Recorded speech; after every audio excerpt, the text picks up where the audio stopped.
Himself here's up to his clavicle in fish. I done wrong, Latrell. I caught a big bass out of season. Well, that wasn't very good judgment, McGee. No. However, as long as it wasn't old Muley out of Dugan's Lake, Yeah, but it was old Muley, Your Honor. What? Look, Latrell, I didn't realize the season started at midnight. I thought it started this morning. That's all. Well, everybody makes mistakes. I'm sorry you didn't get a chance at old Muley yourself, Mr. Mayor. Oh, that's all right, Mrs. McGee. There's still plenty of fish out there. In fact, I think I'll take my rod and reel out there tomorrow morning. You better not do that, kiddo. They don't approve of that stuff out there. In fact, if they know it, they won't even rent you a boat. Who won't rent me a boat if they know what? Your condition. And what is my condition? It's pretty obvious, isn't it? You reeling out there with your fishpole and staggering. I didn't say I was reeling anyplace. You said you were going to take your rod and reel out to Dugan's Lake, Mr. Mayor. Now, personally, I am not one to criticize a person's habits, but if I may be so bold... Just a moment, Mrs. McGee. I'm getting a little fed up with having you two people involve me in these nonsensical arguments. I think you're trying to bait me into making a fool of myself. Let's drop it, Molly. Look at the trouble I'm in just from baiting a hook. Very well, McGee. Sorry, Your Honor. You take your fishpole and go reeling out to Lake Dugan any time you like. Thank you. Now then, McGee, if you give the exact circumstances of the case, I think I might influence the game warden to be... Whatever you're going to influence him to do, get ready to do it, Mr. Mayor. Come in. Stop shaking, McGee. This is not a hanging offense. McGee's residence? I'm Gordon Jordan, the warden. Oh, how do you do, I'm sure. This is His Honor Mayor Latrivia. How do you do? How do you do? How do you do? And this is the unfortunate lad who, in his manly way, wants to make Look, reparations. Warden, I was merely... Let me see the fish, please. I'll get it, McGee. Though how a mere slip of a girl like me is supposed to carry a whale like that, I'll never know. If I may intrude a word, Warden, without attempting to unduly influence your judgment, I can assure you that this whole matter was Let me handle this, Latrell. Now, look, Bud, Oh, excuse me. Have a cigar? No, thanks. I have one. You got two? Thanks. I'll smoke it after dinner. Well, here it is, gentlemen. The corpus delicti. Let me have it, please, Miss McGee. Saprinus Carpio. Ah, it's a beauty, isn't it? Oh, of its type, yes. What do you mean of its type? That's the finest bass that was ever caught in inland water, Bud. If you're so ignorant that McGee! Huh? Oh, have a cigar, Warden? No. Oh, you got one. How do you fix the fines in cases like this, Warden? So much a pound? Ordinarily, yes. And this is about 10 pounds. Yes, but there won't be any fine. Oh, you mean he has to go to jail? Oh, McGee, you It's false arrest, that's what it is, and by George, I'll not...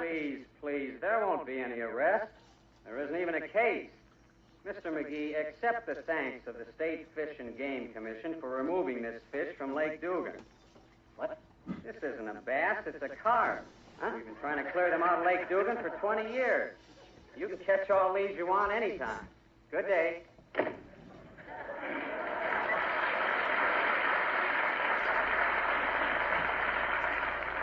Well, I guess that settles that, McGee. Now I'll reel out... Now I'm going out to Dugan Lake myself and fish for old Muley. A good day.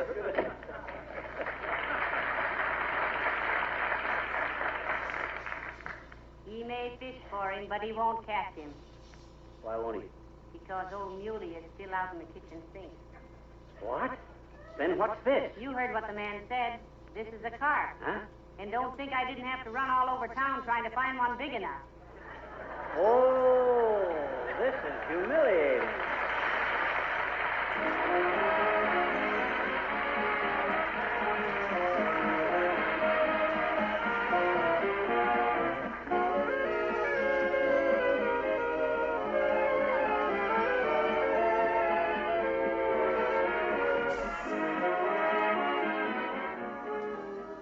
Have you noticed when your friends look in for a little visit in the evening, how often you all end up back in the kitchen?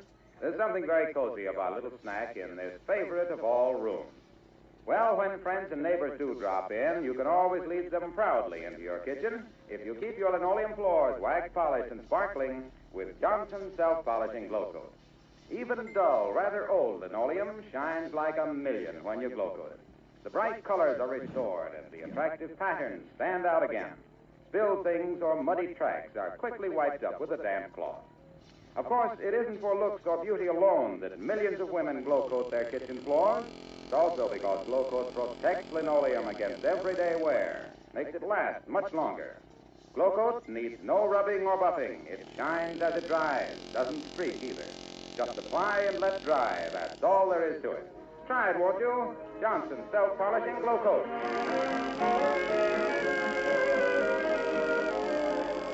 You know, dearie, this ought to teach you a lesson. It has, Snooky, it has. Next time you catch a big fish like that, keep quiet about it. You have too much in common. What do you mean? What have I got in common with a big mouth bass? Oh, I see. Insulting, but true. Good night. Good night, all.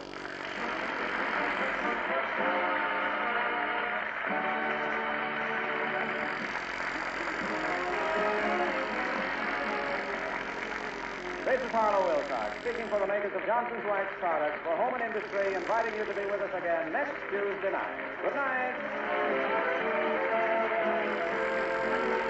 This is the National Broadcasting Company.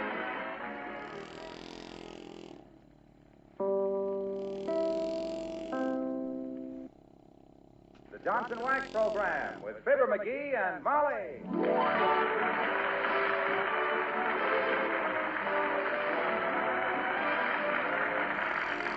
The makers of Johnson's Wax products for home and industry present Fibber McGee and Molly with Bill Thompson, Gail Gordon, Arthur Q. Bryan, B. Benaderet, and me, Harlow Wilcox.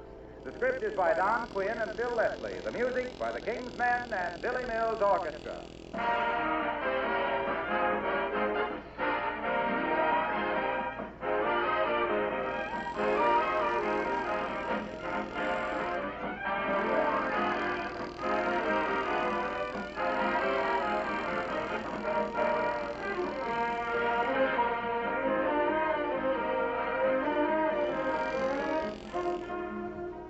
Are you in the middle of spring cleaning, or have you finished?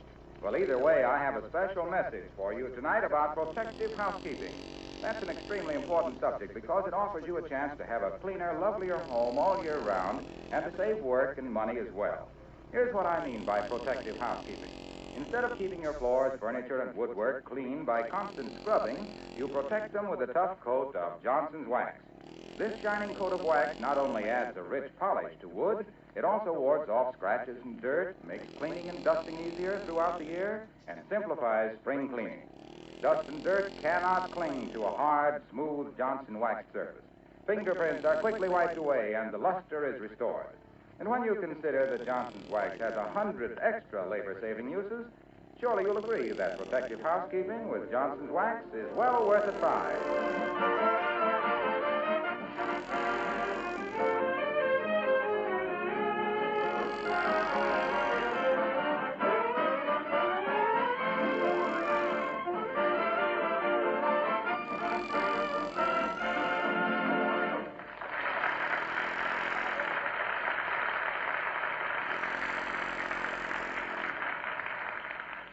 All is peace and quiet in the McGee household at 79 Wistful Vista. No problem, no trouble, no discussion. In fact, nobody's home. So let's go out on the sidewalk and watch for Fibber McGee and Molly.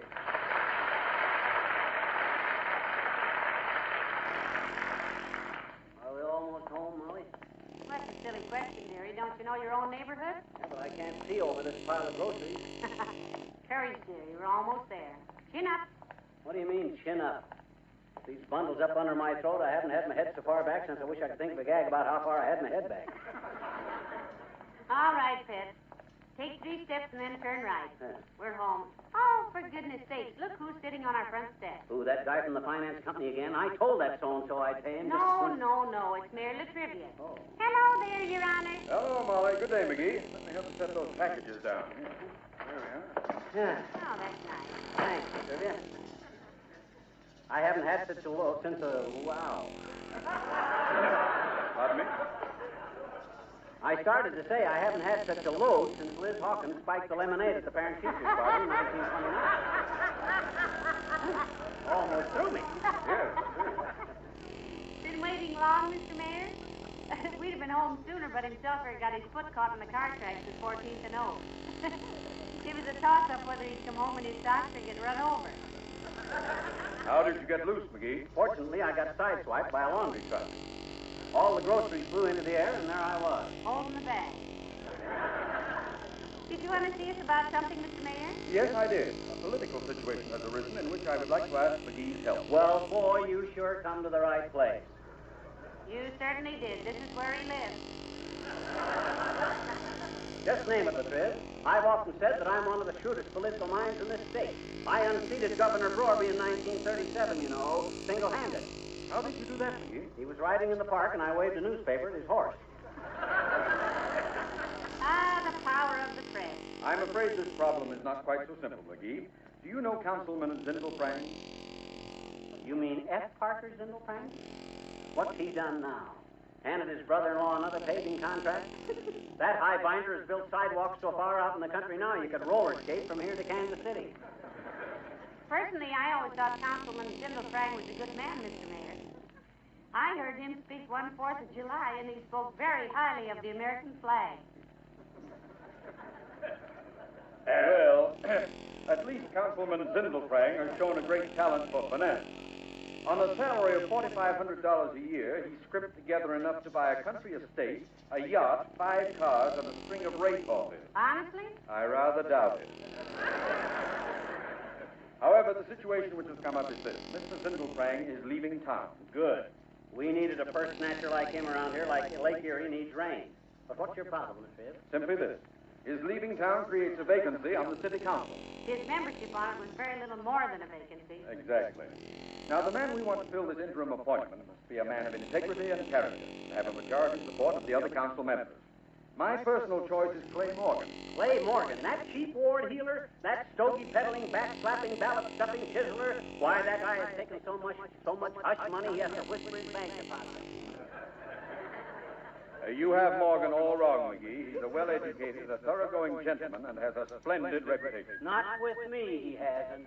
Now, McGee, just because he blackballed you at a lodge meeting way back in 1927. Ah, so that's it. That's it. Well, if you don't want to lend your support, McGee, it's all right. But the only other man mentioned for the vacancy was such a non-entity that I felt sure you'd get behind Morgan. Yes, I'm too big a man to let a personal matter come before the good of our city. What do you want me to do, kid?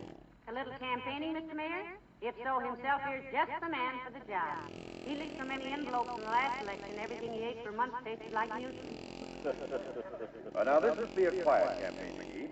All we have to do is get people to ask their own councilman to support Clay Morgan.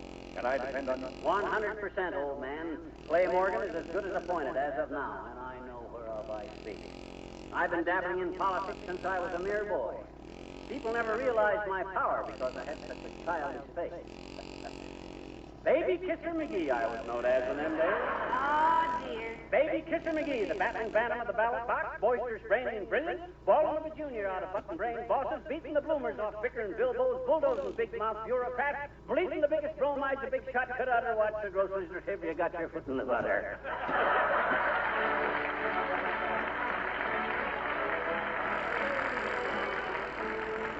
Billy Mills of the orchestra, the King's Men, and Atlanta, GA.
love to see the ivy clinging, want to hear the robin singing little songs I adore. I want to attend the Sunday meeting, want to hear the friendly greeting when I get home once more. I'm gonna hold that certain heartbeat, I miss her more and more each day. I'm getting ready for a wedding, gonna get a ring and send for Atlanta. G-A, G-A, G-A, G-A, G-A.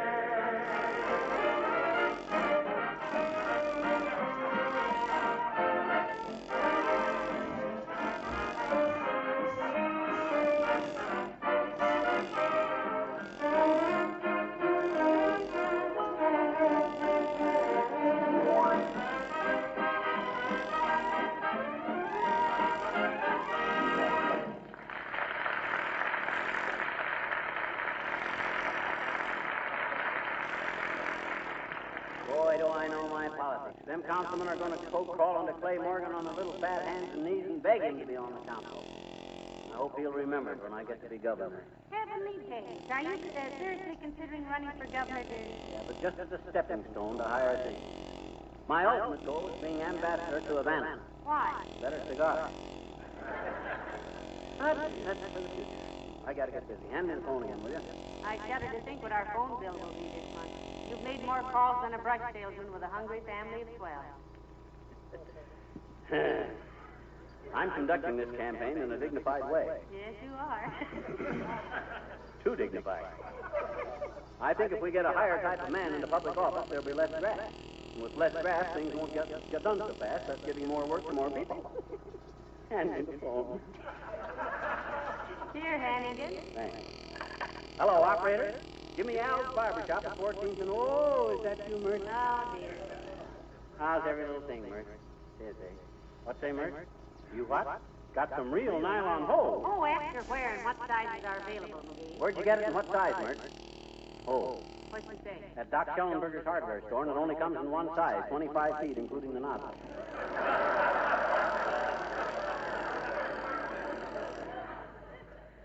What say, Mert? Okay, thanks. I'd have this phone taken out if it wasn't so hard to get another one. Hello, Al's barber shop. Hi, Al. It's Fibber McGee speaking. How's the old clip joint doing, Al? Well, look, kid, here's an inside tip. The city council is considering a new tax on barbershops, you see. And if we can get Clay Morgan on the city council, he'll kill it. Yeah. Contact your own councilman and have him plug for Morgan. Okay, Al. Don't mention it, boy. I'll see you in July for my next haircut. What's all this red pudding about a tax on barbershops? I hadn't heard about that. Neither did anybody else. But there's nothing like a barber as a political agent.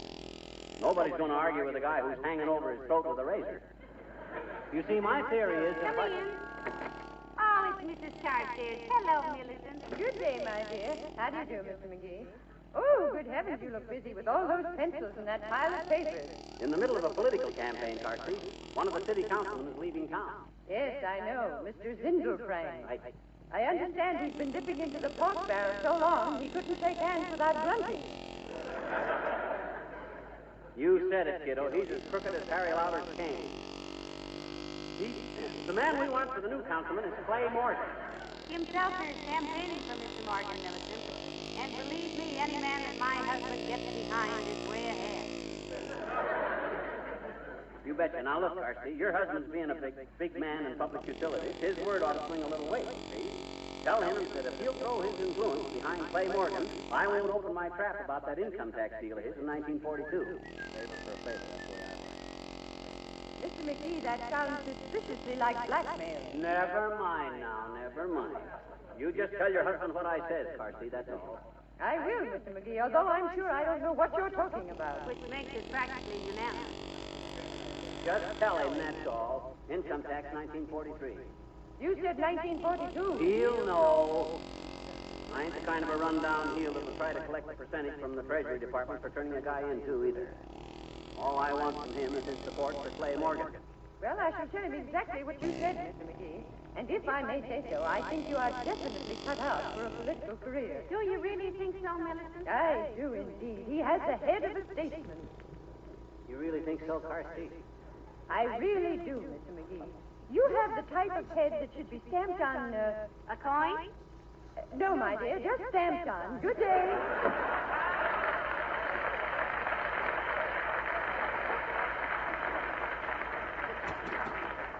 McGee, that was dirty politics. What do you know about Mr. Carstairs' income tax? Not a thing, baby, not a thing. Well, then what good will it do for her to mention it to him? Don't be naive, my dear. To any guy in a tax bracket like his, all you got to do is say Internal Revenue, and he starts shaking like a wet spaniel. Even if he's innocent? Particularly if he's innocent. An innocent guy's got so much respect for the government it scares him to death. It's the black market big shots that laugh it off. Well, I don't believe it. The government was very fair with you when you tried to claim a deduction for being the sole support of the Elsie pool table. Because you're always carrying the cloth. Oh, they're fair enough, but a guy like Carstairs... Hello, folks. Hello there, Mr. Wilcox. Hi, Junior, I want to talk to you, son. You got the influence with the City Hall mob? I know a few of the boys, yeah. And if it's about that campaign of yours to get people to take the keys out of their cars, I hear that. Don't you start doing that. No, Mr. Wilcox. It has nothing to do with that. Well, anyway, the campaign is going wonderfully. Juvenile car stealing is down 50%. The police department is issuing summonses to people who leave their cars with the key in the ignition. Yes, we know. McGee got one. He did? When, pal? Last Wednesday. I was in a hurry and forgot. Left my car outside the Careful Drivers Club with the key in it. What were you in such a hurry for? Well, he was late and he had to make a speech about not leaving car keys in the ignition. Sure taught me a lesson, Junior. Now I tie a string onto the ignition key and the other end on my cufflink.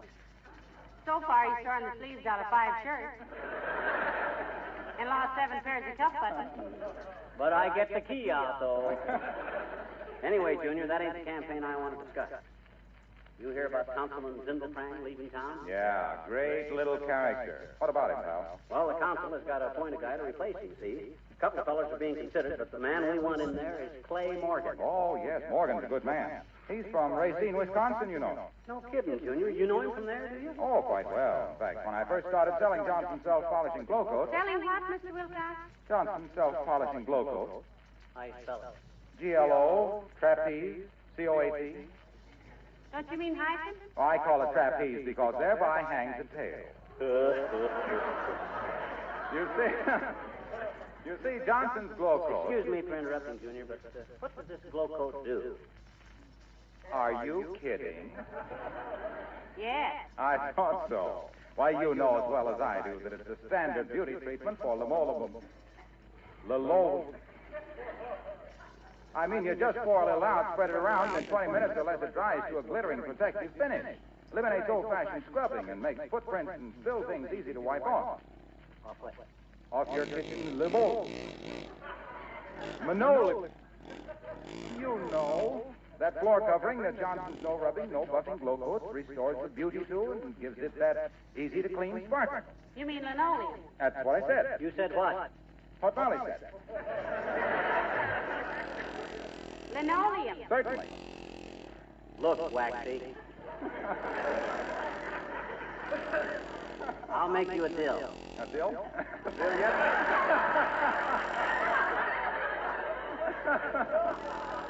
Okay, pal, a deal it is. You pass the word to your friends on the city council to back Clay Morgan, and I won't snitch to Racine about you not being able to pronounce that word. You mean linoleum? Yeah. It's a deal, pal. See you later.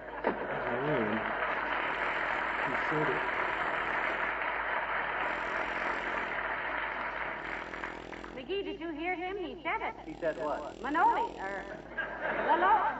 Well, anyway, he said it was a deal. Do you think Mr. Morgan will get the appointment here? With me behind him, Snooky, he can't miss. It's a lucky thing for him that the trivia begged me to organize this campaign. Lucky for our city, too. My gosh, we might have missed it. I'll get it. Better let me. Might be Harry Truman wanting me to handle his next campaign. Clay Morgan for Councilman Headquarters, Campaign Manager McGee speaking. Huh? Who? Oh, hi, Mr. Trivia. Huh? Oh, sure. Oh, sure, if you want me to. No, I won't have to write it out. I'll speak extemporaneous. Yeah. Okay, boy, just relax. I'll be there. See where? City Hall. The Derby wants me to give a short speech to the council in favor of Clay Morgan. May I go with you? You know, I'd like to get one good look at the characters who decided that 45 minutes was time enough to park and try to buy new bedrooms. If men only knew. Come in. Hello, folks. Ah, hello there, Mr. Wimple. Hi, Wimp. What's the matter with you, Wimp? You look kind of cast down. I was, Mr. McGee. Down the front steps. I had a little argument with Sweetie Face. Sweetie Face is my big old wife. Must have been pretty humiliating to be thrown down your own front steps, Mr. Wimple. Yes, I'm pretty blue about it. You are, huh? Yes, and black, too. By the way, Mr. Wimple, do you know Clay Morgan? Oh, indeed I do, Mrs. McGee. He's a fine man. If I ever have a son, I hope he grows up to be just like Clay Morgan. You know, wealthy. Well, I'm glad you like him, Wimp. I'm handling his campaign to get him onto the city council, you see. So, as soon as you can, get in touch with anybody you know in the city hall and give him a plug, okay? Oh, I'll be very happy to, Mr. McGee. In fact, I'll go down to the city hall personally. I don't dare go home for a while anyway. Why not, Mr. Wimple? Sweetie Face is really on the warpath today, Mrs. McGee. She's just livid. You see, we were going to take a hike through the woods, and Sweetie Face put on a new pair of tights we were walking in. What do you mean, tight? Does it mean slacks, Mr. Wimple? They may be slacks on some women, Mrs. McGee, but on Sweetie Face, they're tight. Anyway, she asked me how they looked. I said, very ship-shape, forgetting that her father had been captain of a tugboat. She knew what shape a ship was. Oh, I paid for that remark, believe me. Is your wife at home now, Wimp? Yes, up on the roof. What on earth is she doing up on the roof? Oh, she climbed up to fix the radio aerial, and some thoughtless person took the ladder away. Well, who would do a thing like that? I wonder. Well, I'll do what I can for Mr. Morgan, Mr. McGee. Goodbye now.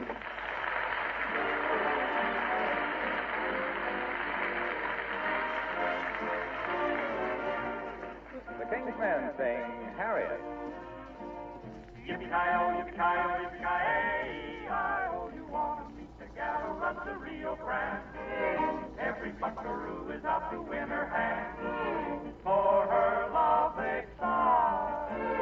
Here's the reason why. All the Callahans want to marry Harriet. Harriet, handy with the lariat. She don't want to marry him.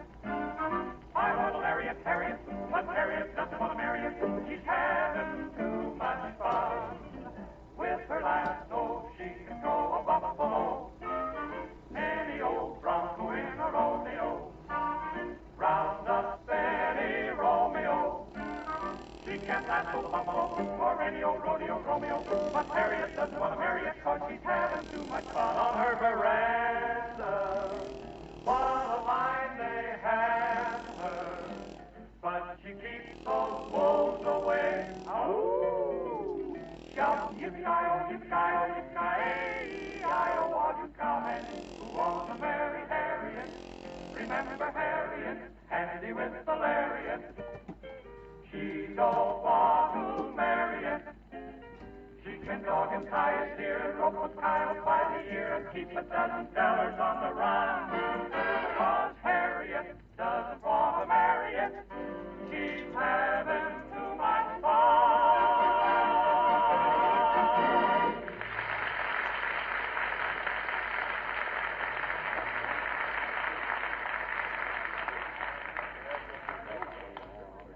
Oh, my, this is the first time I've been in the city hall for a long time, McGee. Who are all those people standing around the corridors? My dear girl, that is one of the great mysteries of every city hall in the country. There's one scientific theory that they are people who were left over from watching the excavating when the building was built. Another theory is that, oh, hi, Doc. Hello. Hey, Molly, here's Doc Gamble. Hello there, Dr. Gamble. Hello, Molly. Hello, string saver. What brings you two honest taxpayers down into this marble palace of greed and corruption? That's a fine way for the city health commissioner to talk, duckfoot. Are you inferring that the present administration is crooked? Personally, I don't believe it, not with Mayor Latrivia in office. You're perfectly right, my dear. I was just joking with my usual bad taste. Wistful Vista has about the cleanest government of any city in the country. The mayor is painfully honest. The commissioners are a splendid body of men, and I should know, being one of them. And the city council are, with one exception, beyond reproach. We know who you mean, too, Zindelfrank. But he's moving out of town, Doctor. He certainly is. We have arranged to have his baggage searched at the airport to be sure he doesn't walk off of the Oak Street Bridge or some playground equipment. You know who McGee is campaigning for to take over the vacancy in the council, Doctor? Well, I naturally suppose... Well, you can stop supposing, Pillover. I'm handling the Clay Morgan campaign. You? Me. How did it happen that the mayor picked you to handle the situation, Titwillow? When it comes to politics, you're wetter than a handkerchief at a showing of sentimental journey. I think he's done very well with this campaign, Doctor. He's lined up everybody with influence in town, just about. Yes, sir. For your information, Capsule Happy, I'm practically the Jim Farley of Wistful Vista. When it comes to politics, nobody can hold a candle to me. Too bad. Seems like a wonderful idea. Well, I've got to get upstairs and wrangle with the sewer commissioner. Matter of public health, Doctor? No, matter of 97 cents he owes me for gin rummy. See you later, Molly. So long, fancy pants.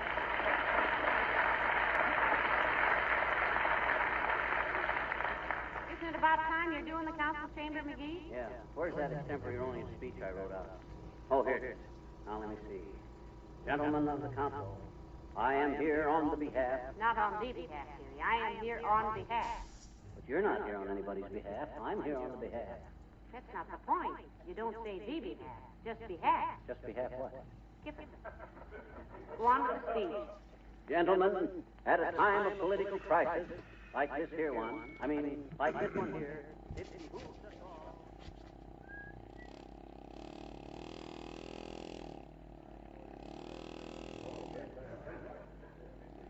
And so, in conclusion, gentlemen of the council, I say appoint Clay Morgan, a man of the people, a man who has the best interest of the public at heart, a man who has a splendid record of Bing Crosby singing Don't Bench Me. No, McGee, no. No.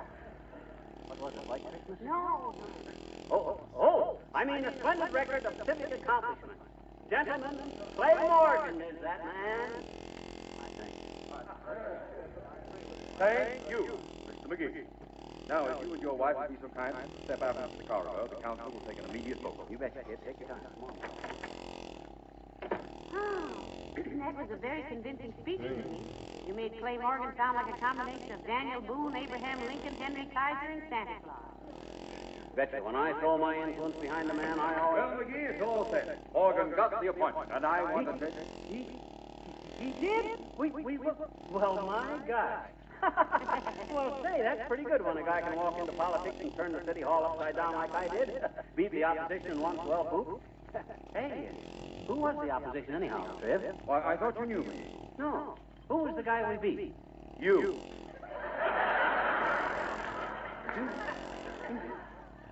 Me? You mean I was campaigning against myself all this time? Hey, ain't that marvelous, Molly? What's marvelous about it? I put on such a powerhouse campaign for Morgan, I never would have had a chance to win myself. Oh, boy, what a manager. What a politician. Now, look, Latrivia, next time you run for mayor, here's what we'll do. Oh, this is wonderful.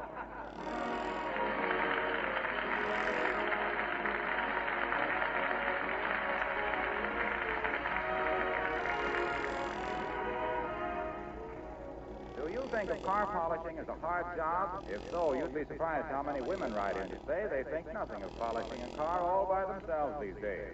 Of course, these ladies have discovered Johnson's Car New, the wonderful wax-fortified liquid car cleaner that's so easy to use. You men will appreciate Car New, too, because it eliminates hard rubbing. As a matter of fact, Johnson's Car New does two jobs at once. It cleans and polishes in one application. You simply apply it, rubbing only hard enough to loosen the grind. Then you let it dry to a white powder. When you wipe off this powder, road dirt and dullness go right along with it. And you get the surprise of your life. The finish really sparkles. And your whole car looks like new again. Why don't you try Car New? You not only have a shining car you'll be proud to drive, but you maintain your car's trade-in value. Car New is spelled C-A-R-N-U. Johnson Car New.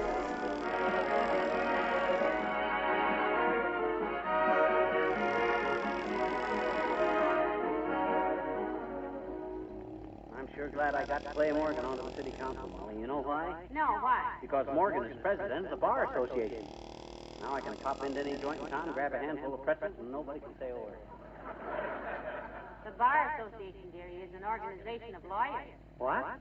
It is? Oh, well, I don't care much for pretzels anyway. Good night. Good night, all.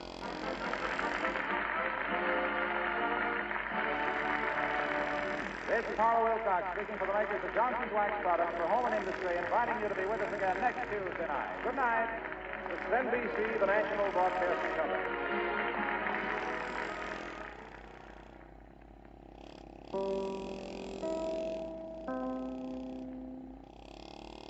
The Johnson Wax Program with Fibber McGee and Molly.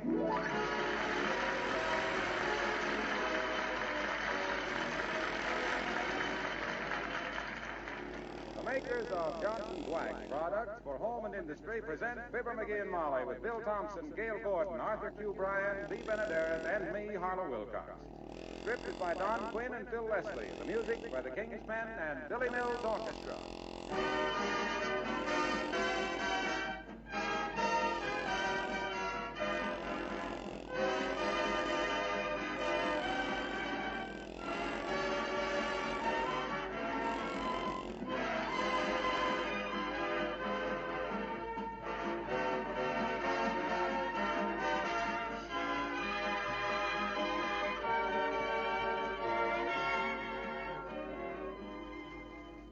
Now that the weather's warmer, naturally your doors and windows are apt to be open while you work in the kitchen. That brings up a little cleaning problem because dirt and dampness do come in to soil your kitchen linoleum. Of course, it isn't a problem if you have Johnson's Glo-Coat on your floors. You just whisk away the dirt and moisture with a cloth, and right away your linoleum comes up smiling. That's one of the many nice things about Johnson's Glo-Coat. It not only gives linoleum a beautiful polish and makes the colors bright and fresh, it also forms a tough protective wax film that wards off dirt and spill things. Naturally, this wax protection makes linoleum last longer, too. Johnson's Glo-Coat is wonderfully easy to use. There's no rubbing or buffing. You simply apply and let dry. That's all there is to it. Glo-Coat shines as it dries, never streaks. In only 20 minutes, your linoleum and other floors are shining beautifully and ready to use. Try it, won't you? Ask for Johnson's self-polishing Glo-Coat.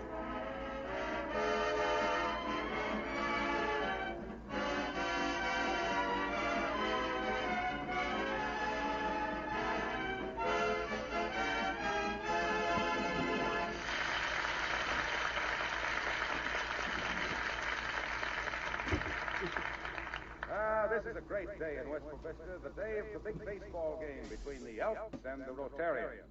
And guess who's pitching for the Elks? Yes, sir? The fellow who claims to have fanned more men in his day than Sally Rand. Fibber Fireball McGee of Fibber McGee and Molly. My goodness, I certainly will be happy when this day's over, McGee. For the past week, nothing but baseball, baseball, baseball. My gosh, I'll be glad when this game is over. I'm as nervous as a beekeeper with the hiccups. What are you so worried about? I thought you said you could pitch against those Rotarians blindfolded and with one foot in a bucket of cement. I can, too, if I can get in form again. I just don't seem to have the control I used to have. That's what Dr. Gamble said. Yep. He said you wound up like a dollar watch. And delivered like a punch-drunk mailman. Yeah. What does that tonsil snatcher know about baseball? He thought Ruth was a girl till I told him different. He still thinks a top fly is an insect's father. He's catching for you, isn't he? Yeah, and don't think that's the least of my worries. The only way he can work behind the plate is to put meat and potatoes on it. Well, I don't know what you're nervous about. After all, you did just play a little professional baseball, didn't you? A little professional baseball? My dear girl, I was the sensation of the 3I League for many a year. I had a fastball that come in like an aspirin tablet and had a hop on it like a jumping bean on a hot skillet. Didn't you ever read that newspaper clipping about me? The one I carry in my wallet? Yes, I have, dearie. You mean the one with the picture of Wilson's inauguration on the back of it? Yeah. You know what Gabby Hartnett once said to me? No, what did Gabby Hartnett once say to you? He says, don't bother me now, son. I'll autograph it for you after the game. That was way back in about 19... Come in. Oh, hello, Dr. Gamble. Hello, Molly. And how are you today, Arthur? What do you mean, Arthur? Professional abbreviation for arthritis. Or does that stiff elbow of yours come from patting yourself on the back prematurely? Don't you worry about my stiff elbows, you muscle-bound sulfa huckster. You just wear 2 pairs of shin guards today, that's all. I got a fastball that would break the leg of an elephant. Even an elephant your size. If you think I'm strong enough to take it, Doctor, just what are the Elks' chances of winning the game today? Frankly, Molly, unless the poor man's Bob Feller here, the dizziest dean of them all, develops a little better control, we haven't got the chance of a brewery horse in the Preakness. What do you expect, doggone it? My gosh, I haven't had a baseball in my hands for 20 years till this week. That's quite obvious, Gas Jet. You've been throwing that apple like a nervous newlywed tossing her corsage to a bridesmaid. Cut out that kind of talk in front of my wife, Gamble. Why, that's all right, dearie. A corsage is a bouquet. Huh? It is? I thought, excuse me. It's all right. Incidentally, Doctor, how about you? Are you in shape for the game? For your private information, my dear, I'll have to lie down for 3 innings after I struggle into my chest protector. When a man of my age and weight takes up baseball, he's begging for the kind of trouble for which I charge $10 a visit.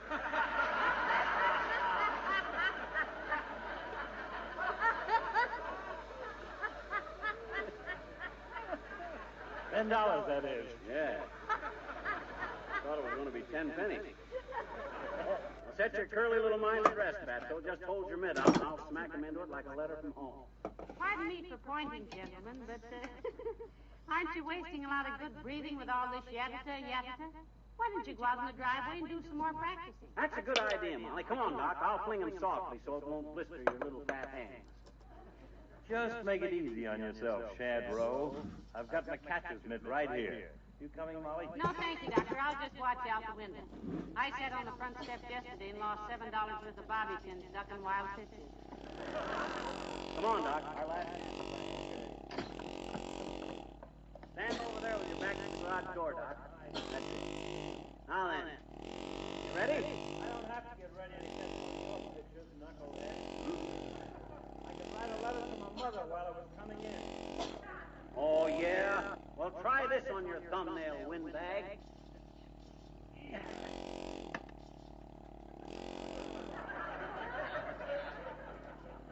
What kind of a pitch was that, weakling?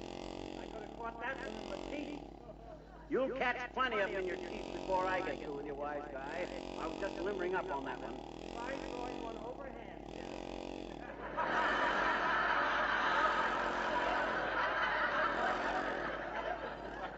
Who do you think we're playing for, Wellesley?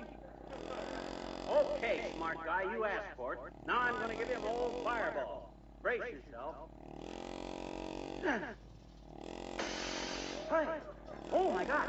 Oh, my gosh, we broke one of McGee's windows, Doc. Let's get out of here. This way, McGee, around the back and through the alley.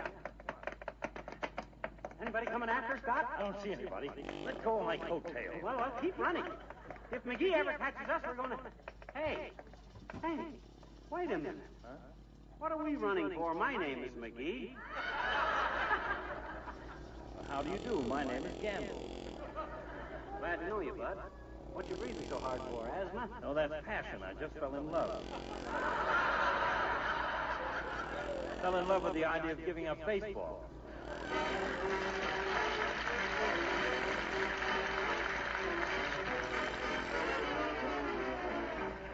Billy Mills of the orchestra, and coax me a little bit.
say, Molly, I'm worried. You're worried. Did you see Dr. Gamble's face when he left? Huh? He said the only way you were going to get the ball over the plate this afternoon was to put it in the wheelbarrow. My gosh, I don't seem to have any control at all. If I lose this... Hey, what does the paper say? Well, I was just reading it, dearie. It says pitcher's duel expected as Elks play Rotarians today. Duel is right. It'll be butcher's knives at 2 paces if anything goes wrong. I'll be gored by every elk in town. What else does the paper say?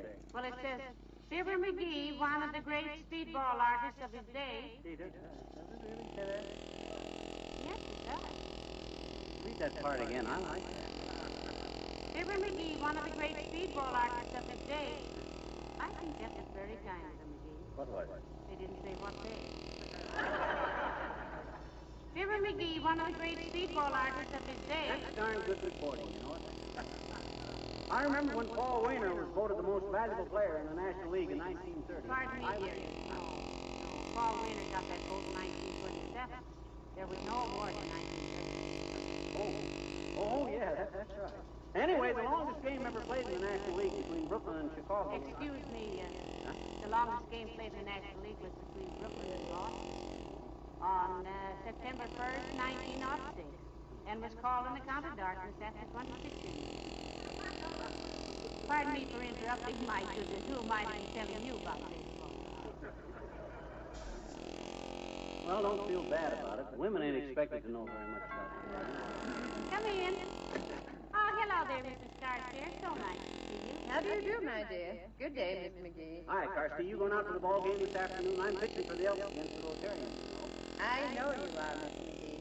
And I must say that my husband was almost delirious with joy when he heard about it. Oh, is he a baseball fan, Millicent? No, a Rotarian.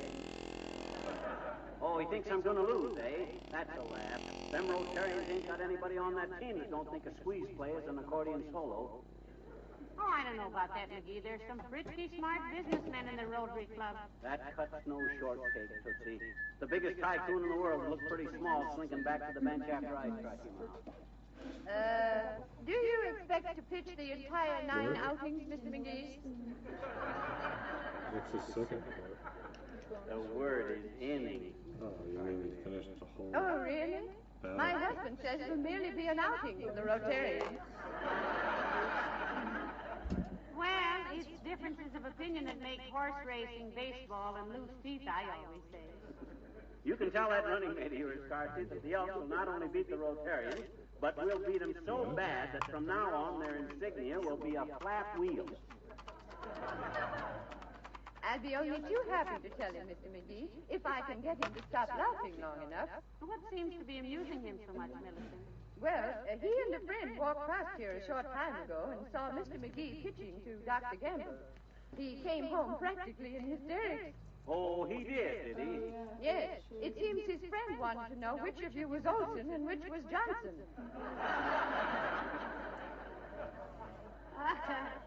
Maybe you didn't know, Millicent, but himself here used to play professional baseball. You betcha. Wasn't it the Cubs that sent the scout after me that time, Molly? No, Oh, yeah, it that's was the the scouts that coolest sent thing. the Cubs. You gotta just hold that all the time. When you were about 9. Oh, yeah. Anyway, Carsey, I played sandlot baseball ever since I met Never you. drawn off. Oh, you must have, Mr. McGee. The papers said you were one of the prettiest players they'd ever seen. Stomped on shit. Well, all I can say is may the best team win. And, of course, It's the not Shaft. dogs. Good day.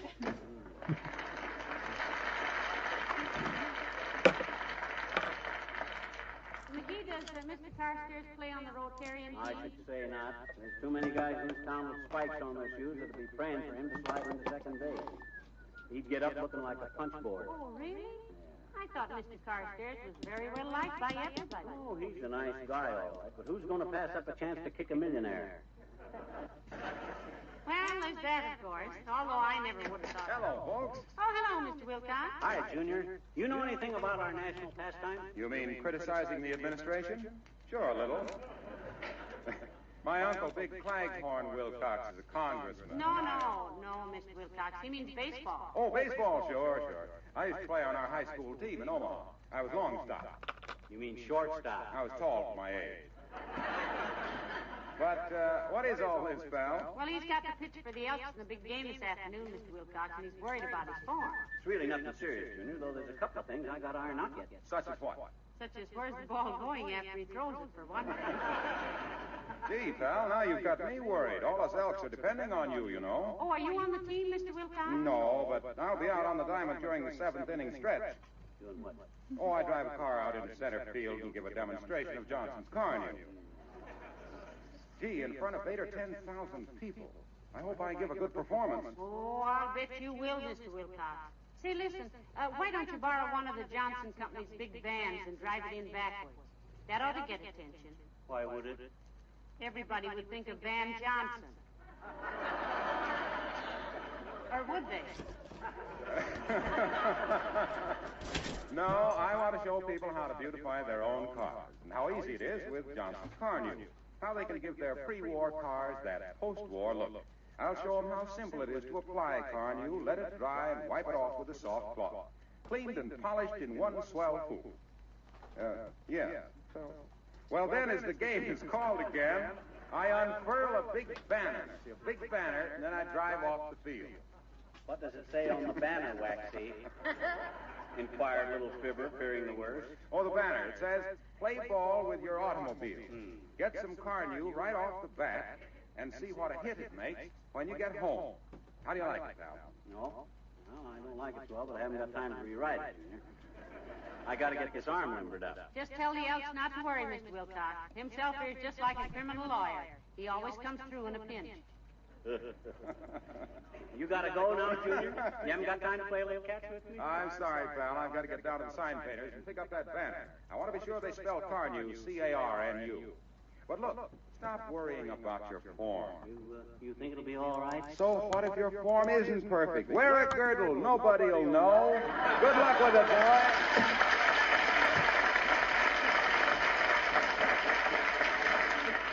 Look now, McGee, would you like to throw me a few pitches and see if you can't limber up that arm a little? Gee, if it was anybody else, baby, I'd say yes in a minute. But the way I'm pitching, I'm dangerous. I think I'd be safe, dearie. You didn't come anywhere near Dr. Gamble when he was catching for you. Doggone it, that's just my trouble. Even my old knuckleball is gone. After it leaves my hand, it leads its own life. Boy, I'm scared. Now, you just keep your trembling little chin up, dearie. This'll all work out. You've been in bad spots before. Yeah, but well, yes, I have, haven't I? Well, of course. Yeah. You've been in worse spots than this one. Certainly. Absolutely. When? I can't remember, but I'm sure there must have been... Come in. Hello, folks. Hello there, Mr. Wimple. Hi, Wimp. You going to go to the ballpark and watch me pitch for the Elks today? Yes, if I can sneak out of the house, Mr. McGee. Oh. Sweetie Face, that's my big old wife, still a little angry with me. Oh, heavenly days. What for this time, Mr. Wimple? It all came about because of a little baseball practice at home, Mrs. McGee. Baseball practice, Wimp? Yes. She caught me stealing home at midnight and tagged me out with a floor lamp. Well, I do hope you can get out to the ball game, Mr. Wimple. It ought to be very exciting. Himself used to play professional baseball, you know. Did you really, Mr. McGee? You betcha. I'll never forget the first write-up I had in the Sporting News. They said I was one of the greatest shoestring catchers they'd ever seen. If I could ever learn to catch something besides my shoestrings, there might be some hope for me.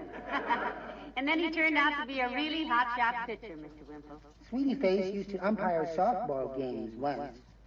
Oh, I'll never forget that.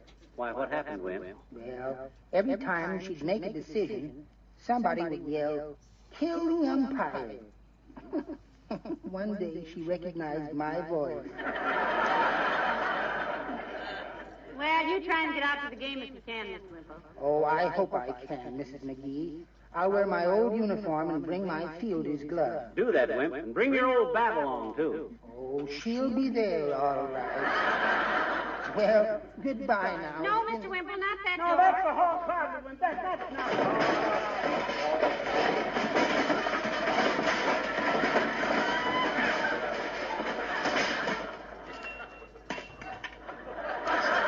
Straighten out that closet one of these days.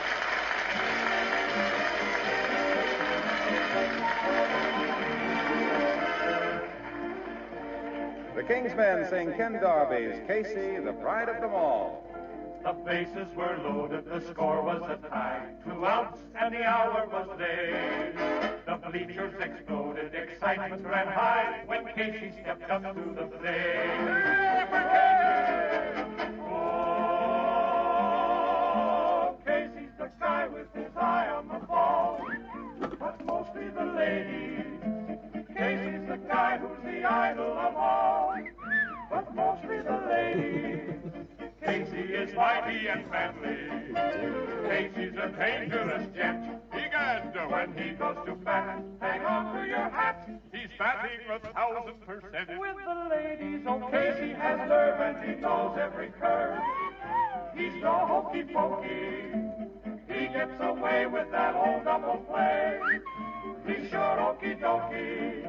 He makes all the ladies go gaga, it's true. No wonder they swoon when he comes into view. He was the Sinatra of 1902. Casey, the pride of them all.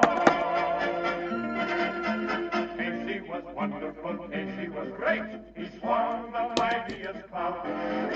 They knew he would knock the ball out of the stage. Alas, poor Casey struck out. Oh, Casey's the guy with his eye on the ball, but mostly the ladies. Casey's the guy who's the idol of all, but mostly the ladies. You may think that Casey is through playing ball. The stands may be empty through summer and fall, but Casey's still swinging and missing that ball. Casey's the pride of them all.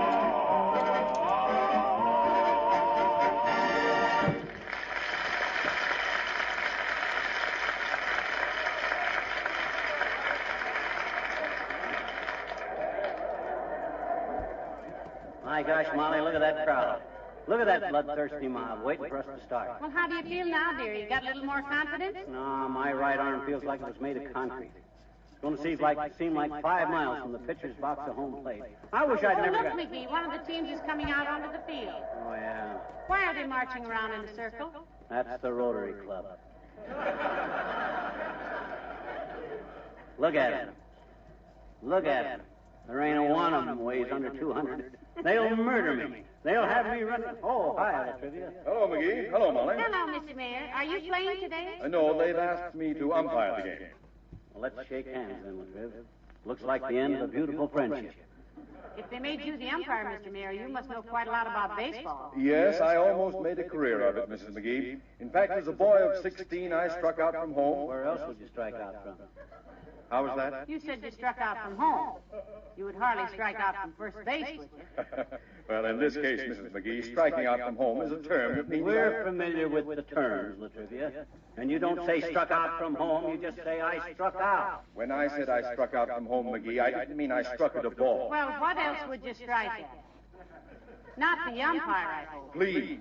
I said nothing about striking. Anybody that would deliberately strike at an umpire, Latrivia... I did not strike at the umpire. There wasn't any umpire. Huh? What? No umpire? What kind of a bush league were you playing in anyway, Mr. Mayor? I was not pushing in any ball play. I mean playing in an elite bush, a game play. I said this was merely a... When I said I struck home from out from last, third... Who was on first? You said I was on first. It was just...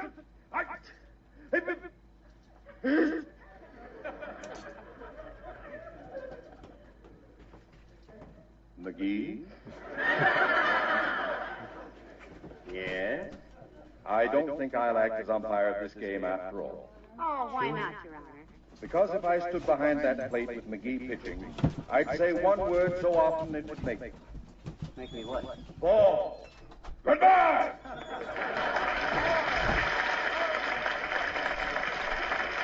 Well, I guess I better be getting out on the field, kiddo. Wish me luck. Oh, I do, dearie. I certainly do. You'll be all right now. What time is it? Almost half past. My gosh, I better get going. I'll see you after the game, Molly. If not sooner, sweetheart. Your attention, please, ladies and gentlemen. Clear out of batteries for today. On the mound for the Rotary Club, fadeaway Andy White.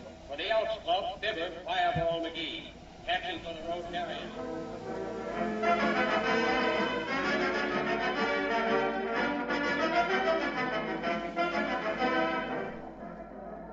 Yes, folks, it's still the first half of the first inning, and this so-called Fireball McGee has his fat catcher running around home plate with a butterfly net trying to snag his wild pitches. So far, he's walked the bases full without putting over a single ball that the batter can swing at. Looks like, wait a minute, something unusual is going on out there. A woman is running out to the mound. The umpire has halted the game. Get that thing out of there! Play ball! The umpire! Just a minute, folks. We're getting a report on this interruption. The lady is... Yes, it's Mrs. Fireball McGee. She whispered something in his ear, and now she's leaving. He looks surprised. He's winding up, and here's the pitch. It's a strike! That ball was so fast it almost left the trail of smoke. Now he's winding up again. Here comes the next one. It looks like... Wow! Strike two! I can never see that pitch, ladies and gentlemen. All right, McGee seems to be settling down out there now. He goes into his stretch.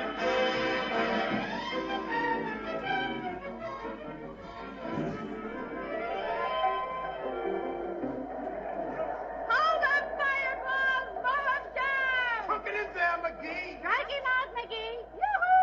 Burn it in there, dearie! Can't let them! For fans and gentlemen. Ladies and gentlemen, this McGee is a powerhouse on the mound. It's the ninth inning, 2 away. And here's the pitch. Strike three, swinging. And that does it. Fireball McGee and his Elks Club team win by a score. Yoo-hoo, McGee! Let me through, please. Let me through. I'm the man that just won this ball game single-handed twice. McGee? Hey, Mr. McGee. I'm the sports editor of the Gazette. Say, that was a great exhibition. Oh, shucks, it was nothing that any red-blooded American boy wouldn't have done if his wife told him what my wife did. Here, let the lady through. Right here, Miss McGee. Oh, McGee, that was wonderful. Well, that's... No, if it isn't too personal, Mr. McGee. Just what did your wife whisper in your ear when you were pitching so wild in the first inning? Nothing personal at all, Bud. She just reminded me that I always used to pitch left-handed.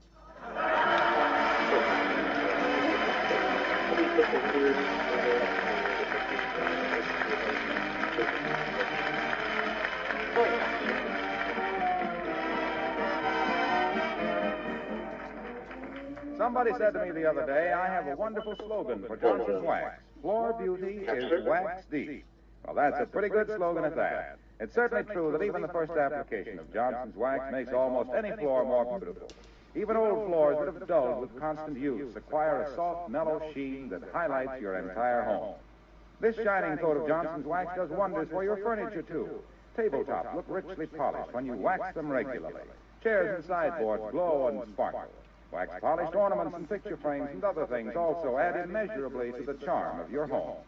And think how much easier it will be to keep everything clean and bright, because dirt and dust don't readily cling to a smooth wax surface. And remember that Johnson's Wax protects these lovely surfaces against dirt, wear, and spill things.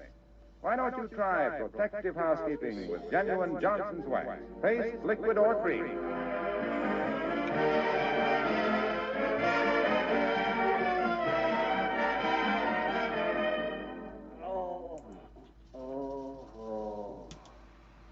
More liniment, Lefty? Yeah, thanks. Boy, oh boy, oh boy. My arm went with that last pitch. Was it ever sore? Right after the game, it tightened up so I could hardly lift it.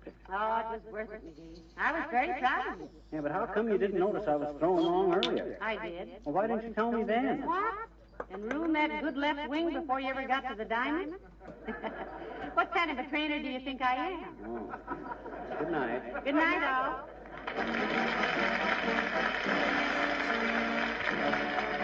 This is Harlow Wilcox speaking for the makers of Johnson's Wax products for home and industry, inviting you to be with us again next Tuesday night. Good night.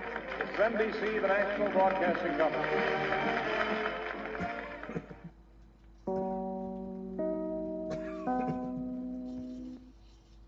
The Johnson Wax Program with Fibber McGee and Molly.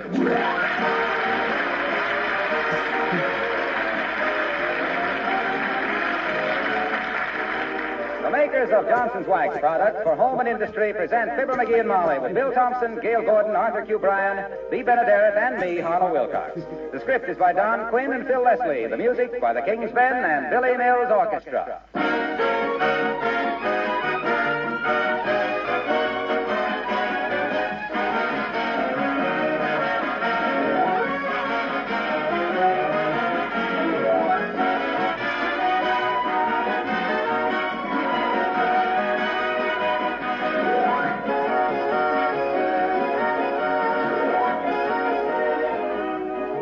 You know, there's one thing we all have in common in this country. We love to entertain. Whether it's a big reception or just a get-together with the folks next door, there's nothing we like better. Of course, if you're one of the millions of women who use genuine Johnson's Wax, when friends do drop in, you always have a home that's sparkling clean and bright and something to be proud of. For example, that softly shining look on your wax-polished floors gives an immediate impression of charm and good taste.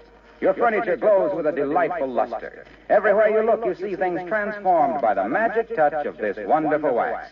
Picture frames and leather articles that gleam richly, windowsills that aren't afraid of a sudden shower. And don't forget, there's less work attached to a house that's protected with Johnson's Wax.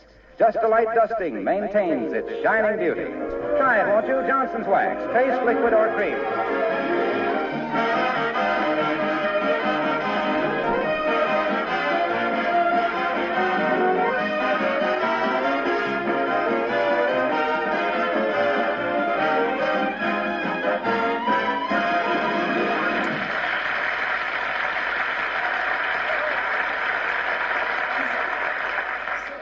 It's a horrible thing for a woman to have a new dress, a new hairdo, and still be wondering if her husband will remember that this is their wedding anniversary. Apropos of which, just outside the La Parisienne beauty salon, we find the very social Mrs. Carstairs and the very sociable Mrs. McGee of Fibber McGee and Molly.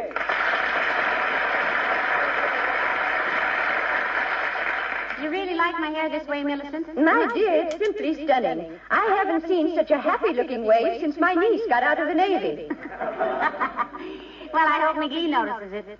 This is our wedding anniversary, you know. You mean he's forgotten it? Oh, I don't think he's forgotten it exactly. He just hasn't remembered it yet. I think I can bring it to his attention in my delicate way, if I have to beat him over the head with the calendar.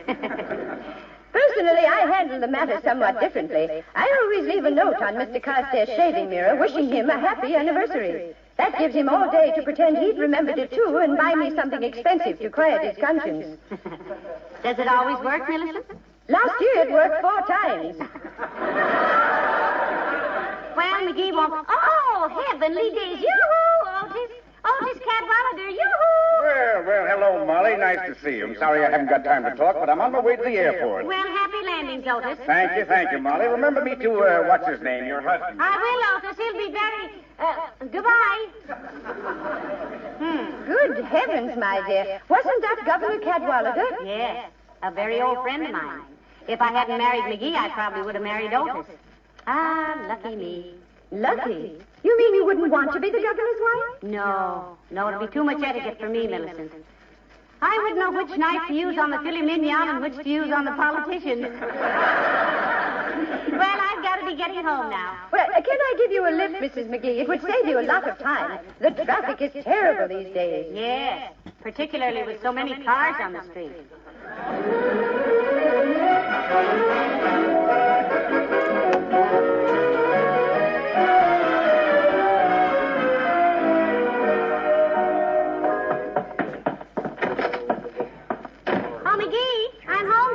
Huh? Oh, hi, Molly. What'd you say? I said I'm home. Oh, you been out?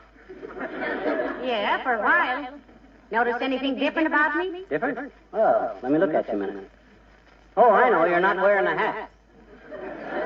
I was, but I just took it off. So you could see. See what? My hair. What's the matter with your hair? It looks all right to me. Quit worrying about it. Thanks. How about this dress? Fine, I like it. Good. I've always liked that dress. It's a new one. Oh, it is? Well, it's very pretty. What are you celebrating, kiddo? Dearie, don't you know what day this is? What day? No, I... Oh, my gosh. Well, I'll be... This is May 28th, and I didn't get my copy of Field and Stream. I'll write them guys a letter that'll... What's the matter, Molly? Oh, nothing. I was just hoping that... Well, never mind. Say, do you know who Mrs. Carstairs and I met downtown? Otis Cadwallader. Oh, we had such a nice chat. What? Cadwallader? I never did have any use for that guy. Him and his Stutz Bearcat and coonskin coat. Skin coon coat. Look, Molly, I never mentioned this before. Yes? But I once caught him cheating at croquet. He skipped the middle wicket. Well, I'm sure he didn't mean to, did he? And you don't have to be jealous anymore. I'm glad I married you. That certain day in May. I'm glad you did, too, Tootsie. You wouldn't have been half as happy with... Come in. Hello there, kids. Well, my goodness. Hello there, old-timer. Hi, old-timer. What's on your mind? I was just passing by, Johnny, and I thought I'd... Hey, you're looking mighty pretty there, daughter. New hairdo, eh? And a new dress. Yeah. You like it? Like it? It's prettier than a guinea hen sitting on a haystack in a full moon. Well, thank you, I think. What was it you said you wanted, old-timer? Hey? Oh, I was just passing by, Johnny, and I thought I'd tell you I seen an old friend of yours downtown. O.D. Cadwallader. What do you mean, friend of mine? That slab-sided, money-hungry, boat-grabbing wolf in wolf's clothing? That guy's so two-faced he could dance cheek to cheek in a broom closet. I wouldn't say that, McGee. I think Otis has always been a very nice man. The kind who remembers birthdays and wedding anniversaries and things. Well, I've known Odie for many a year, kids, and he's come a long way, too. Must be worth $1 million. Oh, at least. He may have it, but he ain't worth it. No. No use to feel that way about it, Johnny. Just because you young fellas started out together and one of you is rich and one of you is you. Why, of course not. Money isn't everything. No, sir. Believe me, Johnny, you wouldn't want to do what Odie has done to get all that dough. You could have had $1 million, too, if you'd want to make that filthy money the way Odie made it. Gee, really? How did he make it, old-timer? He worked for it. Well, so long.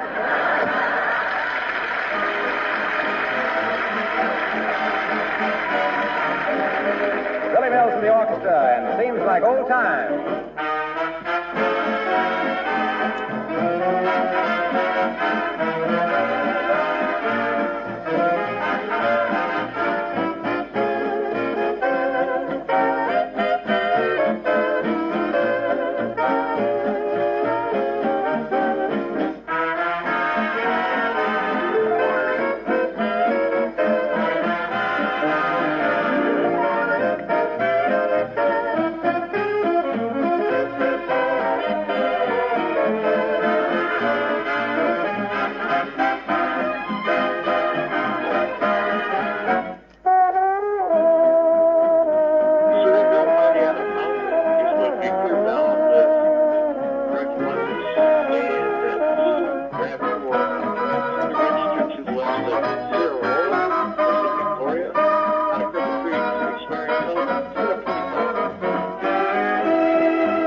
Look, do you think it's true that if a couple have been married a long time like we have, that if one of them thinks very hard about something, the other one usually knows what she's thinking? Absolutely. I've always believed that there. Why? Well, concentrate. I'm thinking of something. What significance, if any, has the 28th of May to you and me? 28th of May, what's it? Oh, my gosh, the 28th of May. Is that today? Indeed it is, dearie. This is the day I get my gray pants back from the cleaner. hot dog. Imagine you remembering that. That's marvelous. Thank you. I thought for a minute you weren't going to... Oh, dear. Come in. Oh, hello, Dr. Gamble. Come right in. Thank you, Molly. Hi, Needlepoint. What are you wandering around town for? Get kicked off the staff at the hospital and none too soon? No, sack seat. I just got in a fresh shipment of arsenic, which naturally reminded me of you, so I thought I'd drop in and say hello. Well, it's nice to see you, Doctor. I can return the compliment doubled and redoubled, my dear. Your new hairdo is extremely becoming. It's a new dress, too, isn't it? Yes, it is, Doctor. I got it especially for today. This is a very special occasion for us, you know. It is? Oh, I'll say it is, boy. After 5 weeks, the dry cleaners are finally sending back my gray pants. From the pained expression on your wife's face, lip switch, I would say that you were walking down memory lane with one foot in the gutter. Incidentally, Scuttlebutt, I saw an old friend of yours downtown this morning, Otis Cadwallader. Yeah, that fathead is no friend of mine. I hated him in high school, and I hate him now. That apple polisher, bootlicker, teacher's pet. None of mine ever did.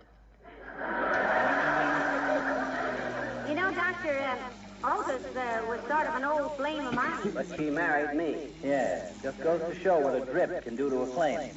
Oh, yeah? Well, he wasn't so much competition, Fatso. Molly knew right from the start which was the best man. Of course I did. Then why did you marry this one? Don't answer that. Too late to do anything about it anyway. But to me, it's like picking a donkey out of a bunch of racehorses. Personally, I think donkeys are cute, Doctor. And I read someplace that donkeys are the most patient of all animals. Thanks, kid.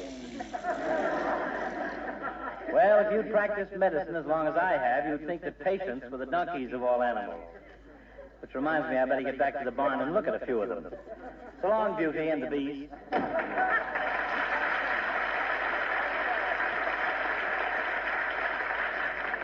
Isn't he a sweet old character? He's old and he's a character. But if he's sweet, we got sand in the sugar bowl. Well, I think he's nice. McGee, would it bother you if I played the piano a little while? Not at all, kiddo. Not at all. Go right ahead. I love to hear you play the piano. All right.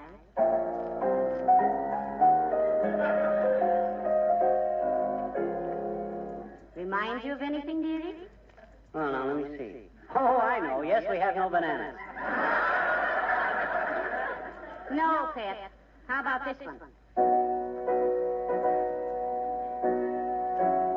Oh, I remember that one. That's, now, wait a minute. It's an old army song, ain't it?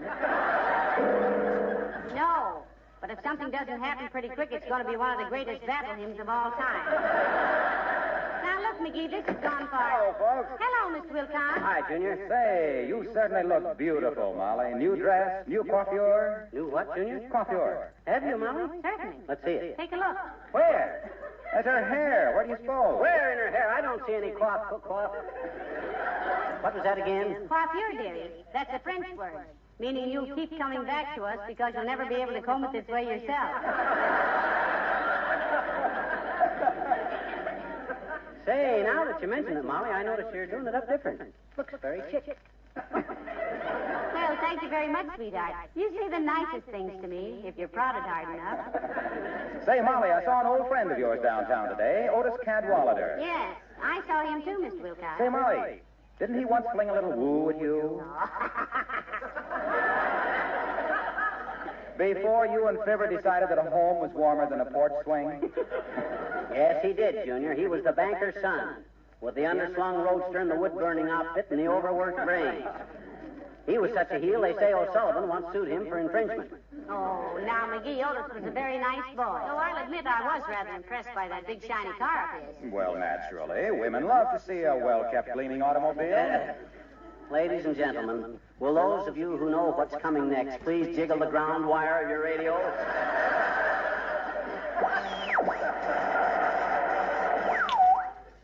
Thank you.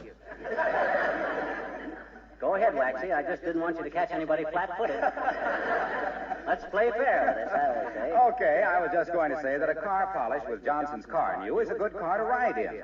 Because a man who is proud of his car's appearance and careful to protect it against road grime and dust and dampness is probably a careful driver, too. Oh, now, Mr. Wilcox, car new as a safety device is rather far-fetched, isn't it? Well, I don't think so. It's a matter of character. If a driver is reckless with his car's finish, letting it get grimy, spotted, and faded, he's apt to have a don't-care attitude about other things. Yeah, but Cadwallader had 2 chauffeurs to do the work on his, so he doesn't get... Now, there's no hard work to using Johnson's carnio. You know that. You just spread it on, let it dry, and wipe it off with a soft cloth. It cleans as it polishes. Didn't do it himself. Carnu is like a paid-up life insurance policy. Why is it, Mr. Wilcox? It protects your finish. Say, pal, speaking of Cadwallader, Doc Gamble says if Molly had her pick between him and you, and took you, what a horrible mug he must have been. I'll say he was a... Hey, now, wait a minute. You're insinuating The that... opinion just expressed was Dr. Gamble's and does not necessarily reflect the opinion of my sponsor, S.C. Johnson & Son Incorporated, or myself. This is the National Broadcast... I mean, so long now.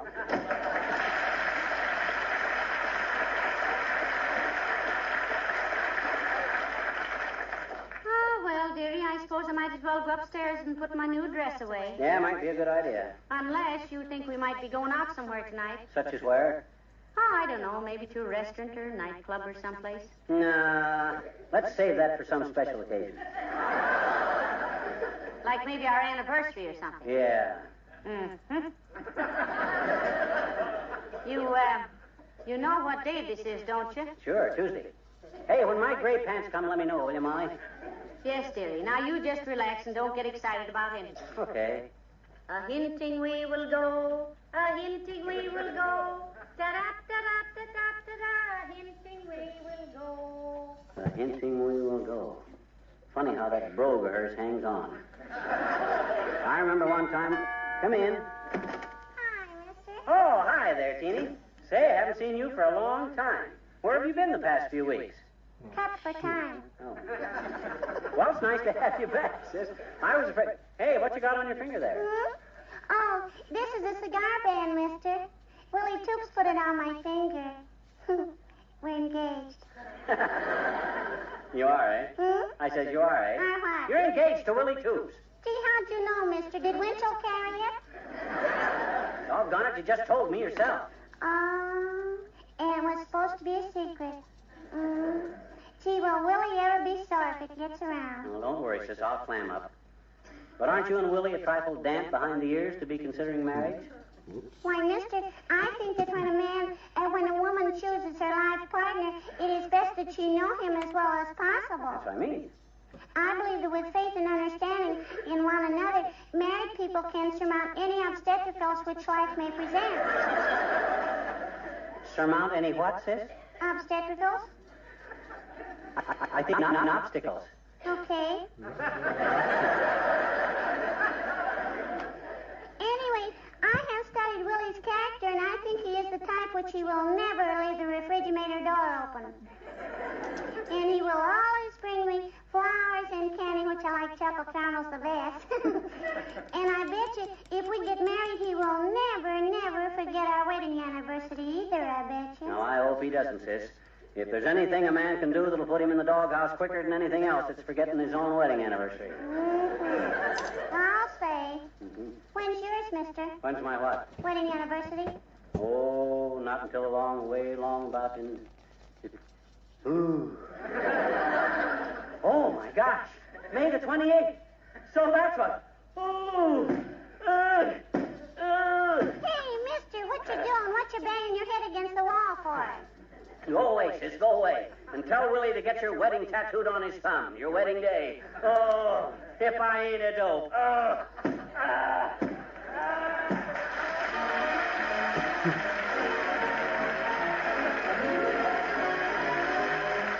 King's Men sing Out California Way. Oh,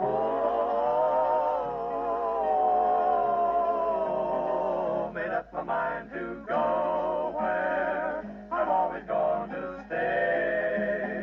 I lay a bet you know where I'm California way. I'm going to wear my Levi's and lay around all day. My life I'm gonna revise our California way. Got a rope and a saddle that I've learned how to straddle like a old Callahan. I can walk pigeon-toed, I got a sob in my yodel for that sunny wonderland. I'm feeling mighty dreamy.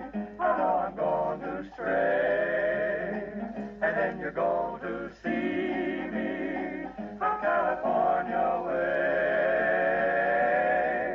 Got a 10-gallon Stetson of guitar, took a lesson, got a cowboy vest. Now I sing mighty wistful, got a pearl-handled pistol and a craving for the west. The sun will soon caress me. Hi-yip-de-oh-ki-yay. So, oh, partner, just address me out California way. Out California way. Out California way. Out California way.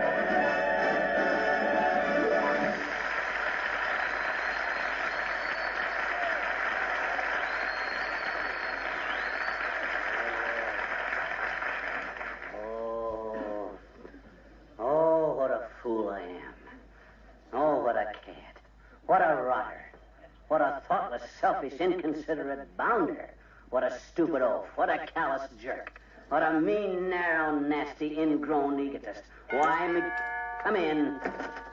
McGee's resident? Yeah? I am from the wistful vista flowers of the language of love, and why not send that dear one a fragrant remembrance florist? 722 Oak Street. Call us at any time. We'll send your rose a poppy or your poppy a rose. Just ask for Sweet William, the florist, who knows. What are you talking about? Package for you. Sign here. What's in it? Flowers. What's the matter? Is your nose deep? Flowers, eh? Now, who's sending my wife flowers? 12 stairs. Aha, just as I thought. Happy anniversary to Molly from an old admirer, Otis Cadwallader. Why, that rat. I'll fix him. Where's my fountain pen? Now then. Dear Molly, many happy returns of the day. Your loving husband, Fibber. I'm a dirty, underhanded thief, but anything's fair in love. Hey, Molly! Oh, Molly! Yes, McGee? Package just came for you. Package for me? Yeah. What on earth is that from? I wasn't expecting it. What is this? Flowers. Looks like it, kiddo. Heavenly days. I wonder who... Oh, dear. Oh, what magnificent roses. Look, McGee, aren't they beautiful? Who sent them? Read the card. How did I know? Dear Molly, many happy returns of... Oh, McGee, you shouldn't have done it. Oh, you darling. You did remember our anniversary. You were fooling me all the time. My gosh, you don't think May 28th is that unimportant to me, do you, baby? I'll admit it was kind of a cruel joke, but look. Get back into that wonderful new dress, and we'll have dinner at the Bird of Paradise nightclub. Oh, I've always wanted to go there, dearie. They say the food is wonderful. Imagine me at the Bird of Paradise nightclub. Yeah, great place. They give you a bird in the front room and a pair of dice in the back. Well, in that case, some other place might be. Come in. Oh, merely trivia. Good day, Your Honor. Good day, Molly. Hello, McGee. Hi, Latriv. Congratulate us, boy. This is our wedding anniversary. Well, I most certainly do congratulate you. When I get home, I shall drink a toast to a lucky man and a courageous woman. Thank you, Mr. Mayor. What do you mean, courageous woman? Just what is that? Excuse me, I don't want to detain you as you must want to go out and celebrate. Right. But I wanted to know if I could borrow a couple of eggs, Molly. Why, certainly, Your Honor. And if you're going to a political meeting, I also have some very ripe tomatoes. I intend to use these eggs not for throwing, but for cooking, Mrs. McGee. What? You a cook, Latriv? Yes, occasionally. I like to get up in the morning and make a batch of pancakes. Isn't that wonderful? I don't cook many things, but I often make batter cakes. You make what? Batter cakes. Not than my wife, you don't make better cakes.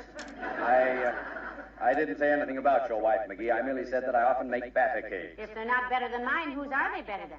They're not better than anybody's. I was only trying If they're not better than anybody's, what are you bragging about? I am not bragging. Good heavens, there are any number of prepared mixtures that Prepared by whom? Well, by whatever company that puts it out, naturally. You mean when you have company, they got to make their own batter cakes? By George Latrivia, if you're hospitality... I didn't say I made my company make their own hospitals. My own batter cakes mix... Look, I was only... Now, don't get excited, Mr. Mayor. Heavenly days, if you want to sit around and ask your guests to cook their own breakfast, I'm sure it's... I tell you, I don't sit around on my own guests. I mean, when I start greasing a greedle, greasing a grundle, a gurgradle, when I make batter cooks, cook-a-bakes, cakes, you would have... Wasn't it enough?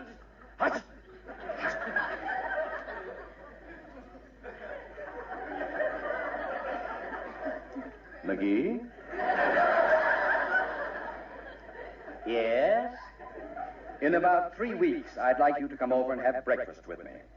I'll mix up some batter tonight and let it set in a warm room in the meantime. What? For 3 weeks? Why, it'd spoil, Mr. Mayor. What are you trying to do, poison me? What do you mean, trying? I'll guarantee it. Good day.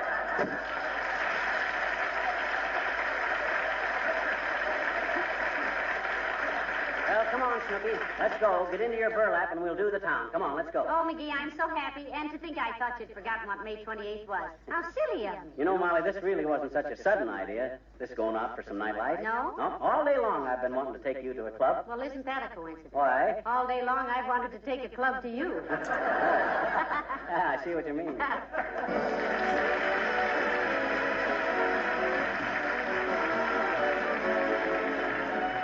What's the most difficult part of your home to keep clean? Isn't it your kitchen floor? Every time you have it looking nice, somebody tracks it up or you spill something or the children bring in mud.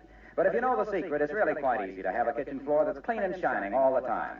Just get some Johnson's Glo-Coat, and in no time at all, you'll have a kitchen floor that fairly sparkles. There's no rubbing or buffing with Glo-Coat. Just spread it around on the linoleum and let it dry. That's all there is to it. All you do is come back in 20 minutes to find your floor polished and gleaming, never streaked or uneven. Next time someone tracks in mud or you spill something, just wipe the floor with a damp cloth and it'll shine like new again. And apart from this handsome wax-polished beauty, you'll know, too, that your attractive linoleum is wax-protected by that tough film of Glo-Coat so that it will retain its bright colors and pattern and newness far longer. Try it, won't you? Be sure to ask for Johnson Self-Polishing Glo-Coat. Oh, my, that was a wonderful evening, dearie. Yeah, but Molly. Yes? Look, I never had any secrets from you, and I hate to be deceitful on our anniversary. I got a confession to make. Whatever is it, dearie? About them flowers you got. I changed the card on them on account I forgot to send any. They were really from Cadwallader. Well, don't worry about it, dearie. I have a little confession to make, too. You have? What is it? Those flowers. Huh? They weren't promoted. Huh? I sent them to myself and put his name on. You did?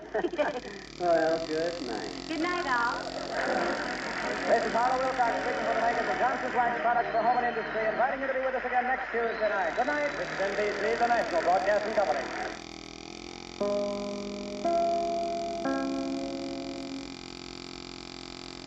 The Johnson Wax Program with Fibber McGee and Molly.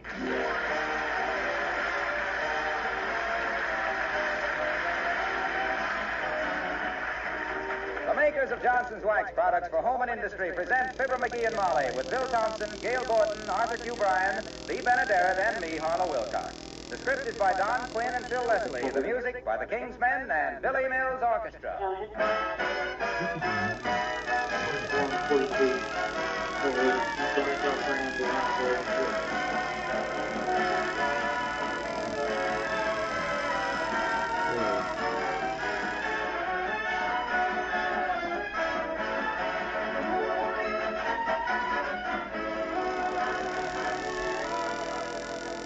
Would you believe that an 8-year-old car could still look as sparkling as a new one? Well, listen to this. A listener writes from Ohio, my coupe is over 8 years old, yet it looks as good as the day it came from the sales room. When people ask me how I do it, I say Car New is the answer. Well, now, of course, we're always glad to have folks praise Johnson's Car New. And if you try Car New yourself, you'll be mighty pleased at the beautiful polish it gives your car. And you'll be surprised, too, when you find how easy it is to use. There's no hard rubbing with Car New. You simply apply this special wax-fortified liquid with a cloth. Then you let it dry to a white powder. When you wipe off this powder, all the dirt and dullness disappear with it. And your car is not only clean, but beautifully polished, too. You see, Car New does not one, but two jobs at once. It both cleans and polishes in one application. Why not shine up your car with Johnson's Wax Fortified Car New? It's spelled C-A-R-N-U.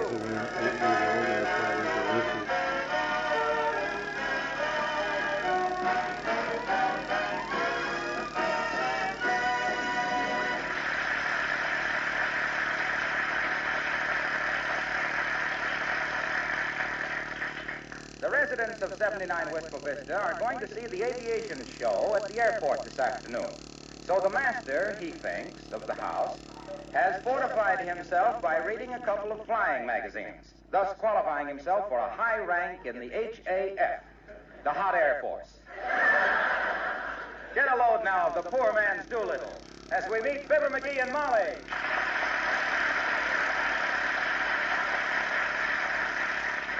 Then when you release the brakes, check the oil pressure and set the altimeter, you taxi to the end of the runway. Now, wait a minute. Huh? It's taken you 45 minutes to test the controls, fill up with gas and oil, and study the map. Have you kept that taxi waiting all this time? My dear girl, I see you're rather unfamiliar with pilot talk.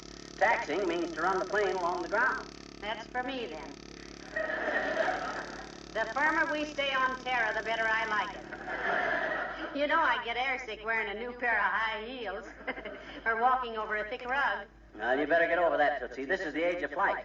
My gosh, one of these days we might own our own little helicopter. Who knows? I do, and we won't. And it isn't helicopter. It's collyheapter.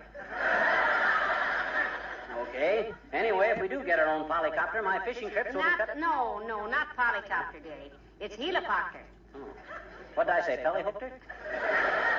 I meant hulipopter. Anyway, now we're at the end of the runway, ready to take off. Ready to take off what? Oh, just take off.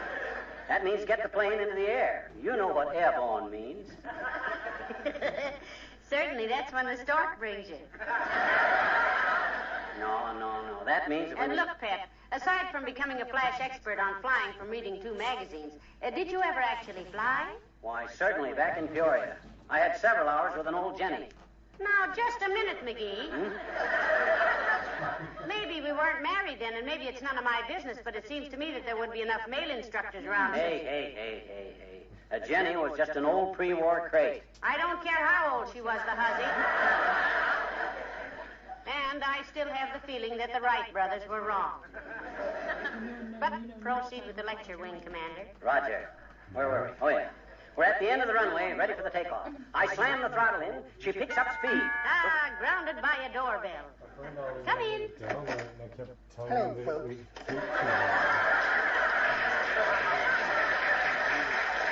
Hi, Wimp. You going to the air show at the airport this afternoon?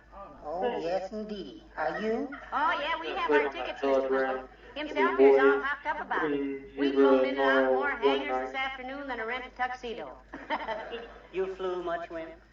Well, no, Mr. McGee. Though I've built just scads of model airplanes. Oh. But believe me, I'll never do that again. Why not, Mr. Wimple? Lose interest? No, Mrs. McGee. But last week, just as I was finishing my latest model, Sweetie Face walked in. Sweetie Face, that's my tremendous big old wife. What was her objection, Wimp? Personally, I think every man ought to have a hobby, even if it's only collecting cigar ashes. What happened, Mr. Wimple, if the memory isn't too painful?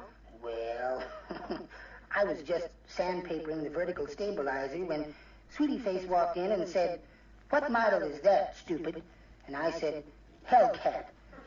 And the next thing I knew, a doctor was taking 5 inches of fuselage out of my empennage. Well, that's enough to make any man lose his interest in aviation, Wimp. Oh, you're so right, Mr. McGee. But Sweetie Face insists on going out to the airport to see the show. She used to be a stunt flyer herself, you know, before her accident. Accident, Mr. Wimple? Yes.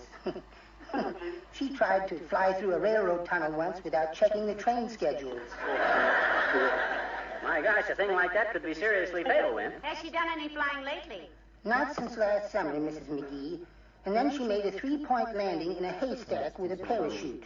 Horse feathers. How could she make a 3-point landing in a haystack? She landed on a pitchfork.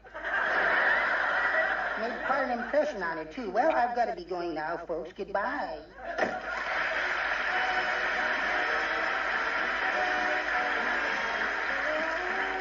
from the orchestra, the King's Men, and they say it's wonderful.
Molly, have you seen the tickets to the Aviation show? Yes, dearie, they're right there on the piano.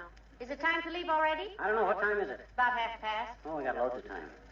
Well, now, I don't want to miss anything. They say there's going to be a stunt flyer out there who flies right past the grandstand upside down. Ah, kid stuff. I flew upside down on my second lesson. Yeah, but this man does it on purpose. I done it on purpose, too. If I'd have stayed with it, I'd have been one of the hottest pilots in the country. My goodness. Flying must be a thrilling business. It is. But I suppose you have to be an expert on meteorology. You sure do. Also weather conditions. I was an expert on that, too. I knew every type of cloud formation there was. Cirrus, cumulus, altocumulus, cirrostratus, and Stradivarius. I thought Stradivarius was a violin. It is, and when you see that kind of a cloud, you want to quit fiddling around and get back to the field. I mind one time. I wonder who that could be. Oh, it's Mrs. Carstairs. Control tower to flying fortress. Come in, fortress. How do you do, Mrs. McGee? Come in who, Mr. McGee? Oh, you just practicing a few aviation expressions, Millicent. We're going to the show at the airport this afternoon. It'll be old stuff to me, of course, Carsty, though Molly might be amused by it. I used to fly a bit, you know. Indeed. What type of flying did you do, Mr. McGee? Military? Oh, no, just barnstorming, Carsty, acrobatics and stuff. I'll never forget the time I was flying over Lake Michigan and had to hit the silk. Good heavens. You mean you had to use your parachute? No, I was flying in my bathrobe and dropped a lighted cigar in my lap. I had to slap the bejunior out of myself to put out the sparks. McGee, tell Millicent that little adventure you had when you were doing the skywriting. I don't remember anything like that. Well, heavenly days, think up something. You're slipping. Okay. Well, Sir Carsty, there I was. I'll never forget the time I was doing some skywriting over the city of Cincinnati. My first and last skywriting job for Champwell's Choo-Choo Chewing Gum. What happened, Mr. McGee? Or do you need more time? No, I got it. Well, sir, I wrote Champwell's Choo-Choo Chewing Gum all over the Ohio sky that day, not knowing that my rudder was loose and the letters come out all crooked. That's why Champwell refused to pay me off. I don't get it. Well, I was supposed to be advertising Champwell's gum, and it come out all wriggly.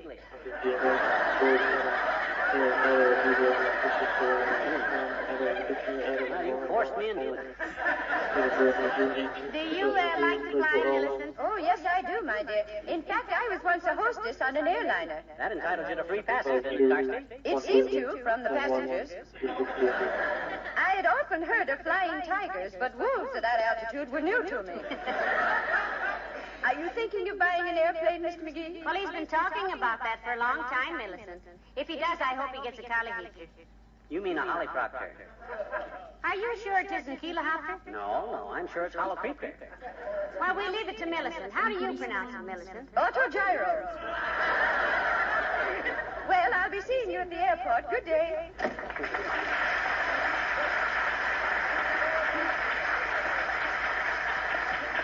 Autogyro, huh? Is that the same as a polyhopter, McGee? No. An autogyro has the vertical flap attached to the retractable cowling. Oh. Yeah. That makes the center of gravity adjustable by giving it the left rudder when using the trim tabs. Give me a pencil and I'll draw you a rough sketch. Don't bother, dearie. I was merely trying Hello, folks. Oh, hi, Junior. You going out to the aviation show at the airport, Mr. Wilcox? Oh, I wouldn't miss it. I love airplanes. Are you thinking of taking up flying, pal? What do you mean, taking it up? My gosh, I was a pilot years and years ago. Why, when Jimmy Doodle gave me them flying lessons, he looked at me and says, "A natural," he says. When was this, McGee? One day out behind the hangar. We were playing a little game where you take a couple of... Oh, you mean, when did Doodle give me flying lessons? Yes. Yes, when did he? Oh, that was some time ago. That was way back. Well, what time is it now? Oh, about half past. By the way, did I ever tell you about the amazing coincidence I ran into on a flight from Cleveland to Chicago one time? Why, no, Mr. Wilcox. What was it? Well, I got into a conversation with a pleasant-looking, smartly dressed woman sitting next to me. Oh, that. Sort of a motherly type. Motherly, eh? Did you climb up on her lap and ask her to tell you about Goldilocks and the Three Boars? Bears, dearie. Well, they always bored me.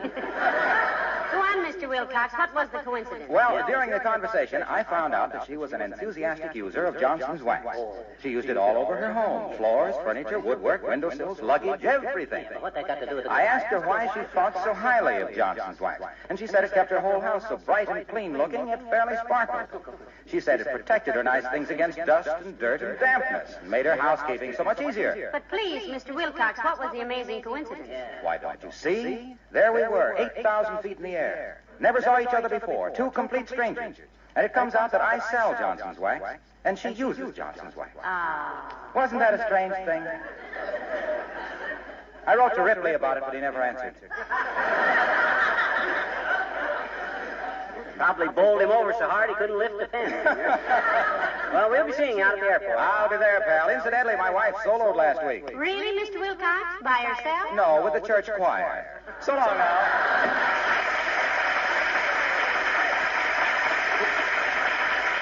You know, Molly, I hope to have some private planes out at that show at reasonable prices. I'd like to have a little job of my own. I've been suggesting that for years. Oh, you mean an airplane, I see. What kind do you want, dear? Oh, a fairly hot job. Cruise 250. One with reversible propellers so I could back up if I overshot the landing field. 4-seated model, two-way radio, and radar. Something around $900. I mind one time. Come in. Oh, hello there, Dr. Gamble. Do come in. Thanks, Molly. Hello, Bucko Wart. Hi, a fever chart. Going out to the air show this afternoon? I might, though I'm a little tired of flying. With all the medical conventions I've flown to this year, I've taken off on more runways than Gypsy Rose Lee. And with much less applause. Himself here used to do a little flying himself, Doctor. A likely story. Why, he wouldn't get into an elevator without a complete weather report. Oh, yeah? I was one of the first pilots in this country, Thermometer Puss. And before they had all those sissy instruments, too. I learned to fly by the seat of my pants, and that was a big thing in them days. In your case, it's a big thing now. Now, just a darn minute, Bill Pusher. If you knew as much about medicine as I know about aviation, you'd be in jail for malpractice right now. Wait a minute, is that what I meant? Now, look, boys, and I do mean boys, because you both act like you were playing hooky from the 3rd grade. Why don't you two stop insulting each other and act like grown-up men? My dear, you're quite right. My apologies, McGee. If you say so, you are the greatest airplane pilot who ever lived. You could set a constellation down on a badminton court and do 8,000 consecutive outside loops in a concrete glider. Thank you, Doctor. I have a high opinion of you also. I think you're probably the finest physician who ever shook down a thermometer instead of a rich patient. Thank you, my boy. I hope I'll have the great privilege of seeing you fly sometime. Thank you, Doctor. I hope that sometime I may honor you by letting you x-ray me with my clothes on. I know you wouldn't take unfair advantage by diagnosing my walk. Thank you. I sincerely trust that. Oh, for goodness sake, stop it. This is worse than the other way. Go ahead and call each other names. Okay. Look, Melon Belly. You say you were going to be out at the air show? Why, sure, ground loop. And if you're going to prowl around those airplanes, let me give you a little advice. What's that, Doctor? Don't walk into any whirling propellers. They'll give you a splitting headache. See you later.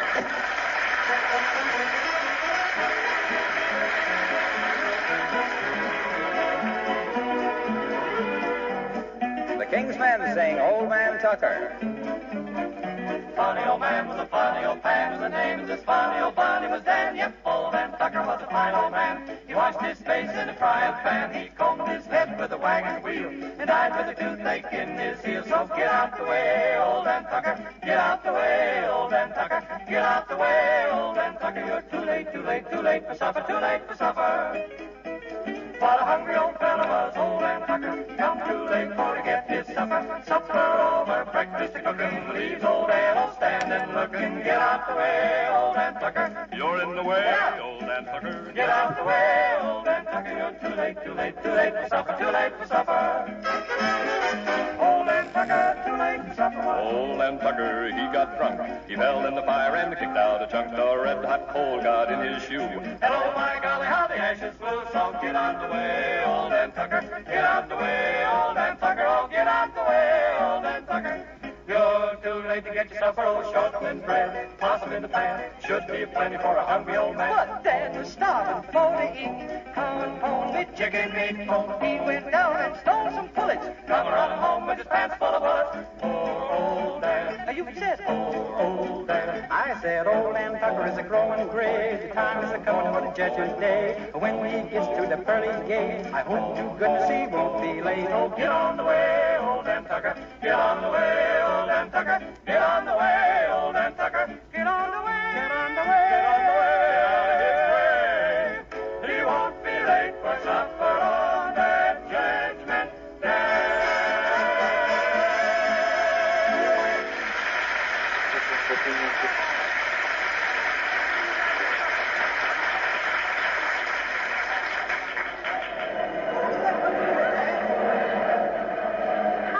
Goodness, isn't this exciting, McGee? Yeah. Look at that man getting into the plane with the knapsack on his back. Is he going camping or something, dearie? That's a parachute, kiddo. I ever tell you about the time I made the parachute jump and couldn't make the release cord work? Fell 7,000 feet and then realized I was yanking up my necktie. I'll never... What's the matter, Molly? What's the matter? McGee. Huh? Did you bring the piano with you? Piano? Why should I bring the piano? The tickets are on top of it. Oh, no. I got the tickets. Got them right here in my hat. Come on. Let's go over where we can see things. One side, folks. Hey, Molly, look up there. You see that bunch of planes flying in formation? Ain't that about the sloppiest bunch of pilots you ever saw? Look at them. They can't even keep together. I think they fly very well for mere pigeons. Oh, are they pigeons? Maybe I better put on my glasses. Look, dearie, isn't that a pretty little red plane over there? What kind is that, do you know? Do I know? Certainly I know. I'll tell you in just a minute. As soon as I check with this pilot here. Hey, Bud, you work here? Yes, I do. I'm chief airport engineer. Why? That little red ship out there, the one they're all looking at, that's one of those... P-87. It's radio control. That's what I thought. You see, Molly, it's radio controlled. Isn't that wonderful? You mean it flies alone without anybody in it? That's right, lady. I'm going to demonstrate it in a few minutes. It's a regular pursuit ship. We just converted it to radio control. Sure. You see, Molly, they converted it. Radio control. That's the control tower over there. We fly it from there. Control tower over there, Molly. Fly it from there. My goodness. Is it safe, sir? I mean... With those controls on it, lady, it can't go wrong. Why, it's as safe as a hammock. Safe as a hammock, Molly. Sure, you see. Oh, hi, Fred. Oh, Mayor Latrivia, so nice to see you. Hello, Molly. McGee, looking over the planes, are you? Yep, haven't bought anything yet, but we may decide to. You flying today, Latrivia? As a passenger only, McGee. I'm not a flyer, and I long ago admitted it. You did try it then, Mr. Mayor. Years ago, Molly, but I never had any talent for it. I'm a politician, not a pilot. When I set my Curtis Jenny down in Lake Dugan one night under the impression it was a vacant field, that sold me. A man should stick to his last, I always say. How's that again, Lieutenant? I say a man should stick to his last. His last what, Your Honor? What? Now, look, I merely said that You said a man should stick to his last, but you aren't being logical. If you stuck to that last plane of yours, they'd still be dragging Lake Dugan for you. And I didn't say a man should stick to his last plane. I said that... Oh, yes, you did, Your Honor. Yes, you said it just as plain as anything. I didn't say it plain, distinctly. I meant plain, P-L-A-N-E, and the phrase sticking to your last is an old cobbler's expression that... Oh, that's for me, boy, I love it. What's your favorite, Lieutenant, apple or peach? Apple or peach what? Cobbler. I make a strawberry cobbler that McGee says... I was not talking about food. I meant shoemaker. You mean Eddie Shoemaker that runs the hamburger joint on Oak Street? My gosh, he serves the worst cobbler in town. I ate there once. I did not mean Eddie Shoemaker. I meant any shoemaker. Didn't you ever hear of a shoemaker being called a cobbler? No, but if my shoemaker doesn't get my evening slippers back this month, he'll be called worse than that. You know, he's had them so long that Look, please, let's get this straight now. My original statement was that man should stick to his last. That's what I first said. That's right, Your Honor. The first thing you said was last. Right. Now then, the expression I used is a very old one, which means that a man should do what he can do best. Do I make myself clear? Sure, but why try to drag old Eddie Shoemaker into it? Just because he serves lousy apple cobbler is no reason. I was not dragging cobbler appler into... Eddie Shoestickler was... Look, when I said to the plane first, a stick should last to a... When I landed in Dugan's top, the pond, you said it was... I was the one who... And it wasn't...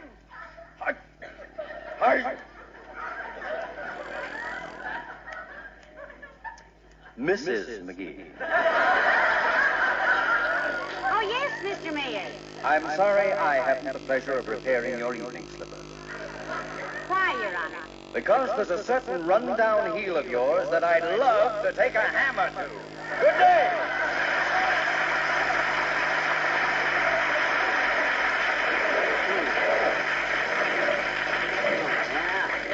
Run-down heel, am I? I'll show that baby kisser, that two-bit politician, which of us is smartest, and I won't land in Dugan's Lake, too, either. McGee, what are you going to do? Come back here. I'll show him if I can fly or not right now. I'm going to fly that little red plane. What do I care if it is radio controlled? Don't go away, Bob. Don't go away. I'll be right back. McGee, now don't get into that plane. Heavenly days you might... McGee! Who's that guy that just got into that plane? He can't do that. That's a government plane.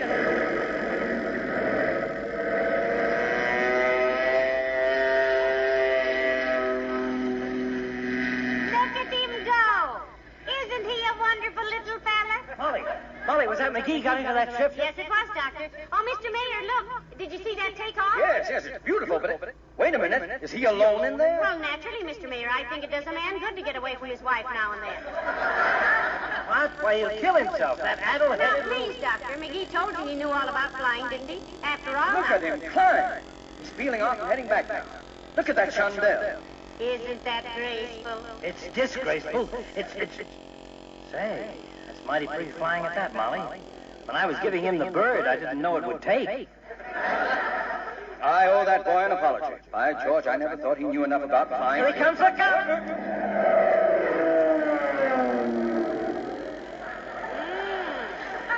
He was a little low, wasn't he?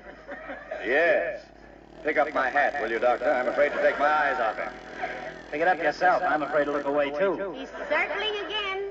My goodness, isn't that lovely flying? Here he comes for a landing. Looks pretty good. Watch him now, watch him.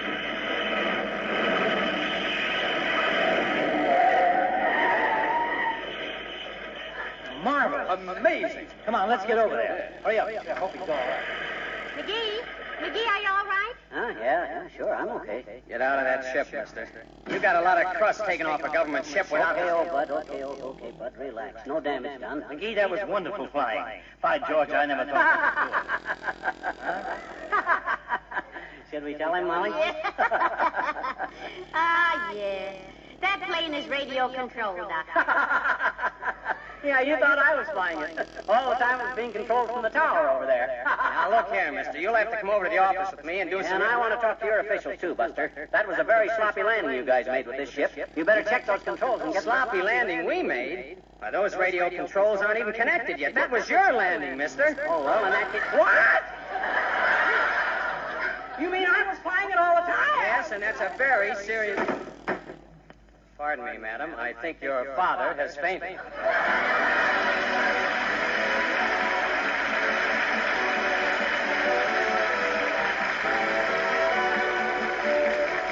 They say a woman's work is never done. You ladies will agree with that, but I think you'll agree, too, that today there are many ways to save work. For example, kitchen floors that are protected with Johnson's Glo-Coat can be crossed right off your list of difficult chores. It's so easy to apply, for one thing. There's no rubbing or buffing. You just spread it around on your linoleum or other floors, let it dry. Glo-Coat shines itself. In 20 minutes, you have gleaming floors that you can be proud of. And that's only one of the ways Johnson's Glo-Coat saves you work. Don't forget, too, that the tough Glo-Coat film takes the wear and tear, so your linoleum lasts much longer. If you're not using Johnson's self-polishing Glo-Coat, wouldn't it be a very good idea to start using it now?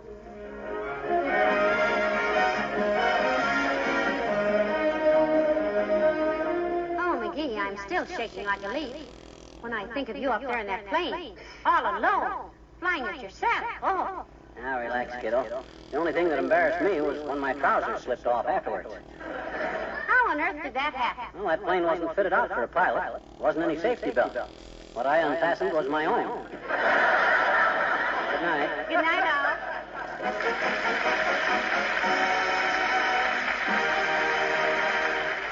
This is Harlow Wilcox speaking for the makers of Johnson's Wax Products for Home and Industry, inviting you to be with us again next Tuesday night. Good night. It's 23, the National Broadcasting Company.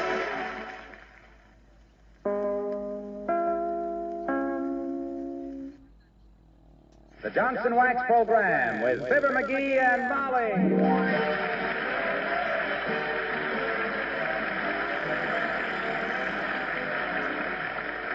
The makers of Johnson's Wax Products for Home and Industry present Fibber McGee and Molly with Bill Thompson, Gail Gordon, Arthur Q. Bryan, Lee Benaderet, and me, Harlow Wilcox. The script is by Don Quinn and Phil Leslie. The music by the King's Men and Billy Mills Orchestra.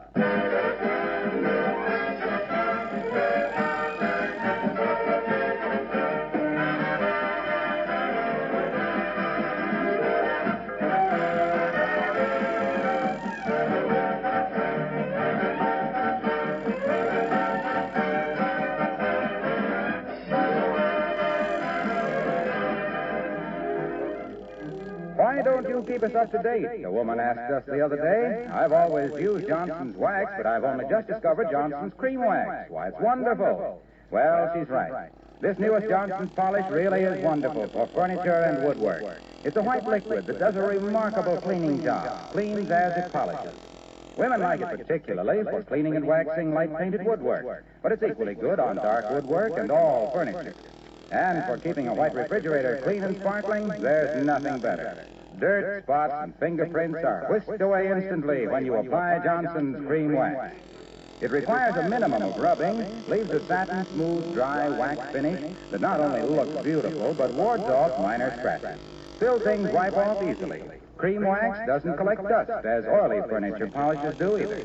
Now, you all know about Johnson's paste and liquid wax. Well, now get acquainted with Johnson's cream wax.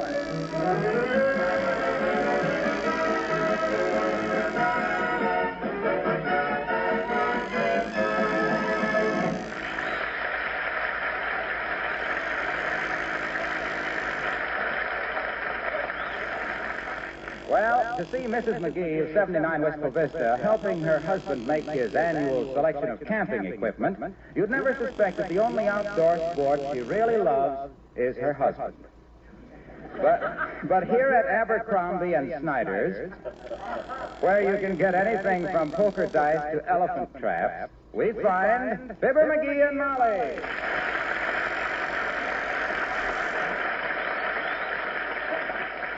Now, let me see, what else do I need? Well, I can't think of a thing, dearie. You've got a mattress that you blow up, and a camp stove that blows itself up.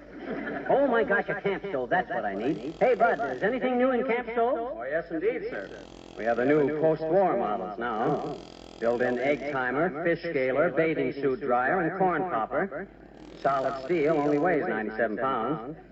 97 pounds? How could anybody carry a stove like that? Well, that's what makes this stove so unique, madam. You don't have to carry it. The legs are on clockwork hinges, and it walks along behind you from camp to camp. can also be speeded up to chase rabbits.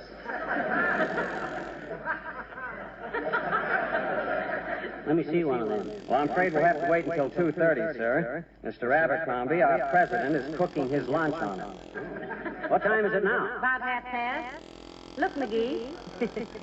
If you're going to sleep out in the open, how about a mosquito net? A net for mosquitoes? Not me, Snooky. I can catch them things with my bare hands.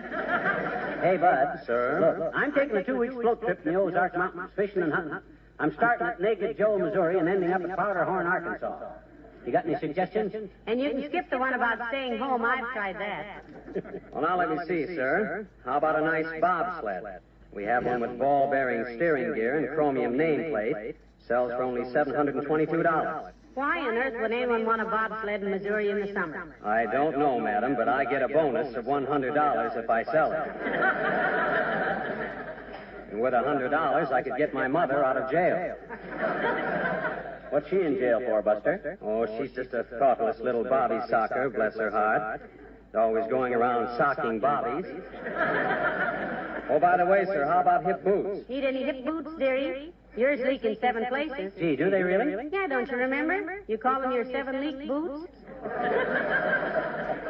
You got any good hip boots, Bud? No, sir, but next week we expect some in. Good ones, too. They have a double sole with 4 ounces of water sealed in. That gives you the squish without the discomfort.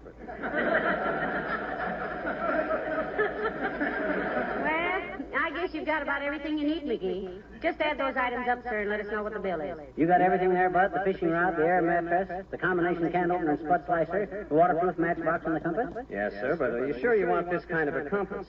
This is the kind you draw circles with. I know that. I find I always travel in circles anyway. This time I'm going to mark the map beforehand. Get me my bill, Bud. Yes, sir, and if I'm not back immediately, I'll be back at the elevator sneaking a smoke. Honest, lad. Look, Molly, why don't you change your mind and come on this fishing trip with me? My gosh, you'll have a wonderful time. No, thank you, dearie. I'll spend the 2 weeks cleaning the living room curtains and papering the bedroom. You just... Oh, for goodness sake. Hello there, Millicent. How do you do, my dear? Good day, Mr. McGee. Hi, Carsty. Buying some sporting equipment? They got some wonderful underwater goggles here. Great for finding that last butter knife when you're washing the dishes. No, I just came in to get Mr. Carstairs a birthday present, Mr. McGee, an archery set, I think. He's always wanted a bow and some arrows. Has he a quiver, Millicent? For a while, when he first gets up, my dear. But a few cups of black coffee usually stops it. Did you ever try archery, Mr. McGee? Not since he was a little boy, Millicent. He played Cupid in a school play and shot the principal in the left flank with an arrow. And anybody that thinks Cupid is a symbol of love should have seen him chasing me with a chair leg.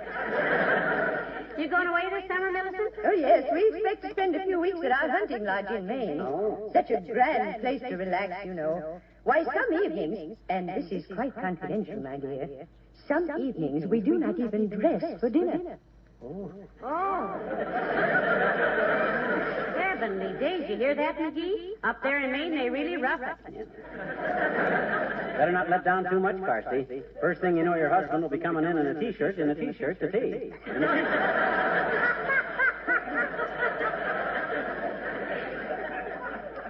How big a shack you got up there, kid? Oh, it's just an old log cabin, Mr. McGee. Mahogany logs, of course. Well, Natch. 25 rooms, not counting the conservatory and game room, swimming pool, landing strip, boathouse, formal gardens, and a 19-hole golf course. A 19-hole course? A golf course don't have more than 18, Carsty. Oh, really? Well, I don't play golf myself. But Mr. Carstairs is always telling about taking 8 or 10 shots to get out of a trough on the 19th. Are you going away this summer, my dear? I'm trying to get her to go on a float trip with me for some fishing, Carsty, but she don't want to go. Oh, I have so many things to do here, McGee. You have fun going by yourself. Do you fish, Millicent? No, but I'm rather good with a shotgun, my dear. You must go out sometime and shoot skeet with me. Oh, I'd love to, Millicent. You shoot them and I'll cook them, Molly. I got a recipe for broiled skeet that I've used for years. Ain't they delicious, Carsty? Simply delightful, Mr. McGee. And no bones. Well, I must be getting on. Have a nice summer, both of you. Good day.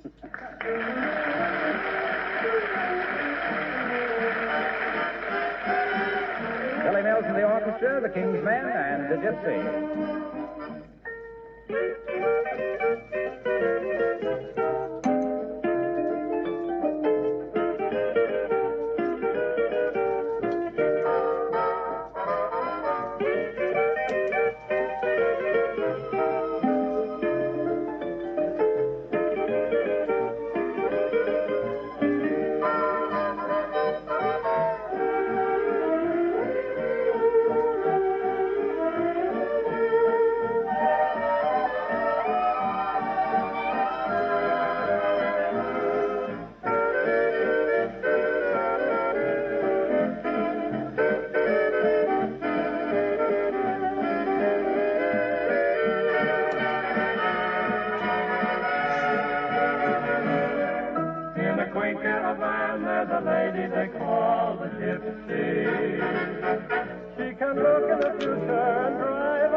What are you doing, McGee? I'm bumping up this air mattress to see if it leaks anyplace. Listen. Oh, I don't hear any leaks. Look, why don't you go on this trip with me, Molly? You like the fish. I'd like to. Yeah, but I don't like sleeping on the ground, dearie. I like to get close to nature, but not that close. You take this trip alone. Oh, well, gee whiz. Besides, I have so many things to do around the house. Paper the bedroom, clean the curtains, and the... Come in. Oh, hello there, Dr. Gamble. Do come in. Thanks, Molly. Hello, Bulgy. What's the bicycle pump for? Gonna put the tube in your mouth and inflate your ego? No, Aerosmith. If you would use those faded blue eyes of yours for something besides winking at nurses, you'd see that I'm pumping up this air mattress. He's going on a fishing trip through the Ozarks, Doctor. Are you going with him, Molly? Or do you welcome the interlude of peace and quiet with a little boom face out of your hair? Well, he wants me to go, Doctor, but I think it would do him good to get off by himself and not be bothered by having me to look after. Oh, come on, Molly. You're no trouble. I'll bet she's no trouble, Bucklewort. You just want her along. You only want her along because she can cook. By yourself, you'll come home with 3 crappies and dyspepsia. Oh, is that so? Well, I'm a pretty good camp cook myself, that's so. I remember one time up in Alaska, I took 2 wild ducks, skinned them, wrapped them in clay, and buried them in hot coals for 3 hours. You remember that, Molly? Indeed I do, dearie. And I bet they would have been delicious, too. What do you mean, would have been? I couldn't remember where I'd buried them.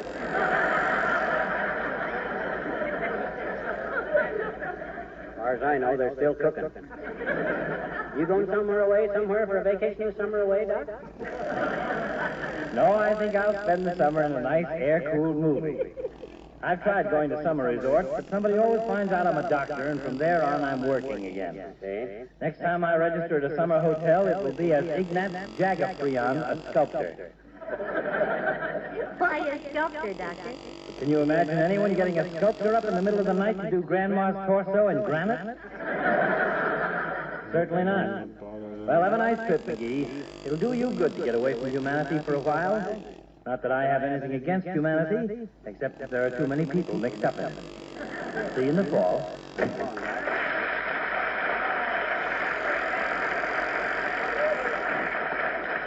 My, isn't he a sweet old character? Yeah, Doc's a great guy. Only thing is, listen, is that mattress leaking? No, dear, you're leaning on the bicycle pump. Huh? Oh. For a minute, I thought it was leaking. Hello, folks. Hey, I hear you're going on a fishing trip, pal. Yes, he is, Mr. Wilcox. He's leaving in just a little while. Going to take a float trip, Junior, with Walter Bale. Starting from Naked Joe, Missouri, and ending up at Powderhorn, Arkansas. Float down the river, camping and fishing all along the way. Gee, that sounds like fun. No rowing, eh? Area road, Junior.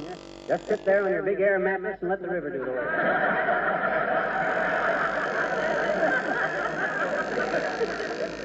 You going any place this summer? I am going to the garden spot of America, pal. Racine, Wisconsin. Is Racine so beautiful, Mr. Wilcox? It is to me, Molly. There is no prettier sight in the world than a full-grown paycheck. And mine are grown right there in Racine. Incidentally, I picked up a note from the office about the Summer Johnson Wax Show. Fred Waring and his Pennsylvanians are taking over. Isn't that marvelous? I think Fred Waring is simply wonderful. Don't you, McGee? Yeah, he's good. Well, he has one of the best shows on the air, barring none. Yeah, he's good. Well, don't you think he has a great show, pal? Yeah, he's good. I think everybody likes Fred Waring's program. Most everybody. He always does a great show. Relies quite a bit on music, though. Why, certainly he does. He's a fine musician, and he gets off some pretty smart remarks between numbers, too. Oh, yeah? Well, if he's such a hot musician, why don't he stick to his music? I play the mandolin, too, myself, Junior. But do I set myself up as a great musician? Do I try to muscle in onto somebody else's racket? Do I try to... Why, McGee, why are you so resentful? Say, pal, could it be that you're a little worried? Why, what could I be worried about? What if Racine should get the idea that Waring's better than McGee? Ishkabibble. I can always get a job. Doing what, dearie? Why, I could always. Somebody might want to... Well, if worse comes to worse, there's always the ice wagon. I mean, Hey, Junior, you going to announce the summer show? No, Waring comes on from New York, and Bill Bivens is the announcer. Oh, Bill Bivens, a fine announcer. One of my favorites. Is he really? Oh, he's all right. He's always talked about Bill Bivens, Junior, and you know what? I understand he can pronounce all the big words, like linoleum. So what? I can pronounce linoleum. Linoleum? Oh, anyway, that's not so important. What is important, Mr. Wilcox? Well, the important thing is that he knows about the product. See, I'd hate to think of a job like this in the hands of a guy who didn't know about Johnson's self-polishing Glo-Coat. Oh, they'll probably do that. Imagine how horrible it would be if Bivens didn't know that Glo-Coat requires no rubbing or buffing. That it shines as it dries. That you just pour a little out and spread it around and let it dry for 20 minutes or less. I'm sure he'll have all that information, Mr. Wilcox. And if he doesn't realize how Johnson's Glo-Coat can bring back the sparkling beauty to worn and tired old linoleum. Look, Waxy. Why don't you write him a letter about it? Oh, I did. I sent him a 700-word telegram of instructions. Why, that was a mighty nice thing for you to do, Mr. Wilcox. Well, I figured it was better to be sporting about it. 700-word telegram must cost you a handsome nickel or so, Waxy. No, I sent it collect. Ooh. See you in the fall, kids. Good luck.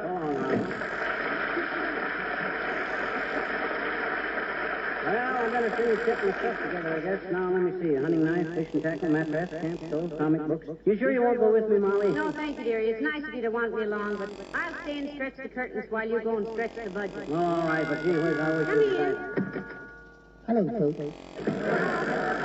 Hello there, Mr. Wimple. Hi, Wimp, old man. Hey, you kind of worn out, boy. Oh, I am, Mr. McGee. Our lawn sprinkler got broken, and my wife made me run around the lawn in circles all morning with a sprinkling can, while she stood on the steps and flicked my ankles with a bullwhip. Well, that's pretty terrible, Mr. Wimple, but isn't using a bullwhip on you rather flattering? I suppose it really is, Mr. McGee. But Sweetie Face, that's my big old college wife. Sweetie Face is awfully covered with a whip. Can she knock a cigarette out of your mouth at 50 paces, Wimp? Oh, she's much better than that, Mr. McGee. One night there was some cats making a dreadful noise in our front yard, and Sweetie Face leaned out the bedroom window and cracked his whip, and there wasn't another sound all night long. It was just wonderful. She really got those cats, did she, Mr. Wimple? No, she fell out the window.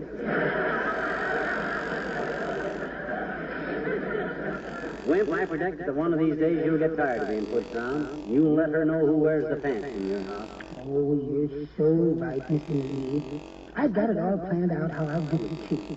The next time she starts in on me, I'm going to step up on a footstool and look her right in the eye. Who do you think you're talking to, I'll say.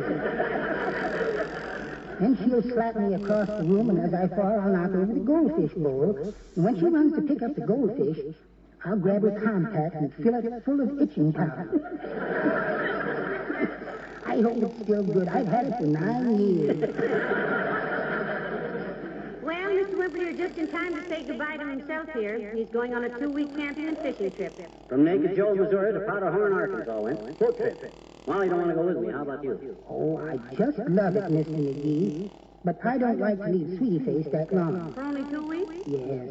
I don't like to leave her for only 2 weeks. If it was for 3 months, I'd... Say, Mr. McGee, have you got time to come over to my house a minute? No, I haven't, Wimp. I'm sorry, but I'm leaving as soon as I load this stuff in the car. Why? Well, just as I left, Sweetie Face was trying to move our big radio, and it fell over on top of it. Goodness me, Mr. Wimple. Is she still under it? Yes. But it's tuned to NBC, so she won't miss Bob Hope and Fibber... Oh, she's heard everything we said. Isn't this awful? I've got to go now. I'll see you in October.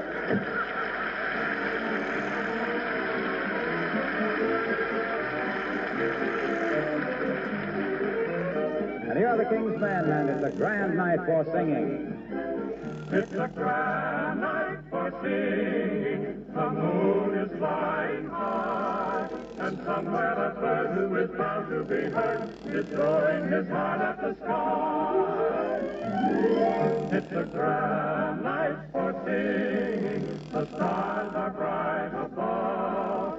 The earth is aglow, and to add to the show, I think I am falling in love. Falling in love.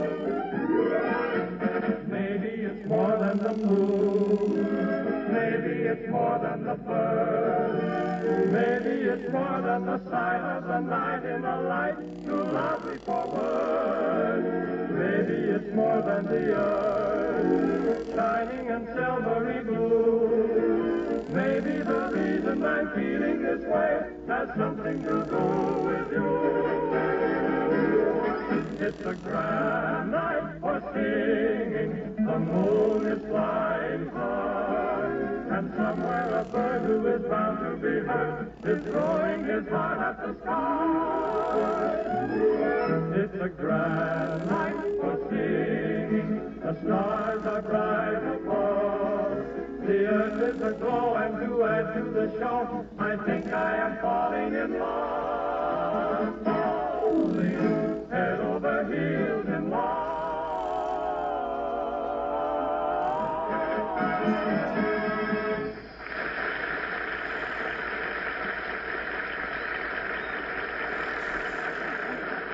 Well, I got the car all packed, Molly. I've got enough equipment in that jalopy to take me to Tibet and back. I believe in taking everything I need when I go fishing. Sure you got everything, dearie? Absolutely. I checked it off on my list as I packed it. Well, what's all that stuff on the piano? Oh, that's just my fishing jacket. Oh, my gosh, my fishing jacket. Thanks, kid. Don't mention it. Look, you still got time to change your mind and come with me. How about it? Why don't you You're sweet to want me to come, dearie, but I'm going to welcome a quiet 2 weeks to get a few things done around here. But as soon as you get to undress Joseph, Missouri, you send me a postcard. No. It's Naked Joe, Missouri. I showed it to you on the map. I know, and that's one reason I'm staying home. Huh? That's not a very ladylike place to start a fishing trip from. Now, is it... Come in. Oh, merely trivia. Hello, Your Honor. Hello, Molly. How are you, McGee? Great, Chris, great. You're just in time to wish me luck on my fishing trip. Going on a float trip from Naked Joe Mo. Leaving in a few minutes. Well, I hope you both have a wonderful time. Oh, I'm sure we will, Your Honor. I'm going to stay home and relax. Very intelligent of you, I'm sure. By the way, who's doing the summer show for Johnson's Way? Waring's Pennsylvania, Trip. Great outfit. They'll be on for 15 weeks. It'll be wearing all summer.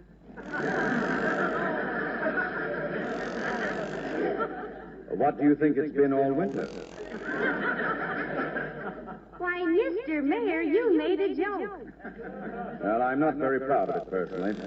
Jokes about a man's name are always very clever to the person who perpetrates them, but pretty old hat to the one whose name it is. You mean Fred Waring? In this case, yes. Did you ever meet him, Mr. Mayor? No, I never had that pleasure. Then what right have you got to make remarks about his clothes? I didn't make any remark about Mr. Waring's clothes. Oh, yes, you did. You said his hat was pretty old. I beg your pardon. I said nothing of the sort. I said jokes about a man's name, a pretty old hat. A guy with a name that Fred Waring has got a right to wear any kind of a hat that he wants to, Latrivia. He'd still be a wonderful showman if he wore mucklucks and a beanie just because he cheats. Now, look here, McGee. I think you're deliberately trying to embroil me in an argument, and I am There not... can't be any argument about criticizing the hat of a complete stranger, Mr. Mayor. This is a democracy, and if a man chooses to wear an old hat... I didn't say that Mr. Hat was wearing an old Waring. I mean, if he wants to lead his hat in an old band, wear his bath hand in a bandstand... Now, look, I was... Now, control yourself, Latrivia. Control yourself. Don't shout at my wife. I was not shouting at your... I was not shouting at your wife. I was only trying to explain that I made no reference whatever to Mr. Waring's hat. I was merely utilizing a certain slang expression. When you say something is old hat, it means that it's all too familiar. Have I made myself clear? Yes, but you might be a little more careful about indulging in personalities, Latrivia. A man's hat is his own business, and an old hat... Oh, for heaven's sake, stop it. You know very well that I didn't intend to have to Mr. Hatting's reference. Reference to Mr. Waring's reefer. A reference. A hat. When I said that an old band leader has a hat, an old hat has a... You stated it. Nobody would try to do anything. I was... We were... You... I...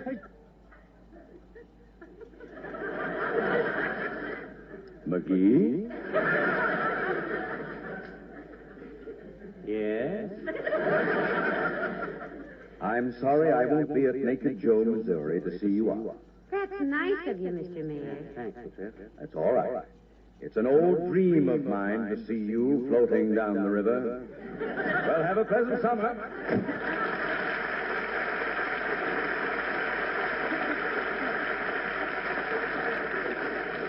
Well, I guess I better be getting started, Molly. What time is it? About 1/2 past? Great. That ought to get me to Naked Joe, Missouri, about daylight. Now, look, why don't you throw some stuff in the suitcase and come along? It'll be an awful lonesome drive without you. No, thank you, sweetheart. I'm glad you want me along, but with the bedroom to be papered and the living room curtains to be washed and all that. Who's that? I thought everybody was in. Come in. Mr. McGee? Yes? If you have 65 cents for me, I have a telegram for you. From a relative. How do you know it's from a relative, son? It's collect. Here, Molly, you read it. I want to check over my list and see if I packed everything. All right. Now, just a minute, boy. There may be an answer. Oh, heavenly days, McGee. Listen. Huh? It's from Cousin Salvador. What? He says, I'm bringing wife and 7 children to spend summer with me. Oh. Please wire prepaid most convenient time for arrival. That does it, McGee. I'm coming with you. Huh? Hold everything. I'll be packed in 10 minutes.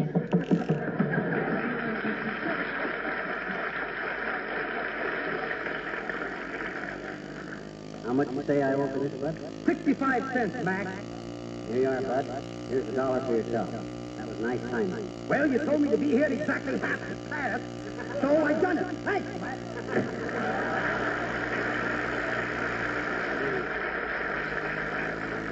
McGee, you're a dirty old conniver.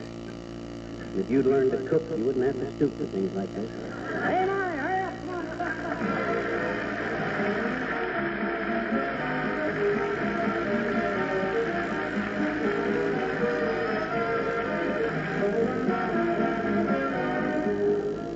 It's really great to be able to hit the highways again and enjoy the open air, but I think you'll agree it's even more fun if your car is clean and sparkling. That's very true, you say, but how do I get my old bus to sparkle without a lot of darn hard work? Well, the answer to that is an easy one. Johnson's Car New, and surprisingly little of your time. You'll be amazed how easy it is to give your car a beautiful polish with Car New. Unlike ordinary car polishes, it's a wax-fortified liquid that both cleans and polishes in one application. There's none of that hard rubbing. You just apply it and let it dry to a white powder. When it's dry, you simply wipe the powder off, and that old road grime goes right along with it. You'll hardly know your car. The finish will shine and sparkle as if it had just rolled off the assembly line. Try Johnson's Car New, won't you? It's spelled C-A-R-N-U.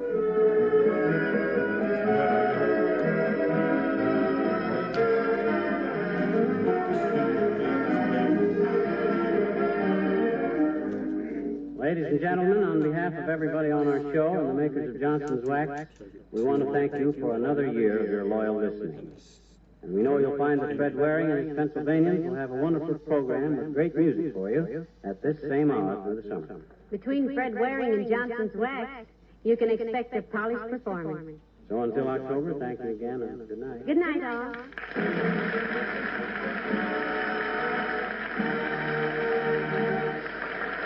This is Harlow Wilcox, speaking for the makers of Johnson's Wax products for home and industry, inviting you to listen in again next Tuesday night when you will hear the Fred Waring Show.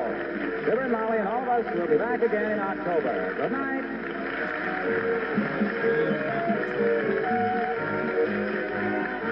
is NBC, the National Broadcasting Company.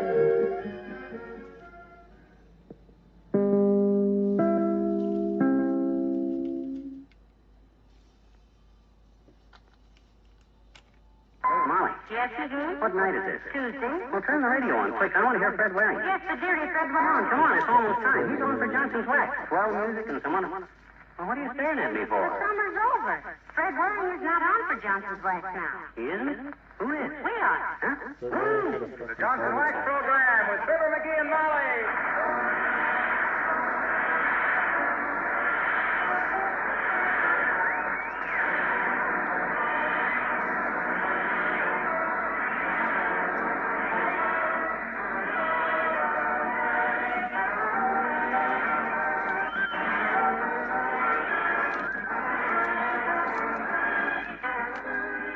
During my years with Fibber McGee and Molly, I've become kind of used to wax. But you know, even today, it always seems to me there's a touch of magic in the way wax turns an everyday object into a thing of surprising beauty. Take one of your tables, say. Rub a little Johnson's paste wax on it, polish it lightly, and right before your eyes, that table becomes a shining, richly polished treasure. The whole surface glows brightly, and the grain of the wood is clear and lovely. All through your home, you'll find that Johnson's Wax performs similar miracles. In every room, wax-polished floors take on a mellow sheen that adds enormously to their appearance. Johnson's Wax does wonders for your furniture, too, and greatly enriches the looks of things like windowsills, bookends, and leather articles. And think what a great comfort it is to you to know that Johnson's Wax is constantly on duty to guard against dirt, wear, and filthing. I hope you'll use it regularly. You'll be really pleased if you do. Johnson's Wax, paste, liquid, or cream.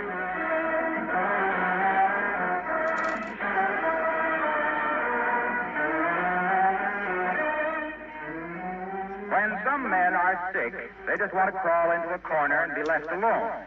The other 99 out of 100 want to be babied, nursed, coddled, pampered, and spoon-fed. Out of the grab bag of matrimony, Mrs. McGee of 79 Wistful Vista had to snag one of the latter kind. You'll see what we mean as we meet Fibber McGee and Molly.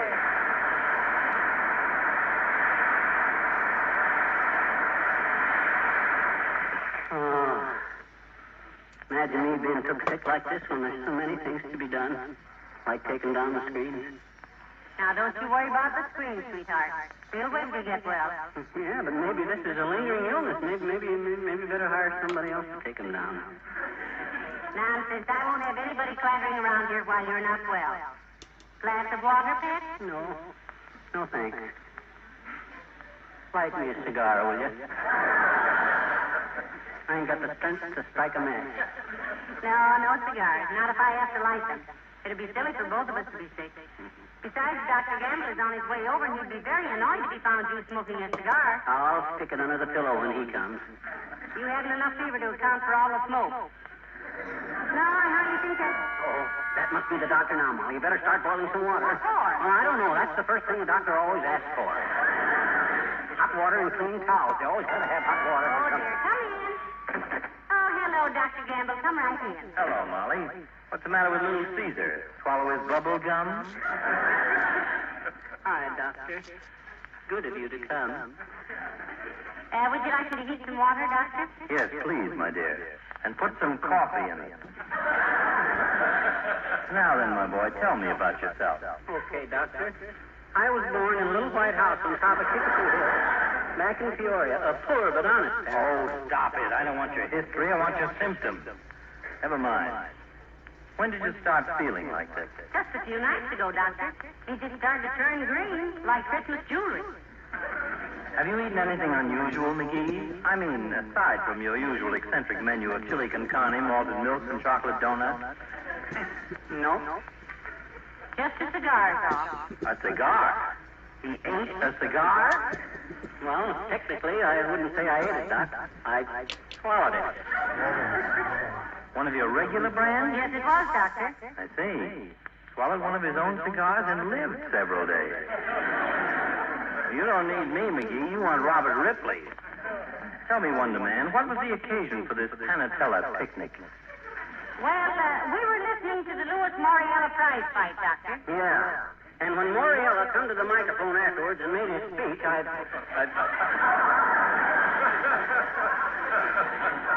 Well, I gulped my butt.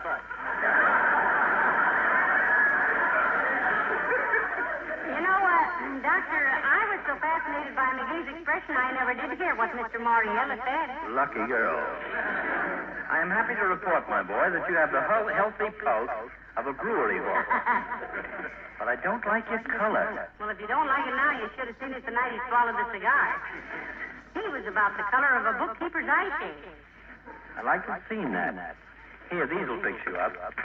Ooh, pills. What are they, Doctor? These, my dear, are placebo. I give them to very few people, then only in unusual circumstances. What did you say they were, Doc? Placebo. Take one every half hour with water or milk.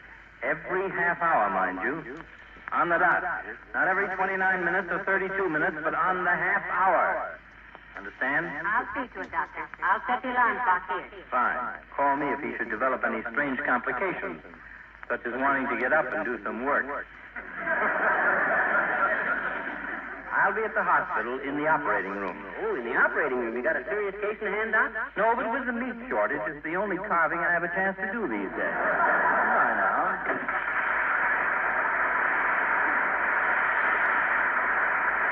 Oh, my, isn't he a sweet old character? Here, I'll set this alarm clock for you, and as soon as it rings, you can start taking your pills. Hey, I better take one right now. They look good. Give me the clock. I'll set it for right now. Well, here, but I don't have much. Give me the pills, quick. Well, I'll set it for another half hour. Is there anything else you want, dearie? Yes. What? Light me a cigar.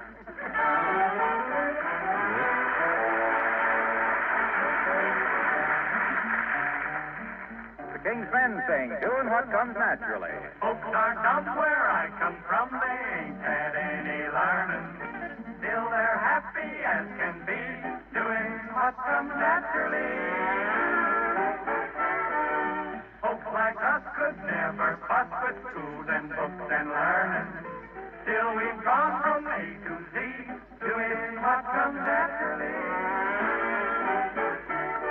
You don't have to know how to read or write when you're out with a feller in the pale moonlight. You don't have to look in a book to find what he thinks of the moon and what is on his mind. That comes naturally. That comes naturally. My uncle down in Texas can't even sign his name. He signs his name with X's, But they cashed him just the same. Uncle Bill was always ill but never saw a doctor. He just died at 93, doing what comes naturally. Uncle Jed has never read an almanac on drinking.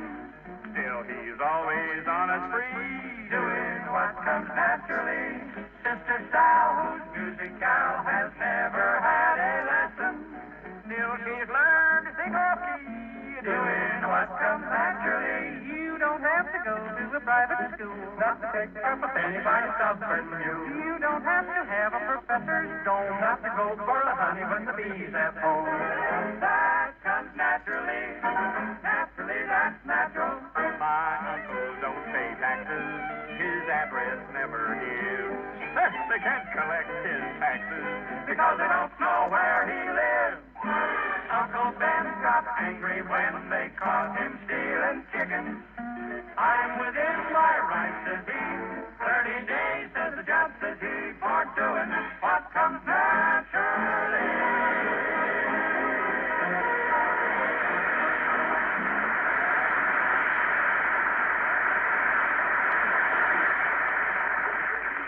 Feeling any better, dearie? Anything I can do for you? Yes. What is it?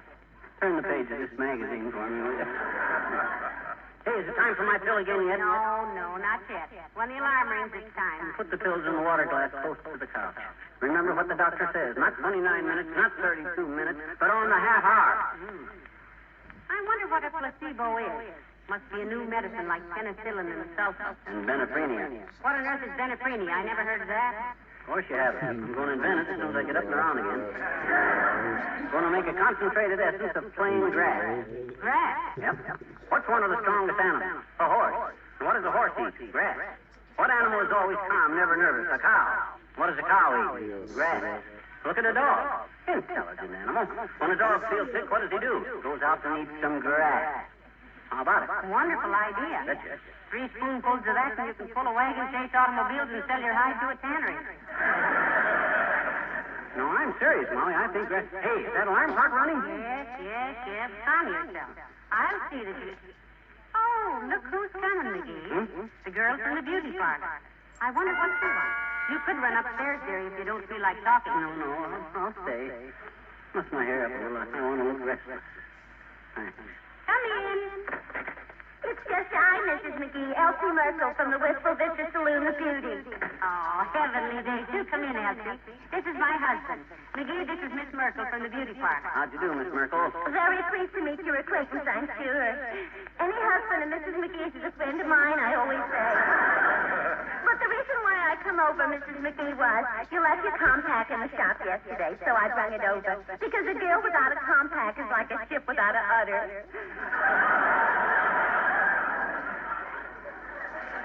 I think you mean rudder, Elsie. Not necessarily. I was on a cattle boat. Never mind.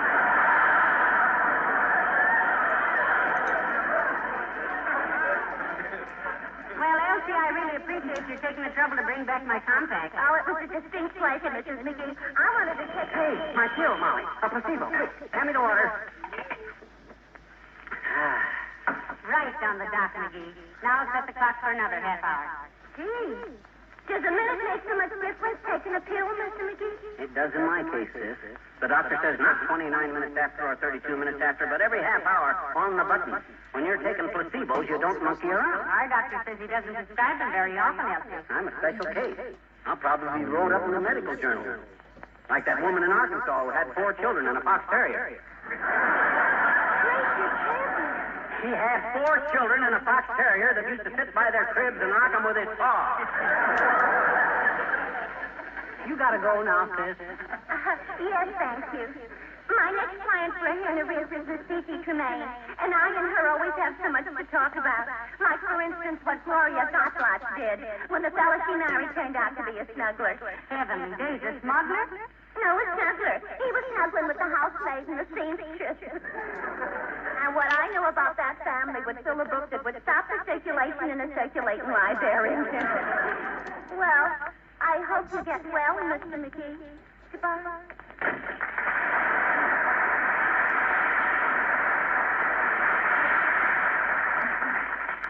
She hopes I get well. That's a pretty thought. Do I look that bad, Molly? No, you don't look bad at all, dearie. And I must say Dr. Gamble didn't seem very perturbed about that. Oh, no, he gave me the placebos, didn't he? And he don't give placebos to everybody. I'll bet I got some obscure disease that people don't know. Oh, folks are just passing by and...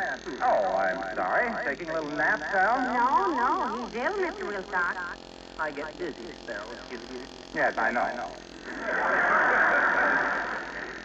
You're looking good, Junior. Nice and tan. Took a yachting trip on a fishing boat this summer, didn't you? Yeah, Lake Superior. Had a wonderful time. And the strangest thing happened one day. Catch a mermaid, Mr. Wilcox? You know, if they're under 18, you have to throw them back. No, listen, I was on deck one day telling Jose. Jose Ducharme, fellow that owns the boat. Greatest fly fisherman who ever cut a hook out of his leg. Well, we were sitting on deck one day, and I was telling him all about Johnson's car new. Oh, I just bet you were. We were talking about Johnson's car new and how it's the tired car old friend because it beautifies a dingy car with so little effort. And the strange thing that happened, Mr. Wilcox? Yeah, get with it, Waxy. Skip the part about how you just fly car new, let it dry and wipe it off for a showroom shine that you can see your happy little face in. And we know how it cleans and polishes in one teensy-weensy application. Now, groom.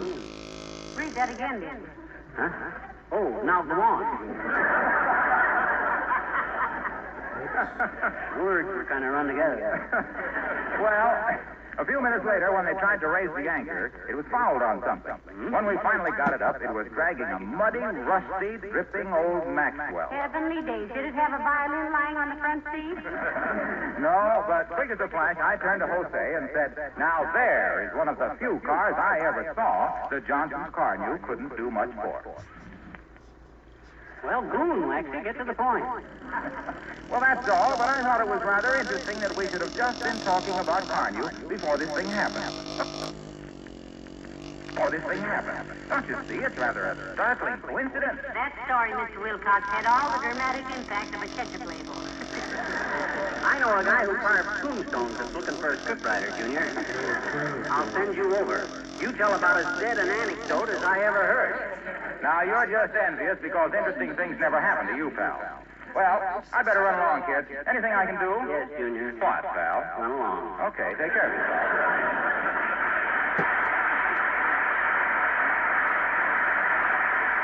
That guy can be duller than a dime store chisel. Hey, don't go away. Where are you going? I simply must go upstairs, dearie, and sort the laundry. If you want anything, just pound on the wall or something. And if that alarm clock goes off, take the placebo quickly. Okay, but don't be gone long. I might have an eclipse. The word is relapse, sweetheart. An eclipse is a term used in astronomy. And you don't have a heavenly body.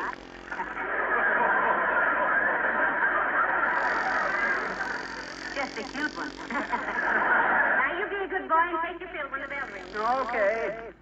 Ah, there goes the good kid. And what a nurse. Only thing Florence Nightingale had that she hasn't got is a buckle. If I wanted chili con carne and waffles for supper tonight, she'd cook 'em for me, sick as I am. And sick as I am, that's what I want. By George, when she's... Hey, Molly, there's somebody at the door. Hey, Molly. Come in. Oh, hello there, Jeannie. You better not get too close to me now. I'm a sick man. Okay. Say, I rode an airplane this summer, mister. Oh, you did, eh? I said you did, eh? Did what? You rode in an airplane this summer. I know it. It was my uncle's airplane. We flew 1,000,000 miles high, and he shut off the motor and started gliding. We glid all the way home. That's very interesting, sis, but you don't mean you glid. You glided all the way. Okay. I guess I don't know very much about airplanes. It was the first time I ever rided in one. Not ride, Jeannie, rode. The past tense of the subjunctive taking the plural object in the participle. Is it really? Anyway, there were so many clouds, they hold the ground so we couldn't even see it, I bet you. Please, sis, not hold the ground. Hit the ground. Pardon me. But see, mister, once I hear excited when the airplane dips, oh, boy, it dips fast. Don't, sis. Boy, it dove fast. Climbing in when we rode home. Arrived. When we arrived home and drove up the driveway. Drove up the driveway? Sure. When we drove up the driveway, why we... Look, mister. Are you going to be busy about January 15th? January 15th is a long way off. Why, Dad? I'm coming over and tell you a story of it. Fine. Be glad to hear it, Jeannie. But why January 15th in particular? Because the way you butt in and interrupt and everything, it'll be an awful cold day when I tell you anything again.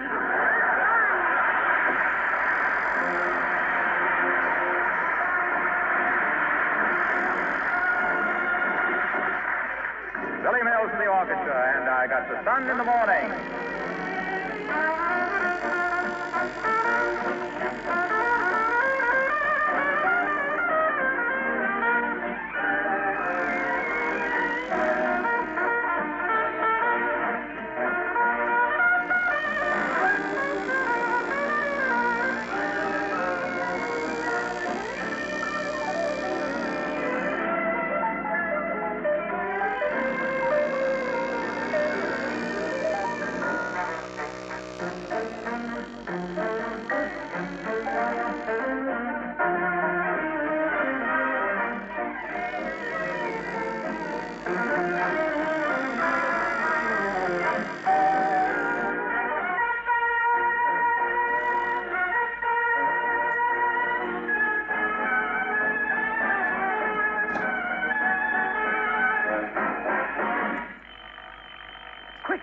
Placebo. Where's the water? Okay, Billy.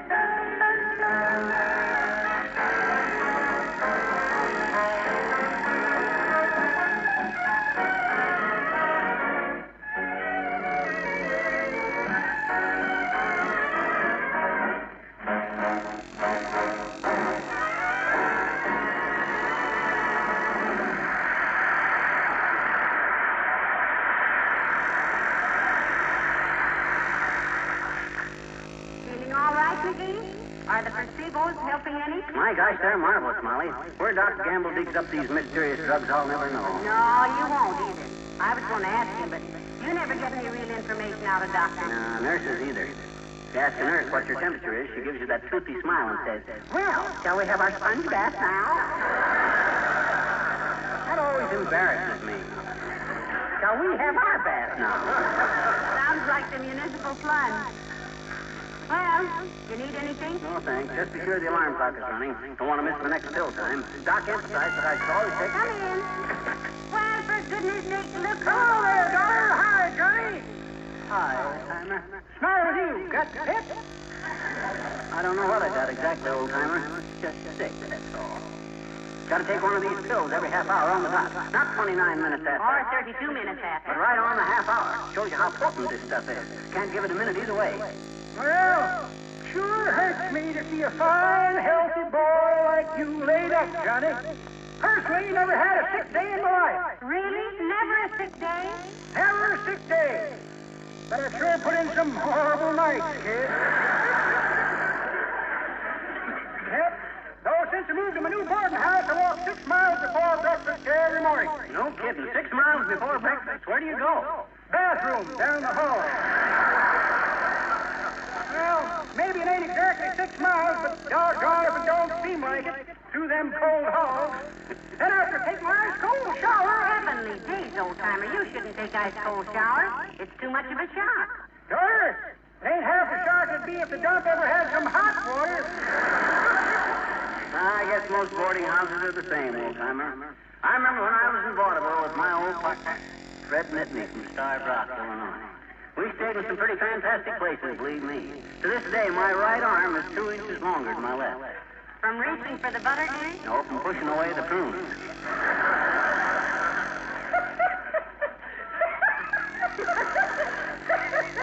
That's pretty good, Johnny, but that ain't the way I heard it. The way I heard it, one feller said, says, think President Truman is going to run for re-election? Sure, says feller. A friend of mine in Washington just been called in for a conference. That's so, says first feller. Politician? No, says feller. Piano tuner. Let's get there. I was supposed to be 2 fellas that said, be good to yourself there, Johnny. Go on.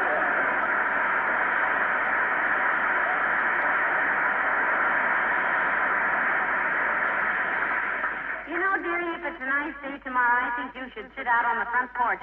My placebo. The water. Hurry. Oh. Well, the doctor certainly ought to be proud of the way you're following instructions. I'll say so. I popped them pills into my puss before that dad-ratted sleep buster stopped clanging. And you know what? No, what? Them pills are doing strange things to me. My beard is growing faster. Look at it. I need to shave again already. You mean already since yesterday morning? Oh, didn't I shave this morning? Oh, besides that, my fever's gone down. My chest feels absolutely cool to the touch. Why not? You spilled half that glass of water on your I did already know. Nevertheless, I got an instinctive feeling that them pills are working wonders. I got a terrific appetite. I could even... Fine sick room. Might as well be convalescing in Times Square. Come in. Well, McGee, look who's here. Mayor Latrivia. Good day, Molly. Oh, don't get up, McGee. Don't worry, Your Honor. Oh, my goodness, you're all dressed up, aren't you? Gardenia, gloves, and everything. Making a campaign speech, Latrivia? No, McGee. Well, since I saw you last, I've fallen, well, that is to say, there is a woman.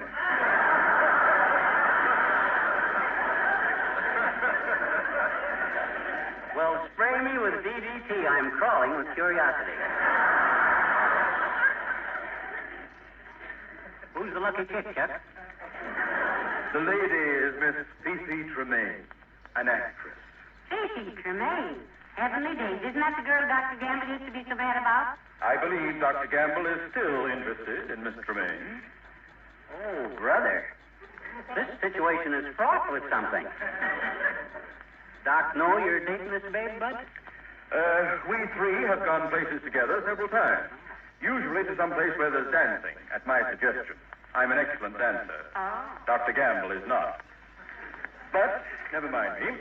What seems to be the trouble with you, McGee? Oh, just a little upset or something, Mr. Mayor. Your rival in love was here a while ago to see him. Yeah, you know what he gave me, Latrice? Placebos. Placebo? Not really. You know what they are, Mr. Mayor? Yes, I do. I think. This is very interesting. You said it, kiddo. I got to take one every half hour. Not at 29 minutes. Not at 32 minutes. Every half hour on the nose. I got the alarm clock right here, so I won't miss him. Well, I have very great admiration for Dr. Campbell as a physician, and if he gave you placebos, I imagine that's exactly what your condition demands. Have you a dictionary? Oh, sure, Latrice. One over your shoulder there on the bookshelf. Right between the Rover Boys in Southern Waters and How to Build 20 Sailboats. We also have 5 little peppers and how they grew, but himself is pressing some neckties in it. Did you get it, Mr. Mayor? Oh, yes, I have it. Now, let me see. Placebo, placebo. Ah, here it is. Just as I thought. What is it, Mr. Mayor? Yeah, tell me, Latrice. My God, it may be something I'm paying $100 a gram for. What is it? What's it say? It says placebo. Yeah? A mixture or pill of no medicinal value given to satisfy a patient's whims. Whim? Oh, my God. You hear that, Molly? I got the whim. Oh, my Campbell again. Quarantine in the house. I got the whim.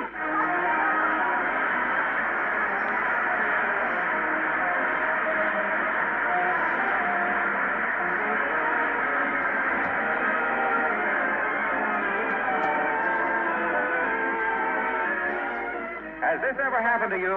You're visiting a friend's house, and eventually you drift back into the kitchen, and there on the floor is the sort of linoleum surface you've always dreamed about.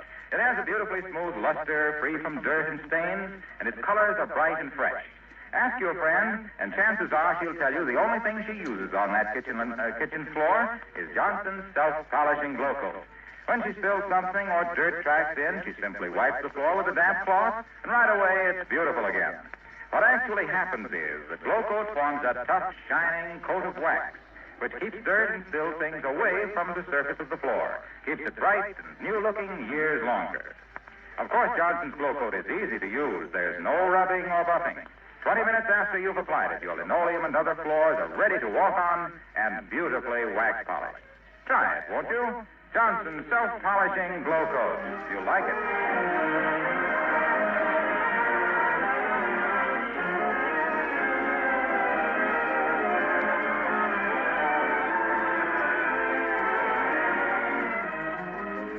Doc Gamble was just here again, and you know what he said? No, what did he say? He says I got the worst case of whims he'd ever seen. Says I got him chronic. Heavenly days, is he going to operate? I asked him that. He says it was a tempting idea, but we better try diet first. What kind of a diet? No moose meat. Well, that I can arrange. Good. Good night. Good night, all.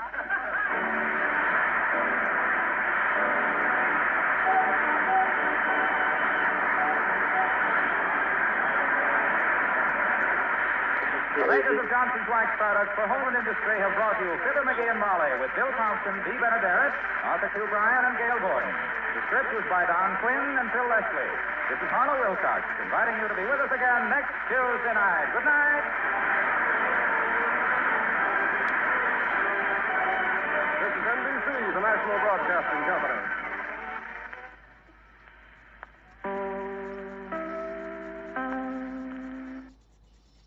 The Johnson Wax Program with Fibber McGee and Molly.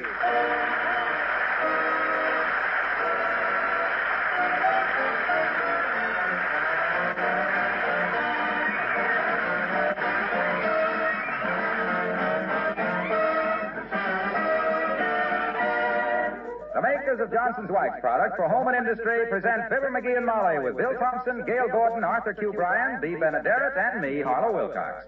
The script is by Don Quinn and Phil Leslie, music by the King's Men and Billy Mills Orchestra.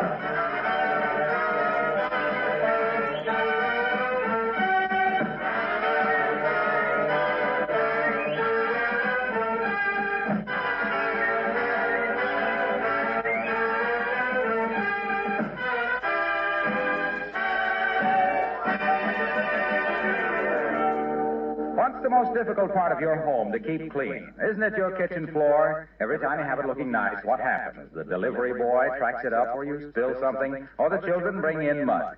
But if you know the secret, it's no trouble at all to have a kitchen floor that's always clean and bright. Just get yourself some Johnson's Glo-Coat. Believe me, that tough protective film of Glo-Coat makes all the difference in the world. When you spill something on your linoleum, or when someone gets it dirty, you simply wipe the shining surface with a damp cloth. And right away it comes up smiling. Right away its patterns are clean, its colors bright and fresh. Now, I guess I don't have to tell you that Johnson's Glo-Coat is self-polishing. There's no rubbing or buffing. Glo-Coat shines as it dries. In 20 minutes, your linoleum and other floors are beautifully wax-polished and gleaming. Why not decide right now to have more beautiful floors and save yourself some work with Johnson's self-polishing Glo-Coat?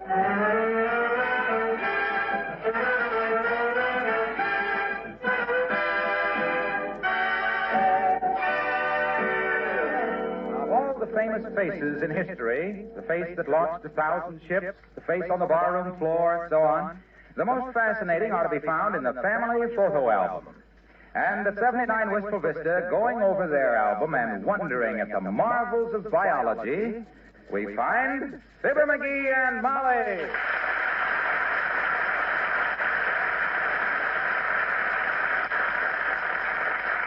Get a load of this picture, will you? Get a load of it.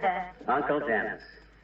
Got a collar like Hoover, a tummy like Taft, and a mouth like Bilbo. The photographer must have had a brace around his neck. He certainly looks stiff. He probably was. Remember the time Doc Gamble gave him a blood test and it come out 97 proof? Don't be intolerant, dearie. None of us is perfect, you know. I know, but I never knew a guy who worked so hard at being imperfect as Uncle Dennis. Hey, what's this picture? Looks like a picket line at a screwball factory. That, my pet, is our class picture. Oh. 7th grade, Peoria. Oh, yeah. You're in the middle of the front row with the catcher's mitt on. And I'm the sweet-looking child right behind you. Miss Fiditch is at the end there. Well, what do you know? Miss Fiditch, our old school teacher. And a very thrifty woman. She used to scrape up the chalk dust and use it for face powder. I used to hate all those teachers till I found out what they were being paid. Now I know they weren't mean. They were just hungry. We were certainly a handsome group of kiddies, weren't we? Yeah. And isn't this a coincidence? That big Moran boy next to you. Oh, Moran? That jughead? Yeah. That muscle-bound bully? You know, we were friends all through school, and I hated him every minute of it. But the coincidence is that I was just reading... Oh, Moran, what a stoop. He had such a big Charlie horse between the ears, he couldn't think up the right answer to roll call. Why did you hate him so, McGee? What did he do to you that everybody else wanted to and didn't? He was a bully, and I wasn't. That's why. I was just a jolly, friendly, chubby little fellow, and he used to beat me up every day. Oh, dear. Well, why did he pick on you? Says I was easier on the knuckles than the skinny kids. But I got even with him all right. The day him and his family moved away, I put a skunk in his trunk. Oh, was he mad. He says he'd get me for it if it took 1,000 years. Well, it won't take that long, dearie, because... Nah, he didn't scare me, though. I waited all day long for that guy to show up. And when he didn't come, I went home. Where were you waiting for him? Down by the brewery.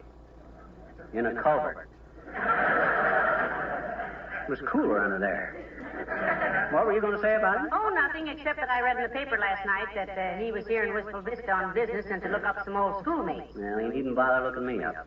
I hate that guy like... What was that? Boomerang here in town? Sure. Oh, my gosh, Molly. He'll beat the junior. He says he'd get me if it took...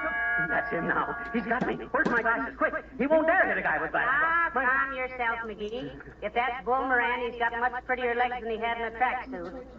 I saw them coming up the steps. Come in. It's only I, Mrs. McGee, Elsie Merkel from the Wistful Vista Saloon of Beauty. Elsie, sis, am I ever glad to see you. Now have a chair. Now have 2 chairs. Take the furniture. Tear out some wallpaper. The joint is yours. He was expecting somebody else, Elsie. Gee, and I was just beginning to be flattered. Queen Maria Bohemia never had a welcome like that. But the reason why I come over here for, Mrs. McGee, was you left your compact in the beauty parlor. Here. What, again?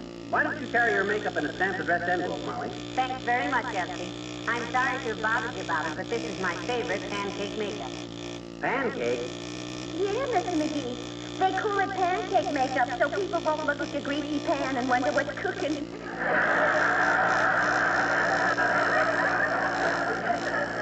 How's everything at the beauty parlor, Elsie? Keeping you busy? I'll say. I spent the whole morning working on Fifi Tremaine, the actress. Pete Tremaine. Hey, Molly, ain't that the filly that Doc Gamble and the trivia are whinnying at? That's the one, all right. Say, Elsie, is Miss Tremaine a blonde or a brunette? Well, she's a decided blonde, Mrs. McGee. She is, huh? Yeah, she decided a couple of months ago. Before that, she was dark as the inside of a wood. Is she pretty glamorous, Elsie? To a beauty operator such as I am one of, Mrs. McGee, glamour is strictly something that comes out of a jar. I've seen dames come in looking like they just got off a broom. And in 2 hours, they got fellas throwing diamond Herreras at them. Well, Doc Gamble and the trivia are both trailing her around like a busted garter. Doc's got her fever chart on his desk in a gold frame. And La Trivia gives her a motorcycle escort when she goes out to walk the dog. Oh, it must be wonderful to have a doctor and a mayor in love with you. One keeps you out of the hospital and the other keeps you out of jail.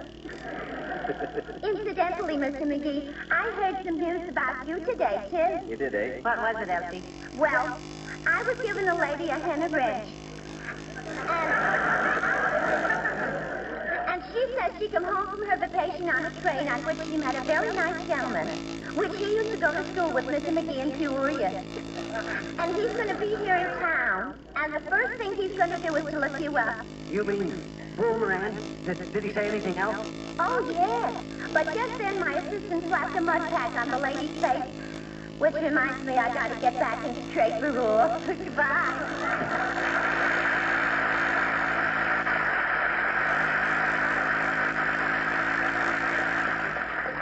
You hear that, Molly? Boomerang is in town, and he's after me. The big bully. My gosh, you... Calm yourself, McGee. My goodness, he Well, if he wants to see me, by George, let him hunt for me. I ain't going to sit around here in the house like a clay pigeon. Where's my hat? on the hall table. Where's my glasses? I gotta be wearing my glasses. I don't know, McGee. You haven't worn those glasses? Oh, I gotta have my glasses. It's a federal offense to hit a guy with glasses on him. Oh, I know where they are. They're right here in the hall.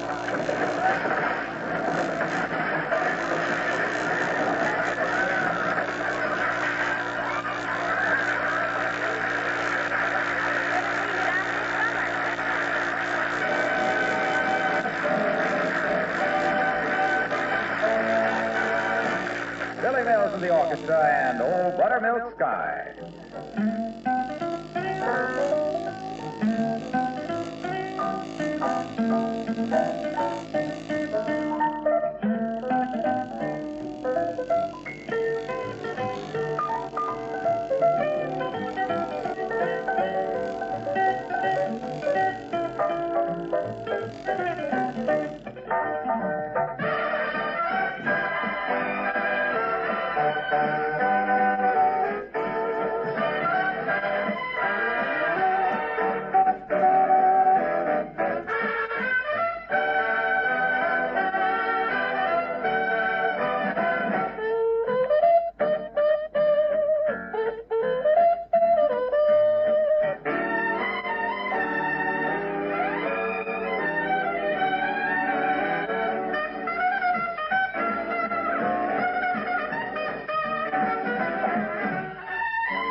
goodness, McGee, I'm tired of walking. Don't you know any streets where the sidewalks are softer? You'll get your second wind in a minute, kiddo. I gotta keep circulating. Why don't we go home and then if Mr. Moran Oh, shows no, we don't. He's just the type of linthead that'll be after me with a sawed-off shotgun. And a moving target is harder to hit. I know alleys in this town where he'd never... Oh, McGee, there's Officer Clancy waving to you. Where? Right over there. Take those silly glasses off so you can see. Okay. But if you spot Moran, let me know so I can put him on again. Oh, hi, Clancy. Hey, McGee, if it isn't just the laddie I've been after looking for. And how are you today, McCushler? The top of the morning to you. And the balance of the day to yourself, Mr. Clancy. Ah, McWarning, 'tis yourself that has the soft wind off the lake of Callahan in your little throat. Sure, when I hear the likes of you speaking with the voice of the little people, 'tis taking me back to the county clarities. Oh, lay off it. You phony bog trotter. Closest you ever been to court was the last time you pulled one out with your teeth. What's on your mind, Clancy? Well, now, me bucko, I've been assigned to this precinct to collect fees for dog licenses. Your dog is a male or a female? We haven't got a dog, Clancy. What? You haven't got a dog? A fine thing, so you don't like dogs. Sure we like dogs. We just don't have Listen to the man. Him and his wife living in a great big house, and never the room in it for man's best friend. Never known the friendly touch of a cold nose. The honest love and devotion of a loyal animal like a dog. Ah, the shame of it. Yeah, but Mr. Clancy... And who would it be that waits at the door for you day after day? Never complaining, never criticizing, knowing all your faults and forgiving you for every one of them. Who is it? Me. Look, Clancy, I know you're... disappointed I am in you, McGee. The dirty selfishness of you, you scut. A man that can't spare a warm corner by the fire for a friendly pup. Yeah, but Mr. Clancy... Never let it be said that Terence Francis Martin Joseph Clancy was one to stand for such things in his own precinct. How much can you afford to pay for a dog? What do you mean, how much can we afford As to it pay? happens, my own dog, and a finer half Doberman, half Cocker Spaniel, never bit a milkman. She had pups this very day, and to give him a home and the love of a good man, I'm letting you have one for $35. Yeah, but we don't... Quiet, my poor niece. 'Tis not a cent more will I take. 'Tis like telling me own child it is. And breaks the heart of me to part with it. I'll be over tonight. Now, wait a minute. That'll be 35 for the pup and 3 for the license. Good day to you. And 'tis proud I am to know that dog lovers at your son.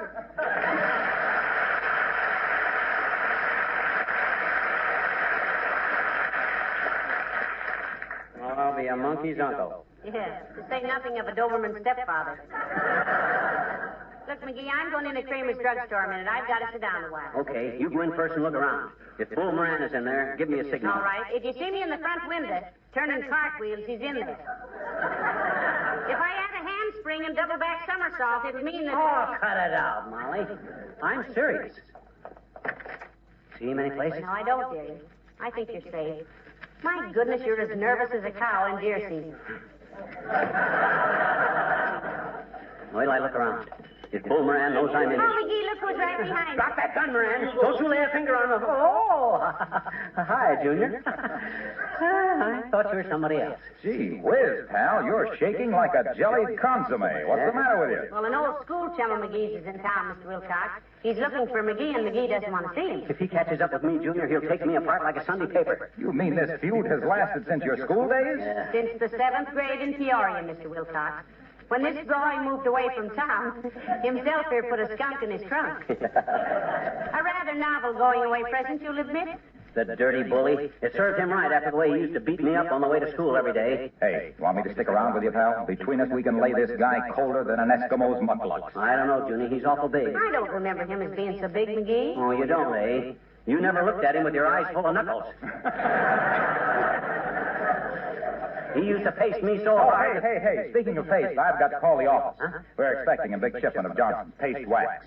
Okay, but as I was saying, Junior, this guy used to hit me with everything. Paste wax is making a terrific hit around Wistful Vista, you know, the way it protects and preserves and beautifies floors, furniture, windowsills, and luggage. It's so wonderful. Yeah, we know, Mr. Wilcox, but this big bully that McGee... That's what I was saying. Johnson's paste wax does such a bully job of guarding wood and leather and enamel surfaces against dust and dampness, protecting it against all those... Yes. We know. But that don't protect me against Bull Moran. Against who? Flo Moran, Mr. Wilcox. That's the brute McGee is dodging. Well, why didn't you say so? I was just talking to him about you. What? Where is he? Where is he? In the back of the store, in the phone booth. He'll be out in a minute, I guess. McGee, come back here. McGee!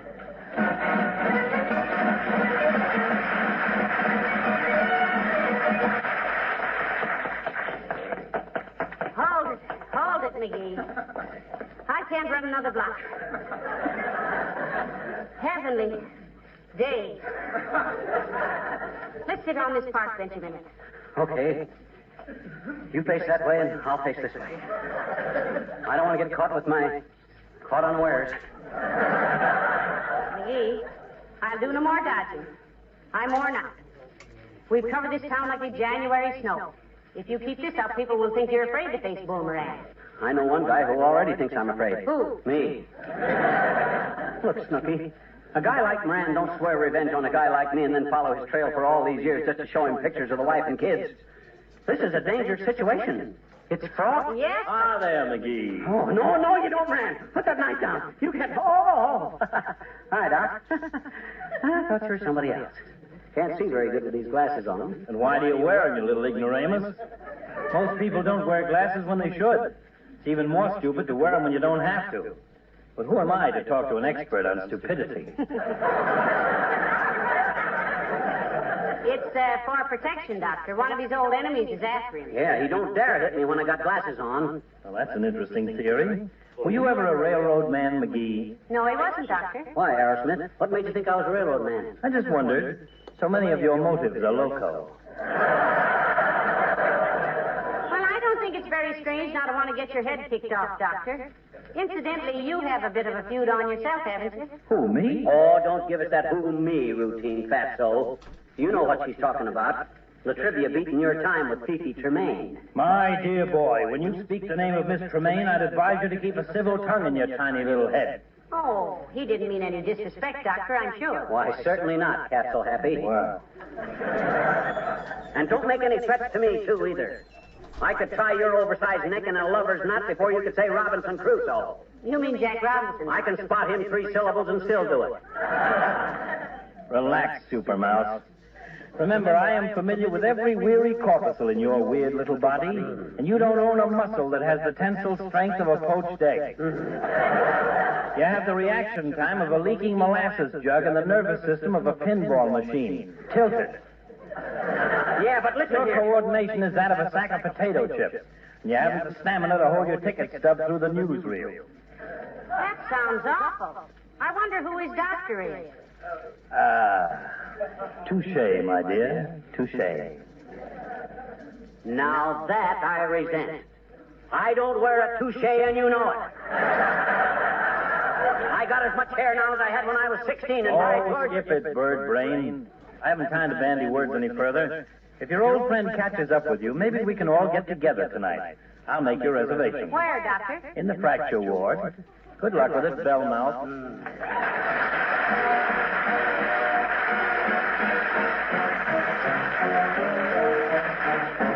The King's Men sing My Darling Clementine. In a cavern, in a canyon, excavating for a mine, dwells a miner, 49er, and his daughter Clementine. Oh, my darling, oh, my darling, oh, my darling Clementine, you are lost and gone forever, dreadful sorry Clementine. She was light and like a fairy, and her boots were number 9. Packing cases strung with laces were the shoes for Clementine. Oh, my darling, oh, my darling, oh, my darling Clementine, you are lost and gone forever, dreadful sorry Clementine. Oh, she was driving little ducks to water while the steeple clock was striking 9.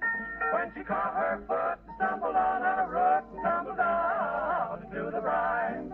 Oh, my darling, oh, my pretty little darling, oh, my darling Clementine, Clementine. You are lost and gone forever, dreadful sorry Clementine. Her ruby lips above the water flowing bubbles, soft and fine. Alas, I could not swim, the fisher boy saved Clementine. Oh, my darling Clementine, and now she's married to the fisher boy.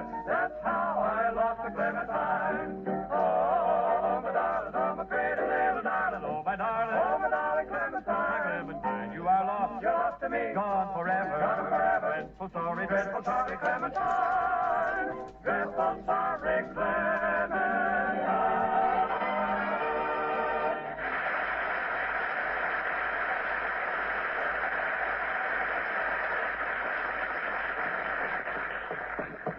Hurry up, Molly. Let's get in the house. What you got? A note. It was pinned to the door. Bring it inside. That's it. Oh, it's for Mr. Moran. Listen, it says, remember me? You were out, but I'll be back. Signed, Bull Moran.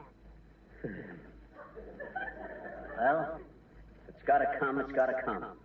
I'll fight him. Good for you. I have to. I'll fight him square and fair. Where's my ball bat? I got to have my ball bat. It's merely trivia, dearie. Come in. Hello, Mr. Mayor. Come right in. Thank you, Molly. Hello, McGee. How you been, Triv? I haven't seen you lately. No, I've been extremely busy lately, McGee. Civic meetings, things of that sort. You were having a little argument with that bar association of yours, weren't you? How did that come out? Oh, I haven't seen her since I met Miss Tremaine. I stopped going to Joe's place. Oh, that bar association. That's the one we meant, yes. Yes. Well, we reached an agreement. That's good. Personally, I'm glad to hear you haven't been dating anyone else since you met Stacy. Thank you. I wish I could say the same for her.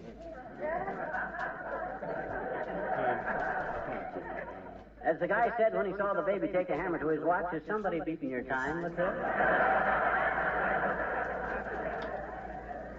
I'd rather not discuss it, if you don't mind, McGee.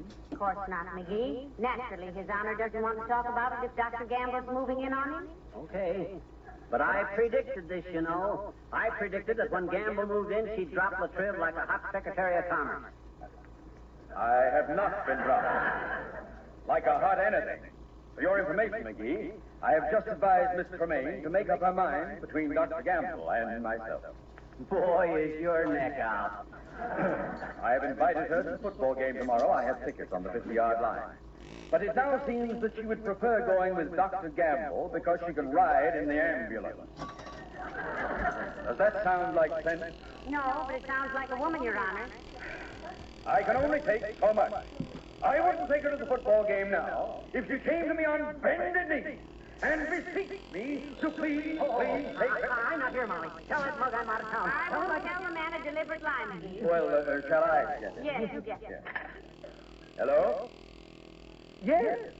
Yes, this is Chucky. Oh, what? You will go to the game with me? Wonderful. What? Yes. Of course we can ride out there on the fire engine. Yes. I'll see you tomorrow. And that was Miss Tremaine. Good day.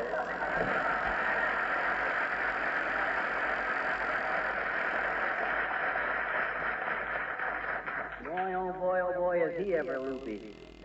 Look at that guy go up the sidewalk, Molly. His feet aren't even touching the pavement. Love. You know, what are you doing with the ball bat, McGee? I'm putting it away. I'm not going to use it, Molly. Fight or no fight. Good for you. I found a length of gas pipe. No, McGee, it's ridiculous for two grown men. Who is it? Can you see? No, but talk to him. No. I'll talk to him. Yeah. Surely he won't hit a woman. And... Sure. We'll both talk to him. Stand right up here. Come in. Oh, what do you want, Bud? We don't need any magazine. Oh, I'm not selling anything, sir. I'm looking for Mr. McGee. Yeah? Well, I'm McGee. I thought you were. I'm Richard Moran. Bull Moran. Remember? My goodness. Well, for the Nobody calls me Bull anymore, of course. I must have been awfully big for my age in those days because you know something? I never grew an inch after the 7th grade. Didn't grow, eh? Well, what do you know about that? Am I glad to see you? Oh, thank you. I've been looking all over town for you, Moran. Step right out in the yard here. Remember the time you put that mouse up my pants leg and tied that cup together? McGee, now don't. The time you nailed my shoes to the floor? Oh, dear, McGee. McGee, don't. Let the man up, McGee. No.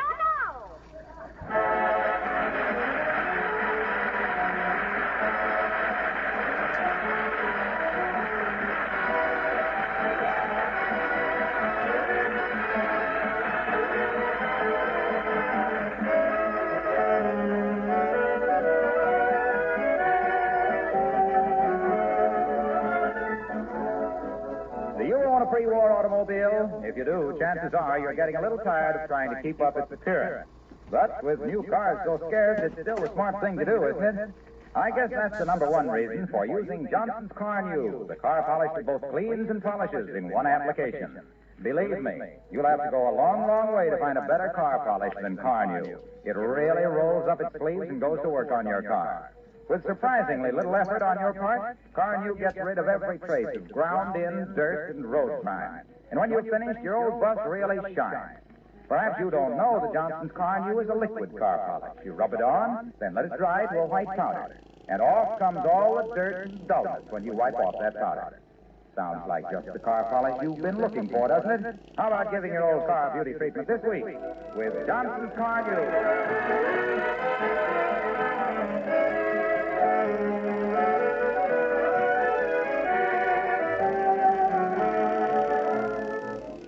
Tell us, Mr. Moran, whatever happened with the skunk himself you put in your trunk?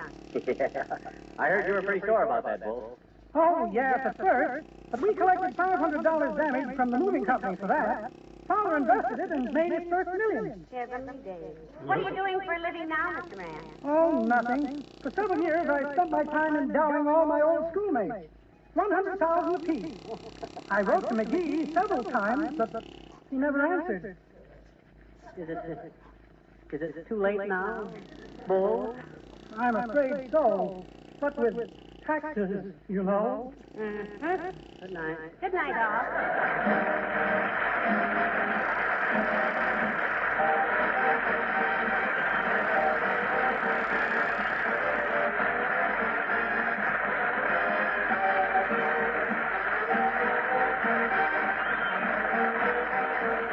This is Harlow Wilcox speaking for the makers of Johnson's Wax Products for home and industry, inviting you to be with us again next Tuesday night. Good night.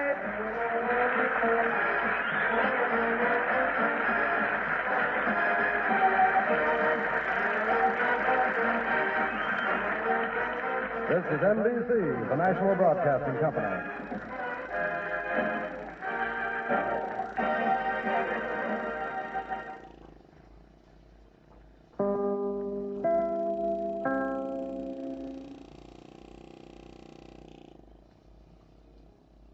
Program with Fibber McGee and Molly.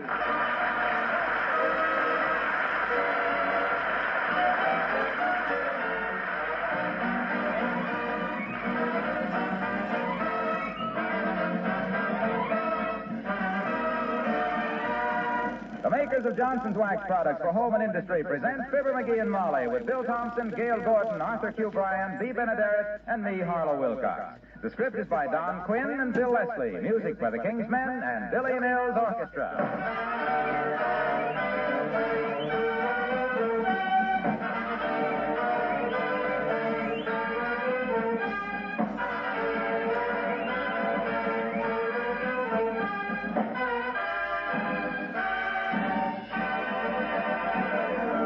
Isn't this just about your favorite time of day? You've done the dishes, your kitchen is clean and tidy, and you've nothing to do but sit back and enjoy the show. By the way, was it much of a job to leave your kitchen floor clean and sparkling? It was no trouble at all if you're one of the millions of women who use Johnson's self-polishing Glo-Coat. That's the beauty of Glo-Coat. You just wipe your linoleum and other floors with a damp cloth, and all the day's dirt and spilled things vanish. And it's so easy to apply that protective film of Glo-Coat. There's no rubbing or buffing. Glo-Coat shines as it dries without streaking, leaving a beautifully smooth, bright polish. Glo-Coat brings out your linoleum's original patterns, too, and makes the colors gay and fresh. Try it, won't you? No matter how dull or faded your linoleum is, you can brighten it up and add to its beauty with Johnson's self-polishing Glo-Coat.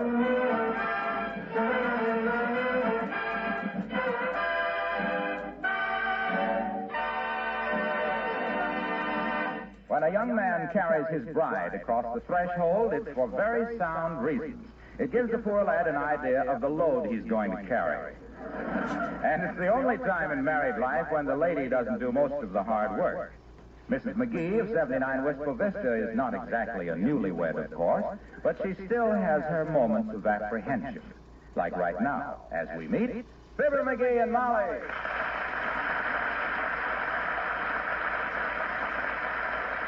McGee, Huh?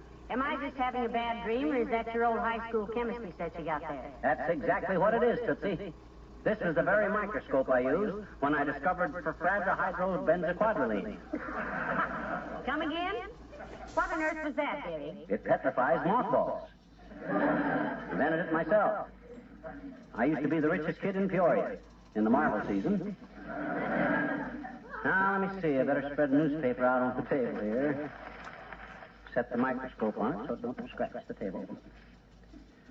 Oh, I had a little guinea pig. I kept him on the shelf with a little brownie camera so he could reproduce himself.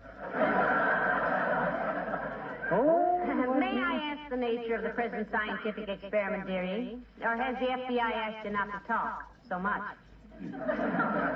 Just going to do a little research is all. Won't take long. When you get through with the microscope, why don't you send it to President Truman? What for? He can use it to count his blessings.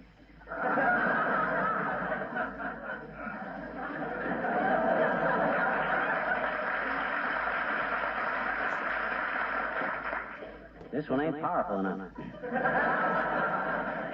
Now, let me see. Where's my dropper? Oh, yeah. Now then, 1 cubic centimeter of H2O. You know what H2O is? Certainly. Water. You know why they call it H2O? Well, Nat, it's hydrogen, 2 parts oxygen. Don't you believe it. It was really called H2O because it was discovered by a fellow named Haggerty who was 2 years old. Let's see here. A couple of adjustments here on the fiber side. Get the... Oh, I had a little parrot, and he made some little sense. They put him on the air to talk of atom bomb defense. Oh, there wasn't no man. Well, I'm all set, Molly. This is the moment I've been dreading. What are you all set for? And can I wait till I check on our explosion insurance? No. I ain't going to do anything drastic, kiddo. I'm just going to analyze a drop of our city water. City water's just like country water, except it's prettier in a brook than a gutter. Well, I've been reading an advertisement for this new McTrickle water filter, and it says, quote, whether we realize it or not, the water we drink is filled with tiny living things. And I unquote. Now, if I can only get this dad-ratted microscope focused right. Say, why don't you analyze a drop of alcohol and see if you can find Uncle Dennis? You know, he hasn't written for so long. Wait a minute. I'm getting it. I think I got it. Yikes! Look out, Molly! Stand back! Don't get any closer! They're monsters! McGee, your hair is standing right up straight. Get my shotgun, quick! Lock the doors! This water is crawling with animals. What? Big hairy ones, long-legged ones, gleaming teeth, red eyes. By George, I'm not going to drink another drop. Come in. Oh, it's merely trivia, McGee. Come in, Your Honor. Good day, Molly. Hello, McGee. Latrivia, you couldn't have come at a better time for me or a worse time for you. I just took a gander at a drop of city water through a microscope. And you know what? That stuff has got more strange things in it than the Nuremberg jail. Nonsense, McGee. Our city water is analyzed every hour of the day. It tests as pure as any drinking water in the country. Well, you should have seen McGee's expression when he looked through that microscope, Mr. Mayor. He was as horrified as if Westbrook Pegler had joined the CIO. Believe me, Your Honor, I'm scared. That's not unusual, McGee. You get frightened at card tricks. However, I'll take your rather vague complaint up to the City Health Commissioner, who happens to be Dr. Gamble. Oh, by the way, you know what Doc Gamble says about you, Latriv? No, I don't. And I'm not the slightest bit interested. What did he say? Tell me too, McGee, though I'm not one to listen to gossip, unless it's about people. Oh, it wasn't anything much, Latriv. He just says he hoped you were keeping your striped pants pressed because you'd probably be best man when he married Fifi Tremaine. Oh, he said that, did he? By Harry, if I weren't so busy with this campaign, Now, Mr. Mayor. Surely you're not going to let politics interfere with your courtship. After all, a ballot box may be pretty, but it can't cook. I was not referring to any political campaign, Mrs. McGee. I meant the community chest campaign, of which I have the honor to be local chairman. Oh, yes, community chest. Be glad to help you out with that, Latriv. Thank you, McGee. I'll need all the help I can get. We must raise a total of $170 million this year. Heavenly days. In Wistful Vista, there isn't that much money in town. Even if you include the $2 himself here got from the dry cleaners when they lost his overcoat. It's $170 million for the whole country, Molly. Oh. Right, Latriv? Quite right, McGee. Right. You see, in most community chest cities, the population has increased about 25%, and the need for red feather service has gone up proportionately. And as I told the committee this morning, the more you throw into the community chest, the farther you can throw out your own.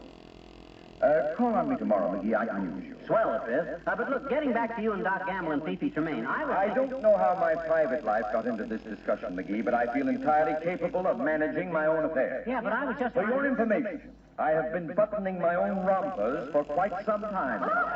Good day.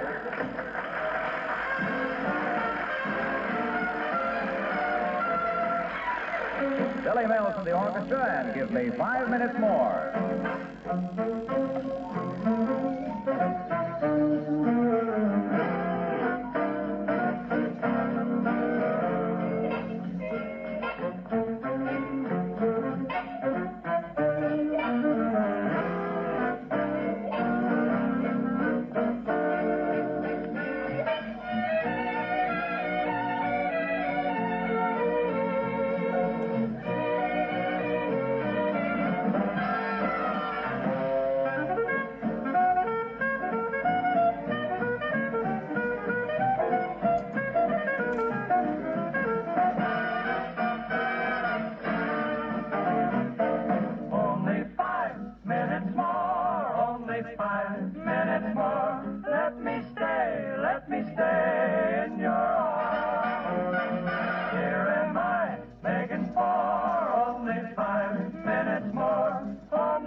Hey, Molly, I'm in an awful predicament.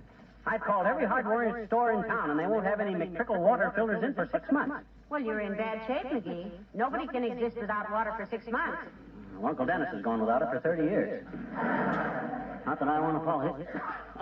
What's the matter? My throat's getting dry.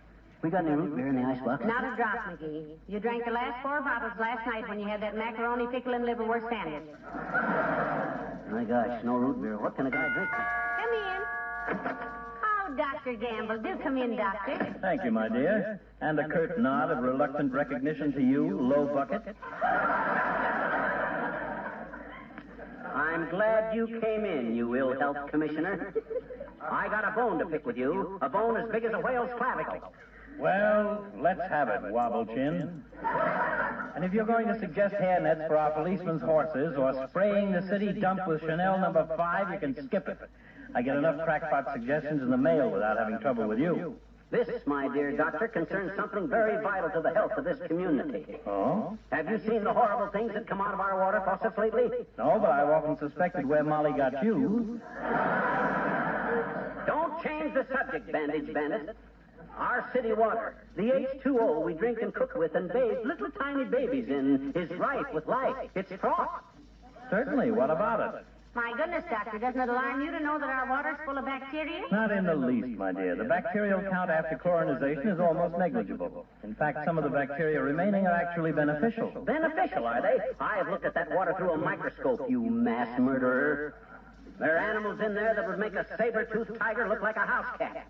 Monsters they are, horrible ones, vicious ones, snarling teeth. Well, if they were looking up through that microscope, I can imagine what they're saying about you, too. A fine health commissioner you are, you callous old witch doctor. By George, if I... What's the matter, Sonny? Vocal cords getting frayed?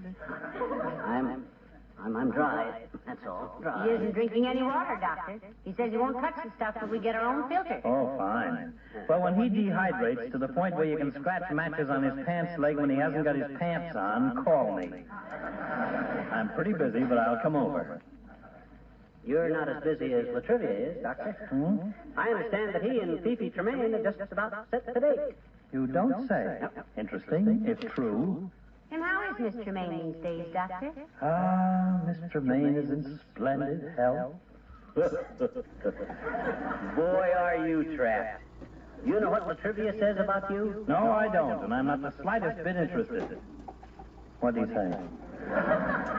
He says he hoped you were keeping your striped pants pressed because he wanted you to be the best man at his wedding. Oh, he said that, did he? Well, it happens that I saw Miss Tremaine last night, and she... I'll get that. Gamble speaking. What?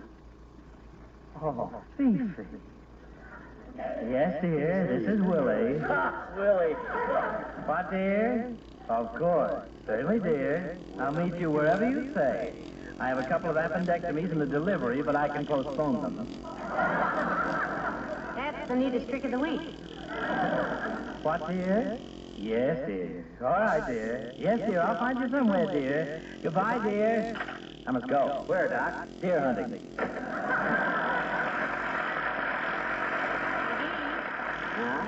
You told the mayor that Dr. Gamble said exactly what you told the doctor the mayor said about him now. Is that fair? Anything that'll make them two Romeos get with it is fair. They've been mooning around town like a couple.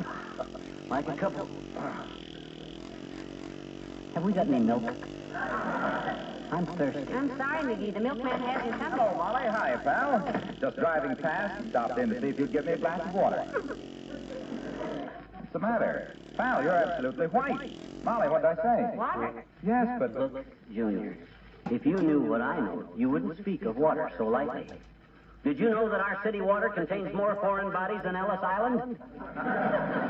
Himself here looked at a drop through his microscope, Mr. Wilcox. Betcha. He says it has more animals in it than an African water hole. Oh, those are just harmless little organisms, pal. Nothing to be perturbed about. Nothing to be perturbed about, he says. Why, my gosh. Why, my gosh. Why, my gosh. See, Mr. Wilcox? He won't drink any water and his throat is closing up like a black market butcher shop. Look, McGee, let me boil some water for you. No. I can't drink it. Why not? It's too hot. Oh, this is ridiculous, pal. You're just exaggerating what you saw in that water. Oh, I am, am I? Take a look through that microscope, Junie. See if you can see the bug that looks like a pack rat. I'm telling you there's... One side, Mac. Let old stout-hearted Harlow have a look. Watch out for that glass of water, Mr. Wilcox. Oh, there it goes. Clumsy lout. Stamp on that puddle, Junior. Stamp on it. Them animals will be all over the house. Oh, be quiet, silly. Hand me that cloth, will you, Molly? I'm awfully glad this happened. Here, Mr. Wilcox. And why are you so happy about this? Gives me a chance to show you how easily spilled things are wiped off the Johnson wax surface. Yes, but Mr. Wilcox... You see how this water can't soak in? Yeah. It proves how Johnson's wax seals the surface of the wood, guarding it against dust and dampness. Yeah, but... See, Whiz, when you think that just an occasional application of Johnson's wax preserves your woodwork and gives it that beautiful, gleaming finish... Yeah, but what that got to do... Here you are, Molly, all wiped up. Wiped up, they ran away. Nary a stain, nary a spot. Now you see how foolish it is not to keep all wood and enamel surfaces protected with Johnson's wax. Look, Waxy. That's all very fascinating stuff, but I got more important worries right now. So if you've got to leave now, it's okay. Okay. And look, pal, don't worry about this city water. I drink gallons of it. Look at me. No, I won't say it. That's too easy. Like shooting a sitting bird. Go, Junior, before I weaken. Sure. Goodbye.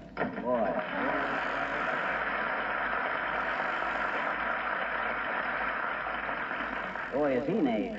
He gave me an opening there you could have flew a flying fortress through. I was going to... We got no milk, huh? No milk, dearie. I'm sorry. I'm drier than Arizona August. Hey, what's that in that little bottle on the desk there? Ink. Ink, eh? You think it'd hurt me if I Oh, took... no. You mustn't even think of it. Heavenly days, you. Come in. It's just me, Mrs. McGee, Elsie from the Wistful Business Balloon of Beauty. Hi, Elsie. Don't tell me my wife left her compact there again. I'm afraid I did, dearie. Thanks for bringing it back again, Elsie. Oh, that's perfectly okay, dear. I don't mind. I just... oh, look, home movie. That isn't a projector, Elsie. That's a microscope. I've been analyzing our city water. And staring himself into a 60-day drought while he waits for a water filter. Did you know, Else, that our city water is crawling with wildlife? You could fill a swimming pool with that, and Weissmuller couldn't get 3 feet before he was chewed to pieces. Gee, honest, I'm sorry you told me. I always say when it comes to eating, drinking, and marriage, what a Jew don't know is a blessing. Let Elsie take a look through the microscope, McGee. Don't do it, Elsie. Don't do it. You've never seen so many horrible faces in your life. Please, Mr. McGee, you're talking to an expert. She is at that, McGee. How'd you ever happen to get into the beauty parlor business, Elsie? Oh, it's hereditary, I guess. My old man was a panhandler, too.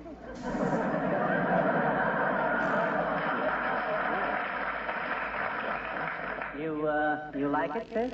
Well, it gets pretty discouraging sometimes. When you work all day taking the slack out of somebody's face so the party which owns it can compete with the other tomatoes at a wing-ding. And she comes back next day with her cheeks riding her shoulders again. It's disheartening. You certainly paint a gruesome portrait of the day's work, Elsie. Well, we do the best we can with her, Mrs. McGee. I had a lady which she called me up this morning for a complete overhaul. And when she come in the shop, she was the living image of General Grant. Holy smoke. Sounds like a hopeless assignment, sis. What'd you do? Oh, we took simply years off her looks, Mr. McGee. You did? Yeah. When she went out, she looked like General Eisenhower. Well, I gotta get back now. Goodbye.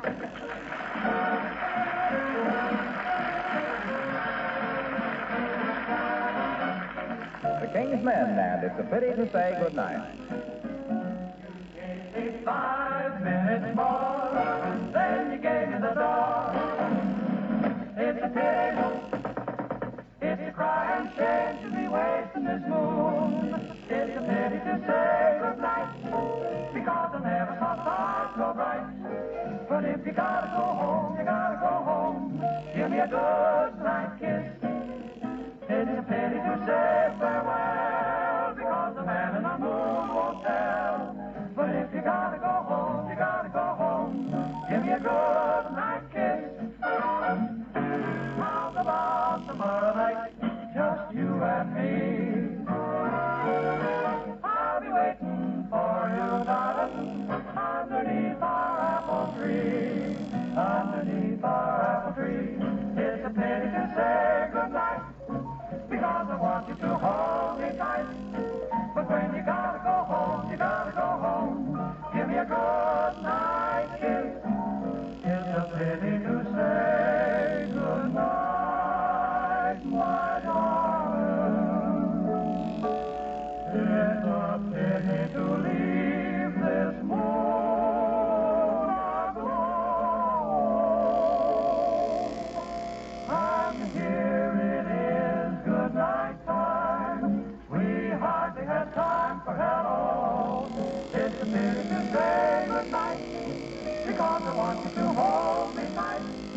But when you gotta go home, you gotta go home. Open that door.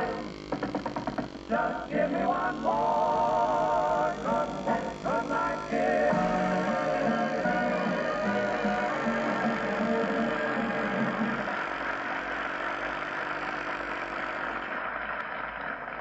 Boy, am I thirsty. Isn't this awful, Molly? A house full of water pipes and not a drop of water you dare drink? Well, you speak for yourself, sweetheart. I just had a big glass of it, and I feel fine. Maybe you wouldn't touch the stuff if you looked into that microscope. That's why I didn't look. If you're full of confidence, it doesn't matter if you're full of germs. It's a horrible situation. I'm going to call up the waterworks and give them the worst about this water. Those guys ought to do something about Come it. in. Oh, for goodness sakes, Mr. Wimple. Hi, Wimp. Hello, folks. It's nice to see you, Mr. Wimple. Yeah, and it's a lucky thing you dropped in right now, too. I've been studying our water through a microscope. You have? You betcha. When you fill a tub to take a bath, Wimp, do you know what's in that water? Yes. Sweet face. Sweet face. That's my big old wife. She always takes my bath water. How is she anyway, Mr. Wimple? We haven't seen her for quite a while. Oh, she's just wonderful, Mrs. McGee. Wonderful. I've never seen her in better shape. Well, good. She's been sick in bed for a month. Really, Whip? What is it, a touch of the flu? No, Mr. McGee. A touch of the trust. Tore some ligaments in her back. Oh, my. I hope she gets along all right, Mr. Wimple. Is her back in a cast? Yes. I helped the doctor put it on myself. I even mixed the concrete for him. Concrete? Yes. She looks like a cornerstone. Boy, oh boy. I'd hate to be around there when she gets hold of an air hammer and unbuttons that concrete corset, Wimp. Yes. I've been in a cold sweat just thinking about it. I wonder if I could have a drink of water, Mrs. McGee. Why, of course, Mr. Wimple. I'll get a cold glass of water in the kitchen for you. Water? Hey, no. Don't give him that stuff, Molly. This water's not fit to drink till we get a filter for it, Wimp. Until we throw away that microscope. The water tasted fine yesterday. Well, I know all about those things, Mrs. McGee. I invented a dandy water filter last summer.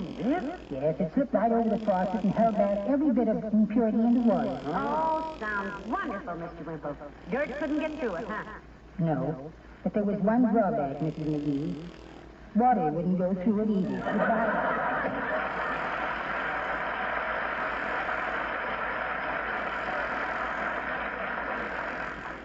You know, I somehow wish I'd never looked at that microscope. Molly. Oh, boy, am I thirsty. I'm drier than the congressional record. Look, dearie, I can't stand to see you suffer. I'll go out in the kitchen and see if I can find some fruit juice or something.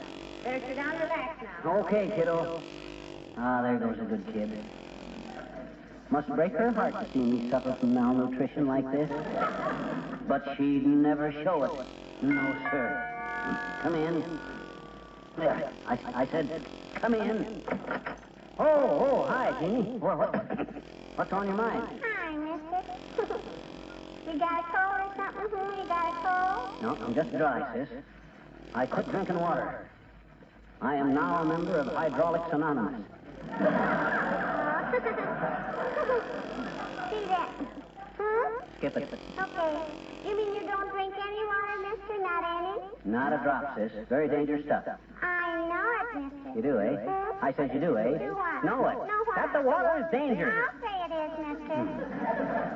My uncle got hit with a cake of ice this summer and it gave him a conclusion. Concussion, sis. Hmm? You mean concussion. Conclusion means the end. You seen my uncle lately?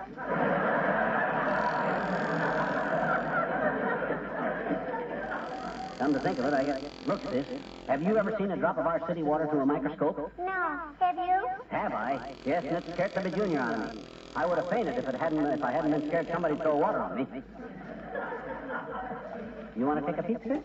Sure I do, I bet you. Can I please, mister? Can I please? Can I? Sure. But I hope it don't scare you like it did me. I'm warning you, sis. It looks like Halloween at 40 Fathoms. Oh, boy. You'll see monsters that got teeth a foot long, waving tails, ferocious eyes, bills like geese, hair like a wolf. Oh, boy. Let me take a look, huh? Is that the microscope sitting there on the newspaper? That's it, sis. I got it there so it won't scratch this table. Here, now let me lift you up. Now, close one eye and look through this gadget right here. Okay. You see him, sis? There's one in there as big as a pack rat, and another one snarling like a timber wolf. Ain't they terrible? No, I like them. Huh? I've always liked them. You've always liked germs? Those aren't germs, I bet you. Huh? That's Pluto and Mickey Mouse. What? Sure. You got the microscope crooked and you've been looking at the funny paper.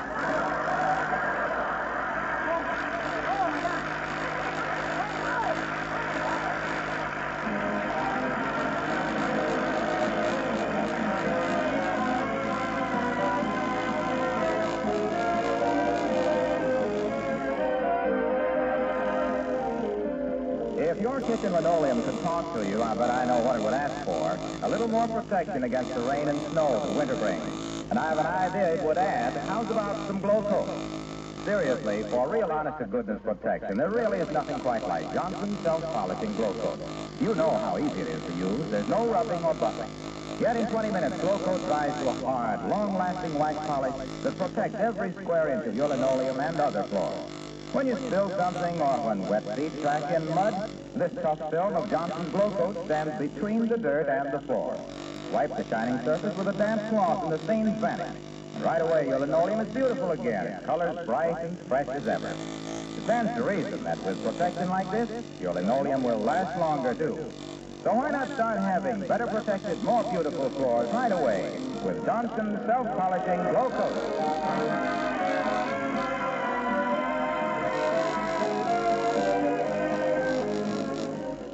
Give me another glass of water, Molly. Wow, that's wonderful.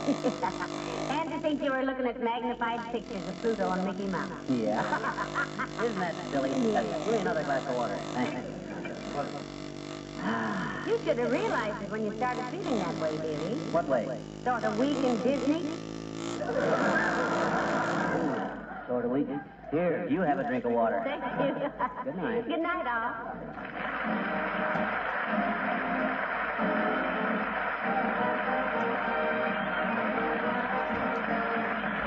This is Harlow Wilcox, speaking for the makers of Johnson's Wax products for home and industry, inviting you to be with us again next Tuesday night. Good night. This is NBC, the National Broadcasting Company. Nissan Sentra, I believe. Going to be going for an Evo.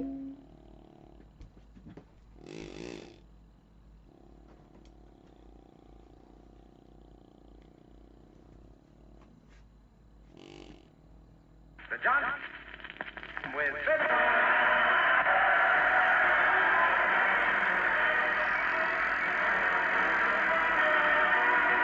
For Home and Industry presents Fibber McGee and Molly with Bill Thompson, Gail Boderas, and me, Harlow Wilcox. And Phil Leslie, music by the King's Band.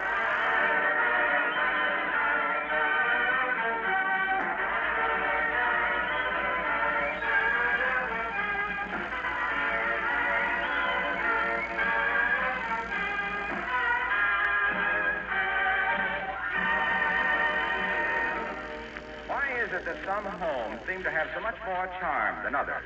Expensive furnishings? Well, not as a rule. Usually it's a matter of good taste in arrangement and good housekeeping, in which richly polished floors and other surfaces play an important part. Floors that are regularly polished with Johnson's Wax become more and more beautiful. They acquire a gleaming, mellow sheen that sets off your furnishings to best advantage. Tabletops, woodwork, radios, and sideboards shine with beauty when they're wax protected. In every room, there are many uses for this old favorite. Ornaments, chair arms, leather goods, and 100 other accessories glow and sparkle when polished with Johnson's Wax. Of course, you know that the tough wax film protects all these surfaces against dirt, wear, and spill things. Also, it saves you hours of work because wax surfaces are so easy to keep clean. Why not add to the friendly charm of your home with Johnson's Wax, paste, liquid, or cream?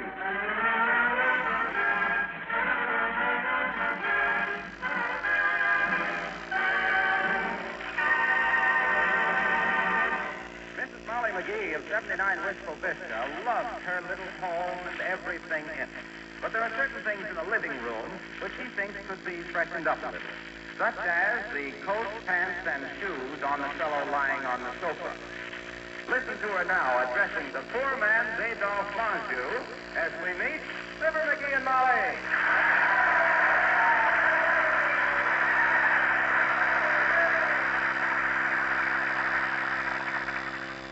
While I don't expect you to lounge around the house in Scotch gray and brogues, fitted dress shirts, and ascot ties, I do think you might give yourself a little more care. Frankly, dearie, you look like an inhabited donation to the clothing drive. Well, you know me. It's pretty nice for comfort. Well, I have nothing against comfort, sweetheart. However, the creases you don't have in the pants are beginning to show up as wrinkles on my forehead. Baby, never let it be said that McGee wouldn't cooperate. What do you want me to do? Name it? Well, to start from the bottom and work up, give a thought to your shoes. What's the matter with him? Oh, I'll admit if Prince Charming found one at the ball, he wouldn't scour the village for Cinderella. But they're comfortable. Why, the heels are run down like an absent-minded pedestrian. They have less polish than a Mississippi senator.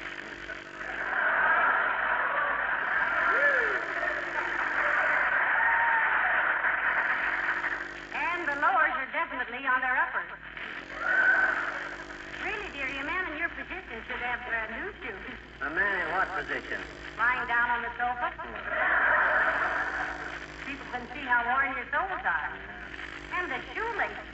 No wonder you get dressed so fast in the morning. What do you mean? You must make 30 knots an hour just in your shoelaces. My dear, I have never pretended to be a dude. I'm no Joe Bumble. I'm not a fop. But rather than cause you a moment's distress, saddle the mules and we'll gallop down to the bonfire. I'll buy some new ones. Oh, good for you. You love some new shoes. I didn't mean new shoes. I meant new shoelaces. Come on, get your hat and let's go. We can do that. Come in. Oh, hi, Elsie. Elsie from the beauty parlor. Hello, Elsie. Did I leave my compact there again? Yeah, honey, and I just left it there. I said to myself, Commercial, I said, quit dragging that compact back and forth like a Labrador receiver. Retriever, Elsie. Oh, is that the kind of a dog that you throw a stick in the lake and he runs in and brings back somebody's bathing cat, Mr. McGee? That's the kind, Elsie. Do you have a dog? No, Mrs. McGee. I always wanted one because Mom always told me to be done with the fine animals. But when I went shopping for a dog, I had a horrible experience. What happened, Elsie? Get a wire hair with a short circuit? No, but the salesman who was trying to sell me a Doberman turned out to be a pinch spell.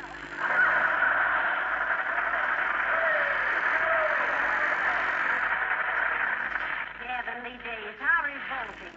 What did you do, Elsie? Honey, I hung a shanty on his eye that would solve the housing situation until 1972.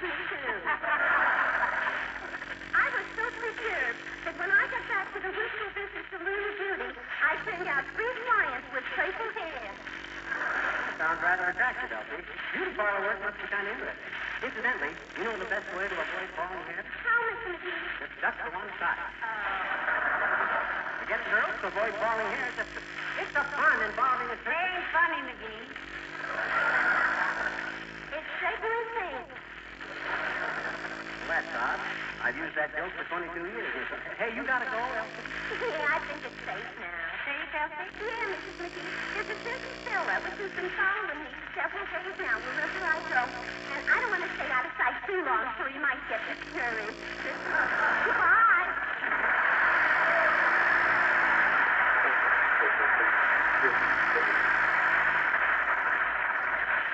Quite a character, that Elsie. Yes. If I had her job, I'd soon be a woman here, and I'm glad I'm not, because you being a woman... I hate to interrupt what might turn out to be a lovely little sentiment here. But if we're going down to the bonfire to get some shoeskins, remember the days are getting shorter. Oh, yeah, well, come on, let's go. Where's my muffler? Muffler, why, McGee, it's warm out. Yeah, I know, but if I wear a muffler, I don't have to put on a necktie. Where do you suppose I put my muffler? Oh, I know where it is, right here. No, McGee, please, I haven't had a chance to get it.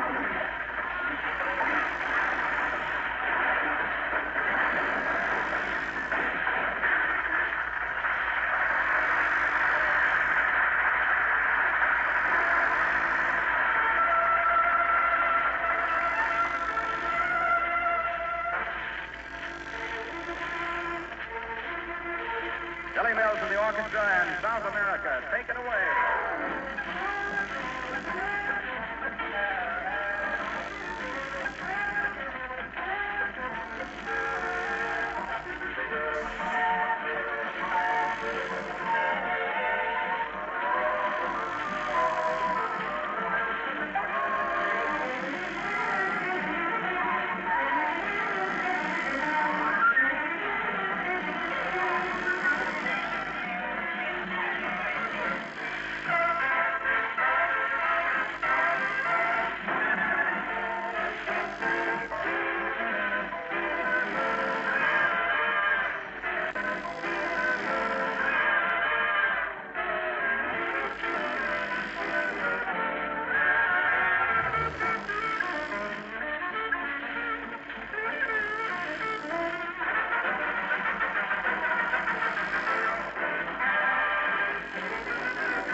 expected to be a mob up your ass. No, but I forgot this was dollar day at the bon time. Let's go home, then. Anytime I pay $1 for a pair of shoes. All right. Let's keep moving along now. Keep the entrances clear. Keep your going and your coming out, so make up your minds. Hey, watch who you're shoving there, you slab-sided bunion grower. Bunion grower, is it? Yes, and be sabers and be carter. Another typical high-burning expression. I've got a good mind to run you in, you scut. Oh, McGee, it's Officer Mulcahy. I don't care if it's Ellery Queen. Get your fruit-stained pinkies off my coat collar, you ham-handed stop sign. Why, you little spalpeen, Oh, pipe down. You road company Nick. What are you doing in this precinct anyway? Like the trap drummer that was playing the fly speck, you're a little off your feet, aren't you? Don't be impudent, you larrikin. What's the matter with you today that the sweet music of me nightstick on your noggin wouldn't cure? Well, himself is a little allergic to shopping trips, Mr. Mulcahy. Be nice, really. The officer's only doing his duty. Well, let him do his duty to somebody else then. Come on, let's get this over with. So long, Square. Good day to you, officer. And good day to yourselves. If I do say it myself, I don't mean a word of it.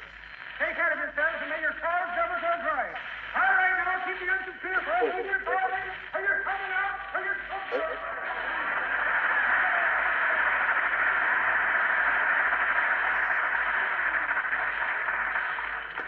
McGee, the officer's name is Mulcahy. Why do you call him Square? Because when you want him, he's never around. Come on, let's go. Oh, my.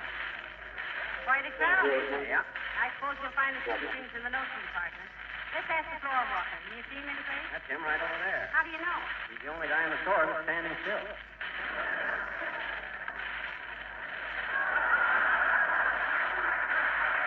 Hey, Bud, where do you keep your shoelaces? In the top right-hand drawer of my dresser, sir. I usually... Oh, you mean in the store? They close the counter, sir, 4 aisles over, and I beg your pardon. Aren't you Mr. Fibber McGee? Well, if he isn't, it's going to be quite a scandal in our neighborhood.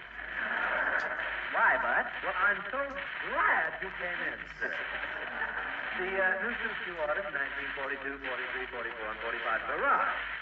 They've already been altered and charged to your account. What? At this late date? We did the best we could, madam. After all, we signed for them, you know. Oh, what if I did? My gosh, you should have known when peace broke out I'd want to cancel the order. Call the manager. Yes, sir. Have you $7.65 in change? Why? I'll have to call him long distance.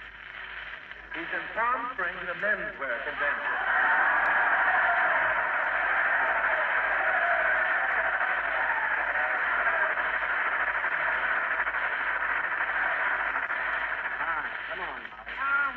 Look at those beautiful California sports shirts. Why don't you get one? Yes, it's so comfortable. Wear the collar up and no tie, the tail out. That ain't my trouble. I wear the collar out and the cuffs out, but I never wear out. Now, McGee. Man, this episode is really bad.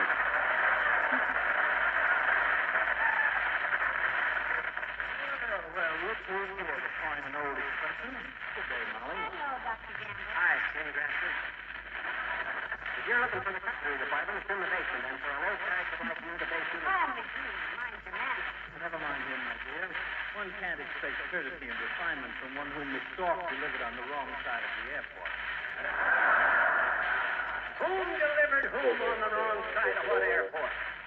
Look, you medical misfit. I can trace my ancestors back through Richard the Lion-Hearted, Ivan the Terrible, and Pierre the Plucky. Your family tree has such a slippery elm you couldn't hardly hang a horse thief on it. Why, you little outcast? My great-grandmother was a Cherokee Indian. I have more American blood in my earlobes than you could get with a transfusion from the Rainbow Division. Is that so? Compared to my family, the Indians were immigrants. Why, you're... boys, stop it. The way you wrangle, anybody would think this was a peace conference. Doctor, are you shopping for something? Why, yes, my dear. Tomorrow's Miss Tremaine's birthday, and I thought I'd pick up some little gift. Let me give you a tip, Doc. Yes? We're good friends with a girl who does her work at the beauty parlor, and I happen to know Miss Tremaine's favorite perfume is called Destiny at midnight. $22 an ounce. But, McGee, I don't... That's all right, my dear. If it were $97 an ounce, it wouldn't make any difference. What? It wouldn't? No, because I've already bought her some handkerchiefs. See you later, Molly. Good day, worm face.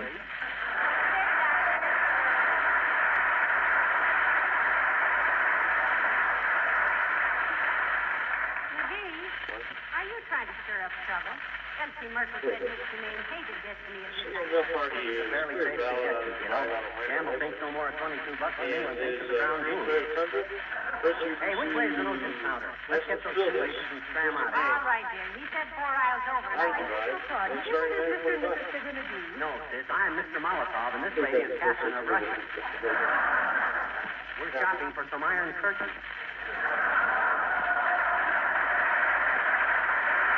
Yeah, Mrs. McGee. Oh, I have some news for you. I'm so glad, madam. I have Miss Impudent. Yes, Miss Impudent. Yes, Miss some news for you. I'm so glad, madam. I have rough, yes, sir.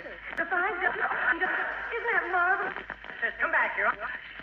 5 dozen rubber gloves. Here, Molly, greetings. Hello there, Molly. Greetings. Hello there, Molly. Here, Molly, greetings. Hello there, Molly. Hi, to my wife. Egg timer? Yeah, the new egg timer. Shall I get one for you? Gag. You experience with your gag. For you, with your timer. Gag, Junior, you take never mind my gag. Junior, you take never mind my gag. Junior, you take never mind my gag. The Johnson Wax Program with Fibber McGee and Molly.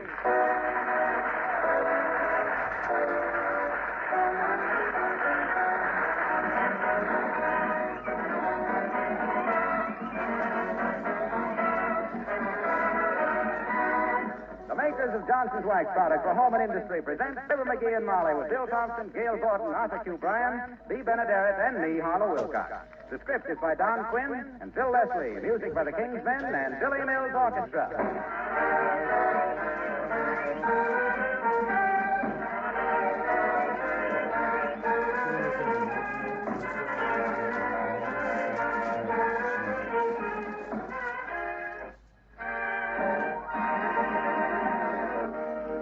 About this time of year, I always wish I could make a personally conducted tour of your home. Winter's practically around the corner, and I'd like to make sure that all your linoleum floors are properly protected with Johnson self-polishing Glo-Coat. If you've never used Glo-Coat, you'll really appreciate this wax protection. For one thing, you'll find it so much easier to keep your floors always clean and nice looking. When the children or the delivery boy track in mud and dirt, or when you spill something, you don't have to perform a major cleaning operation. You simply wipe the surface of your floor with a damp cloth. And right away, it's clean again. Its color's bright and beautiful. Easy to use? Glo-Coat certainly is. There's no rubbing or buffing. Just apply it and it's dry. Glo-Coat shines as it dries. How about that? Don't you think it's a good idea to protect and beautify your linoleum and other floors with Johnson self-polishing Glo-Coat?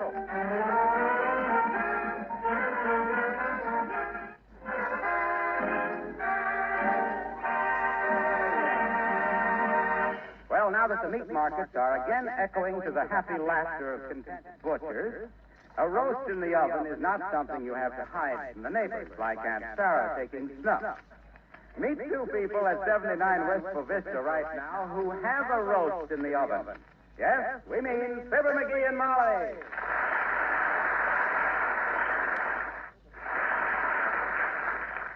Boy, don't that meat smell good. I haven't flung a fang into a hunk of beef for so long, I'm almost getting to like vegetables. Isn't that a horrible thought? You always like salad. Salads you can doctor up so it don't taste like vegetables. Hey, did you get a roast big enough? My dear boy, a 5-rib roast of beef is enough for 6 people. That's for me, kiddo. I'm so meat hungry I snapped at a fat Airedale yesterday. See, I was thinking, dearie, why don't we have someone over for dinner? Maybe Dr. Gambler, Mayor Latrivia? Nah, they're so busy tying the feed bag on Fifi Tremaine, they wouldn't have time to... Hey! Yeah? I got a great idea. What's the shutter for? That's just an automatic reaction to any great idea of yours. But this is a Lulu. Look, let's ask Gamble and Trivia over for dinner. And Fifi Tremaine. Can't you picture them two Romeos fighting to pass her the salt? Say, McGee, I think you have a very good idea there. Huh? You do? Yes. I think it would be a nice, hospitable gesture to Miss Tremaine. She's new in town, and I'd like... Me too. I'd like to see a hairpin that can make 2 middle-aged college graduates act like high school sophomores on a hayride. Now, listen, don't you fall in love with her, too, dearie. Don't you worry your little head, Snooky. I just took up your option for another 100 years. Besides, she's an actress, and I don't go for actresses. They go into deathbed scene every time they pull a run in their socks. Say, how do you know so much about actresses? Is there some chapter in your life I skipped? I think I skipped one. If you remember all the years I was in vaudeville with old Fred Mitnick in Starved Rock, Illinois, I saw enough female acrobats, magician's assistants, and Hepburn imitators to last me 7 lifetimes. I always said that I'd... Come in. Oh, hi, Elsie, old man. I was just going to call you up. Hello, Mr. Miller. Hey, Molly. Hello, McGee. What were you going to call me about? You know my policy against fixing traffic citations. Just because the city runs and slaps a fire plug in all the good parking places, don't mean I'm always the taxpayer that gets caught in the trip. We wanted to ask you over for dinner tonight, Your Honor. Well, thank you. I'm There's a afraid... beef roast in the oven that would make a cattle rustler bite his branding iron, Mr. Miller. How's the process, Trivia? Strictly informal. Green tie and tennis shoes. My friends, there's nothing I would rather do, believe me. But I have a council meeting tonight that I simply must attend. Skip that burglars convention and come on over. We're going to see Tremaine, too. Really? Miss Tremaine? Well, now, no, it's impossible. Thank you very much, anyway. You better consider it, Mr. Mayor. Rare roast beef, brown potatoes, bacon powder biscuits, mixed green salad, coffee, pumpkin pie, and Mr. Mayor. I know. It's a horrible decision to have to make. Possibly I can get over here later in time to escort Miss Tremaine home. Oh, yeah. That's what you think. Take my advice, Miss Trivia, and be here. No. I'm sorry, really sorry. This council meeting is extremely important. Councilman McAdam wants 14th Street repaved with concrete. McAdam? No concrete. He says that... Well, if Councilman Concrete wants McAdam... It isn't Councilman Concrete. It's McAdam. He wants the... No.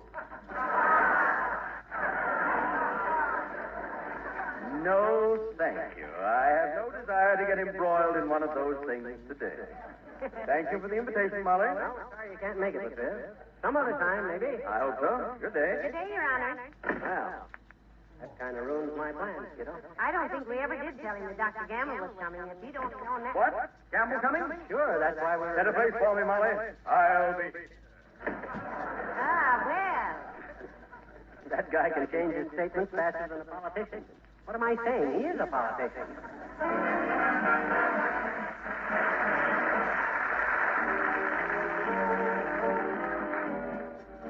Billy Mills in the orchestra and Nola.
I just talked to Miss Tremaine on the telephone. She's going to be here for dinner. Well, how about Doc Gamble? Why don't you call him? Okay, hand me the phone. Why don't you just reach over and pick it up? Better dial this way. Oh. Here. Hello, operator. Give me the Wistful Vista Receiving Hospital. Yeah. I don't know why they call it the receiving hospital when most of their work is delivery. What, operator? Oh, hi, Mert. How's every little thing, Mert? Oh, dear. What's that, Mert? Your mother. Got her hand caught in the what? Heavens and days. What happened to Myrtle's mother? Playing bridge and got her hand caught in the finesse. What's that, Mert? Okay, connect me. Be sure and tell the doctor Wait a minute. Hi, Doc. This is Fibber McGee. We want you over for dinner tonight. We're having roast beef. But trivia's coming, too. Oh, you can't, eh? Oh, I'm sorry you can't make it. Okay, boy, you're the doctor. But look, kid, Fifi's going to be here. Goodbye. Why are you looking at your watch? I want to see how long it takes him to call back. He's so... Hello? Okay, about 7:30.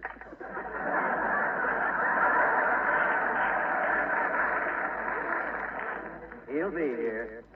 Now, look, McGee, if you're planning on any deviltry, getting those two men to fighting or something, now, please forget it. Oh, well, Chuck, just a little good-natured ribbing, isn't it? No. Okay. The situation is fraught anyway without any help from me. This will be the big... Come in.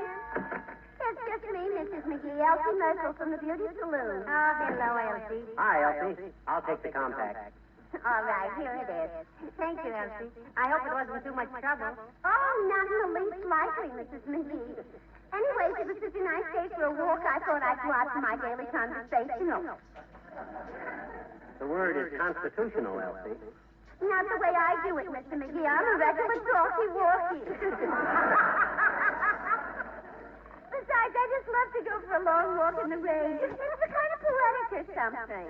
Yeah, but Elsie, dear, it isn't raining. Well, they're washing the windows on the Wistful Vista Trust building, which is almost the same thing. Fine. You like to walk, honey? Well, frankly, no, Elsie. No, I think it's the worst way to get any place that was ever invented.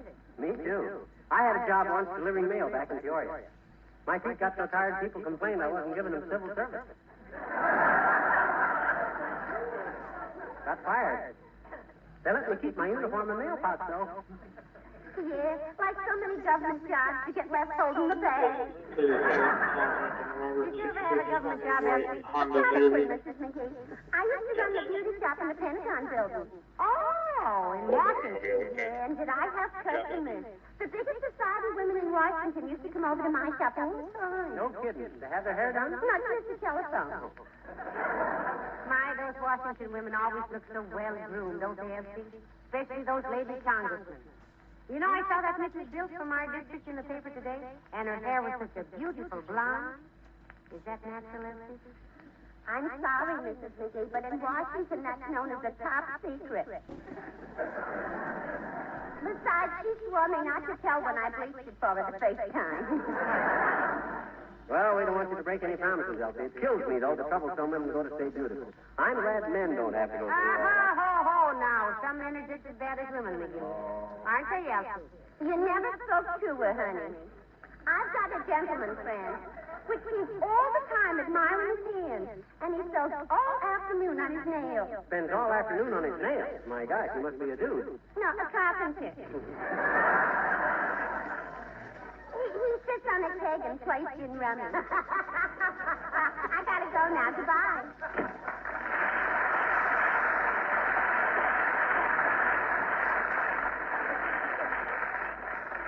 You know, dearie, that girl understands people pretty well. She's nobody's fool. Give her time. She'll get married one of these days. Hey, ain't that roast about done? Nowhere near. Say, you don't think they'll expect cocktails tonight, McGee? No, the trivia don't drink, and you know what Doc Gamble says about drinking. No, what does he say? He says it makes such fools of people, most people are such fools to begin with, that it's compounding a felony. Well, that sounds exactly like the guy. Hello, Molly. Hi, Hi, Junie. What's the matter? You're sniffing at my shaving lotion. It's what you can for Christmas. No, I swear I smelled a roast beef cooking. I remember that smell from years back. That's what it is, all right, Mr. Wilcox. Dr. Gamble and Mayor Latrivia are coming to dinner tonight, and Miss Fifi Tremaine. Oh, yes, I've met her. Wonderful woman. What's she like, Junie? Well, I'd say Miss Tremaine is charming, beautiful, well-groomed, and highly intelligent. That don't leave much unless she also does leather tooling and watch repairs.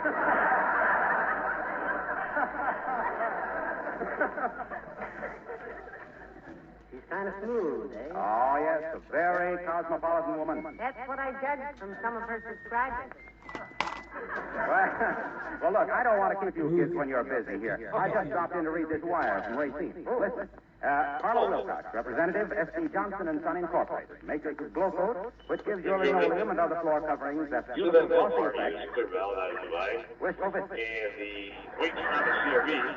That says, expecting you, Racine, next week. Big celebration.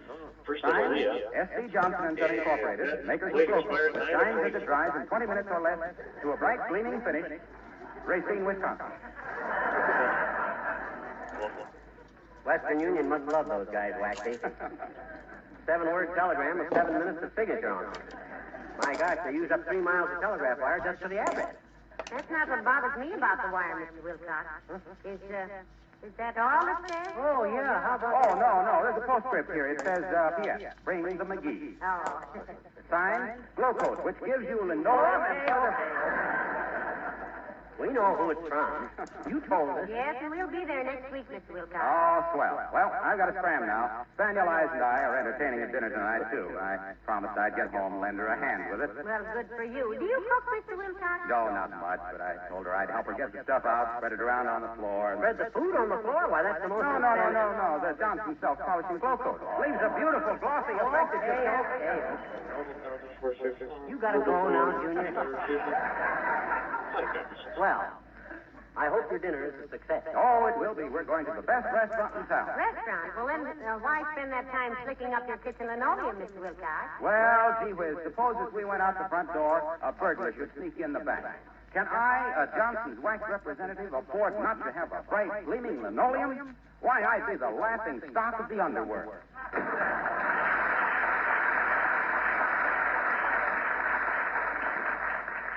You know, I could get to resent that guy if I wasn't naturally tolerable. And if it wasn't for a few other things, such as coming the mail once a week. Usually a little late. If it'll get your mind off it, sweetheart, you can help me set the table. Okay. Now, let me see. Put those salted almonds over there on... Oh, boy, if that's them, they're early. Come in. Oh, for goodness sake, Mr. Wimple. Hello, folks. Hi, Wimp, old man. Have a chair. No, thank you, Missy. Sweetie Face, that's my big old wife. Sweetie Face has been practicing drop kicking ever since the football season opened. Oh. Well, what's that got to do with you not sitting down, Mr. Wimple, as if I didn't have a sneaking suspicion? She lost her football up on the roof and drop kicked me up there to throw it down again. Well, you ought to get your private flying license for that, Wimp. You've learned to fly by the seat of your pants. How's everything else around your house, Mr. Wimple? Oh, just peachy, Mrs. McGee. Peachy dandy. I saw a few greeting card verses yesterday, and they ordered lots and lots more. Oh, what kind of greeting cards, Wimp? You mean like Happy Easter to a brave little boy who just had his tonsils out? Stuff like that? Well, something like that, Mr. McGee. I wrote a Thanksgiving card I thought was rather tricky. Well, we'd love to hear it, Mr. Wimple, if it's not violating your copyright. It goes like this, Mr. McGee. Thanksgiving is a lovely day. Say, I like that. That's great, Wimp. Concise and clear. There's more to it than that, Mr. McGee. Oh. Thanksgiving is a lovely day. Very nice. It rhymes with the first line. That was the first line, Mrs. McGee. Oh. Don't stall, Wimp. Finish it. Thanksgiving is a lovely day. There is no holiday to beat it. When you have relatives all around, then give them the bird and make them eat it. That's beautiful, Wimp. Fine sentiment. Well, it's commercial, I think. Would you care to hear my verse about Christmas now? I'd love to, Mr. Wimple. All right. But I've got a roast in the oven. I better go see about it. It's called Christmas. To Christmas. Gee, that's nice. Well, I think I better go help Mom.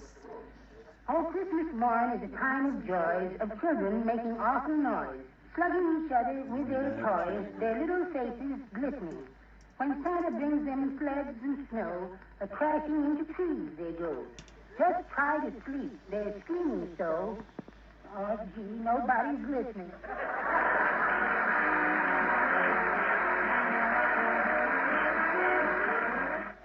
The Kingsmen sing on the boardwalk in Atlantic City. All aboard. Goodbye. Goodbye to the north, goodbye to the south, and so long to the golden west. On foot or by train, by horseback or plane, we're off to the place we love best. On the boardwalk in Atlantic City, we will walk in a dream. On the boardwalk in Atlantic City, life will be peaches and cream. There where the saltwater air brings out a lady's charm, there in a rolling chair, she'll roll right into your arms, in your arms, in your arms. Cinderella, you will find your fellow, someone that you waited for, in romantic, enchanting Atlantic City, down on the old New Jersey shore. From Kansas, Nebraska, St. Paul, Minnesota, Montana, Rhode Island, Wisconsin, Dakota, by carrier pigeon, by camel and sleigh, the whole population live on its merry way. To the boardwalk in Atlantic City, everything is a dream. On the boardwalk in Atlantic City, life will be merry, a big bowl of cherries, a tub full of peaches and cream. There where the saltwater air brings out a lady's charm, there in a rolling chair, she'll roll right into your arms. Cinderella, you will find your fella, someone that you waited for. Romantic, enchanting Atlantic City, down on the New Jersey shore.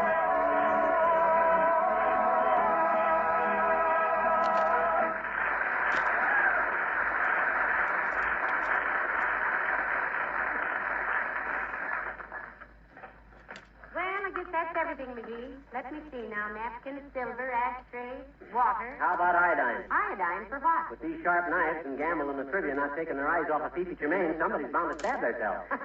Well, they could eat from memory. Now let's see if... My gosh, what is it? It's an ambulance. Stop him here. Come in. Heavenly days, Dr. Gamble, on a stretcher. Doc, are you hurt, boys? What? Oh, no. I just had my pants pressed and don't want to get them wrinkled. Thanks very much, boys. Well, that was a very effective entrance, Doctor. It was in the interest of good grooming, my dear, not dramatic. Is she here yet? Who, Doc? Miss Tremaine. Oh, Miss Tremaine. No, she hasn't arrived yet, Doctor. Do sit down and be comfortable. Well, I'll sit down, but I doubt if I'll be comfortable. This collar is stiffer than a host at a bachelor dinner. You sure are dressed up, Gargles. First time I ever saw you when you didn't look like an old seat cover. Don't judge a man by his clothes, Chowderhead. Look at Mahatma Gandhi, the leader of millions. What does he wear? Horn-rimmed cheaters and a pillow slip. Very true, Doctor. My mother always used to say, beware of the man with razor-sharp creases. He's probably wanted by the city police. Yes, but by the way, Tremaine, why doesn't she come? Oh, just be patient, Doctor. She'll be here. It's still early. Yeah, maybe the trivia stopped to pick her up. What? Do you really think No. She's coming alone, Doctor. I was just kidding, Doc. Hey, what if the mayor shows up in white tie and tail? He wouldn't dare. Oh, I don't know. He's such a stickler for formality, you know, and... Hey, a police car. It's coming here. If this is a raid, McGee, I never saw you before. Come in. Thank you for the escort, men. Very kind, Your Honor. It's a pleasure and a privilege. McGee, it's Officer McClanahan. Son, the boys and myself consider it a great honor, Your Honor, to have the great honor of serving such a great Your Honor as Your Honor, Your Honor. Oh, my God. That apple polish. As happy we are to serve such a great public leader as yourself. A man as fearless and as honest as the days are long. He being on a short trip this week. A man whose term as mayor of this fair city has been the finest example of... Thank you, officer. You flatter me. You told me to flatter me, you spalpeen. Well, Your Honor, I've got it wrought in black and white just as you give it to me at the station. Butter me up, you said. There's nothing impresses a lady like pomp and circumstance. do, McGonagall. You may go, all of you.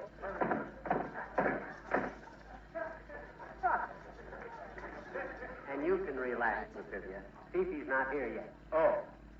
Good evening, Molly. Hello, McGee. Sit down, Your Honor. I think you know Dr. Gamble. Yes? How do you do, Doctor? How do you do, Mr. Mayor? We seem to meet rather often these days. Sort of coming and going, eh, Doc? It's been a nice day, hasn't it? Delightful. Very pleasant.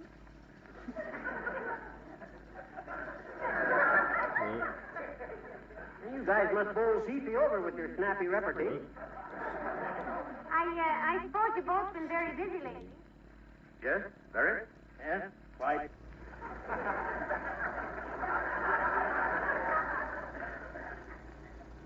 I got a piece of string if you two fellas want to play a game of cat's cradle. No, thanks.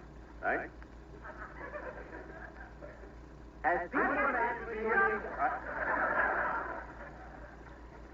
it seems. If I ever go to an actual game.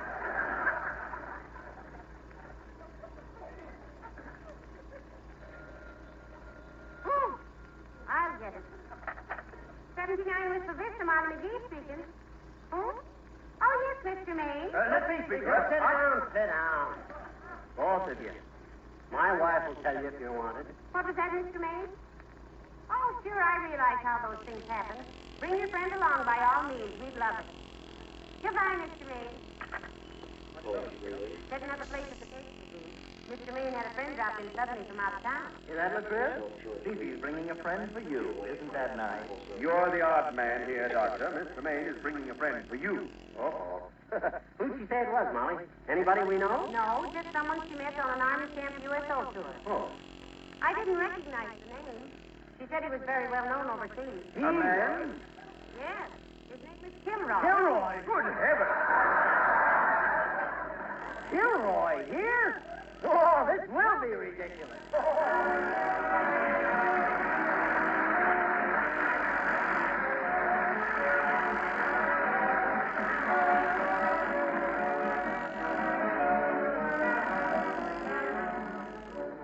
Here's a little question. Name 5 different Johnson's wax polishes. There's paste and liquid wax, Glo-Coat, Carneal, that's 4. Can you guess the 5th? Why, Johnson's cream wax, of course, the newest member of the famous Johnson family that was especially developed for your furniture and woodwork. In appearance, it's a creamy white liquid and is different from oily furniture polishes as night from day. Cream wax contains several effective cleansing ingredients. It also contains genuine wax. So Johnson's cream wax not only removes dirt, spots, and fingerprints easily and quickly, it also leaves a beautiful satin-smooth wax luster on the surface. Dust and dirt won't cling to this smooth, non-oily wax finish. So an occasional light dusting is all that's needed to maintain the bright, wax-polished beauty. Can you imagine anything more perfect for your furniture, light and dark woodwork, tabletops, refrigerators, and kitchen equipment? Try it, won't you? Johnson's cream wax.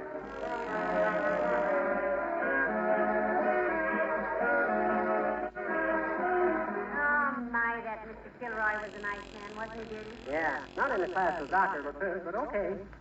Incidentally, what was his first name? Roy. Roy Kilroy. Mm-hmm. How interesting. Which one of the men took Mr. Maine home? Kilroy. Really? How did the mayor and the doctor feel about that? They wanted to. Wanted to what? Kilroy. Oh. Good night. Good night, all.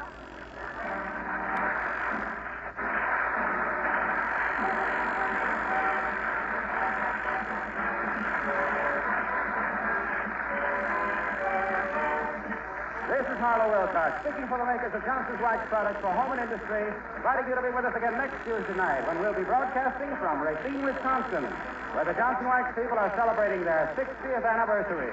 Good night. This is NBC, the National Broadcasting Company.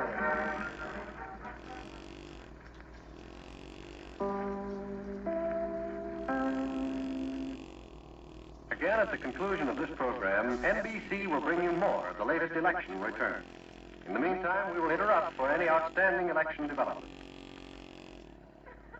From Racine, Wisconsin, and the makers of Johnson Wax products for home and industry, we bring you Fibber McGee and Molly.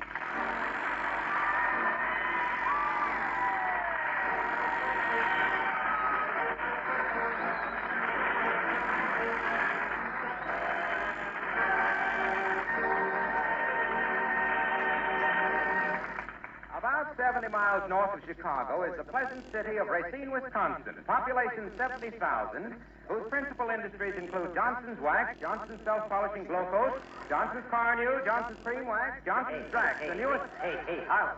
Ixnay the play. Okay.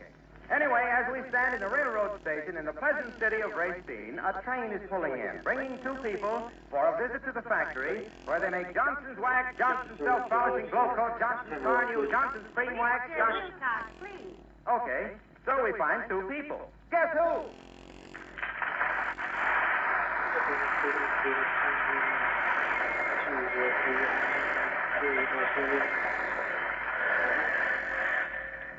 Hey, conductor. Is this Racine? Yes, sir. Racine, Wisconsin, where they make Johnson's Wax, Johnson's Self-Polishing Glo-Coat, Johnson's Carnew, Johnson's Cream Wax. Yes, we know. Thank you. Come on, McGee, bring the suitcase. Now, you bring the suitcases, kiddo. I got to carry this heavy bowling ball. Bowling ball? Why did you lug that thing all this way? Well, I heard they got a great bowling team at the Waxworks, and I thought I'd show them a thing or three. But why bring a ball, dearie? Does Frank Buck carry his own elephant? I don't know. Is he a Republican, too? Well, let's go, baby. Wait a minute now. Where's Dr. Gamble? He got off the other end of the train. This is one of those new kind of trains, Molly. It stops at both ends. Oh? Watch those steps now. Watch those steps. I wonder where we can get a taxi cab to the wax factory. Oh, there's one. Yoo-hoo, taxi. Hey, bud. Customers. Sorry, Max. This cab is engaged. Well, now, isn't that nice? We hope it'll be very happy. Look, Bud, we got to get out to the Johnson's Wax Hello factory. there, Molly. Hello, pal. I've been trying to find you. Welcome to Racine. Well, thank you, Mr. Wilcox. Hi, Junior. Hey, how can we get out to the plant? Why, I'll take you. This is my taxi cab right here. Really? Who's the man you have driving it for you? He's a distant brother of mine. Here, let me take those bags. Be careful of that grass suitcase, Junior. I just had it resodded. You know the way to the factory, Mr. Wilcox? Oh, sure. Hey, driver, take Wisconsin to Franklin, over to Howe, left on Marquette, and west to Taylor, under the viaduct and cross the track, then turn sharp right, and east on 16th, past the Delicatessen to 14th and Oak.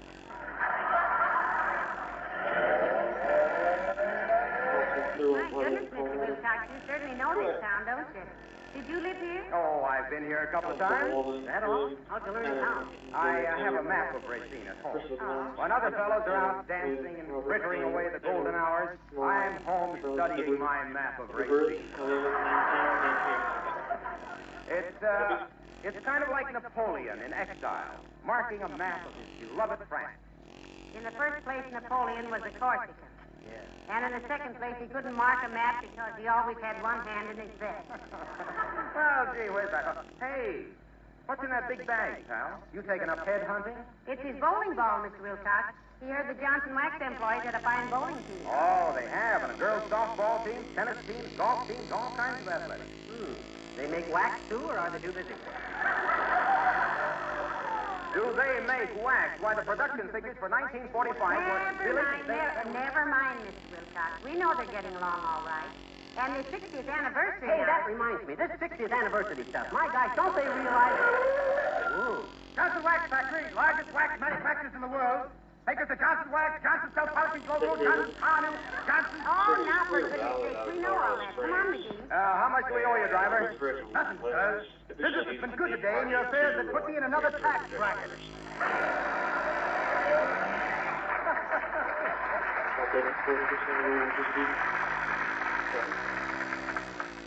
Funny. Never think of a guy in the yellow being in the red. Oh, McGee, look. Isn't that a beautiful building? That's the Johnson Wax Administration Building, Molly. Frank Lloyd Wright designed it. Frank Lloyd Wright, the airplane inventor? No, dearie, no. No, that was Harold Bell Wright. Oh. Frank Lloyd Wright is the great modern architect. Oh, yeah. Isn't he the guy that designs waterfalls running through your living room and tornadoes through your checkbook?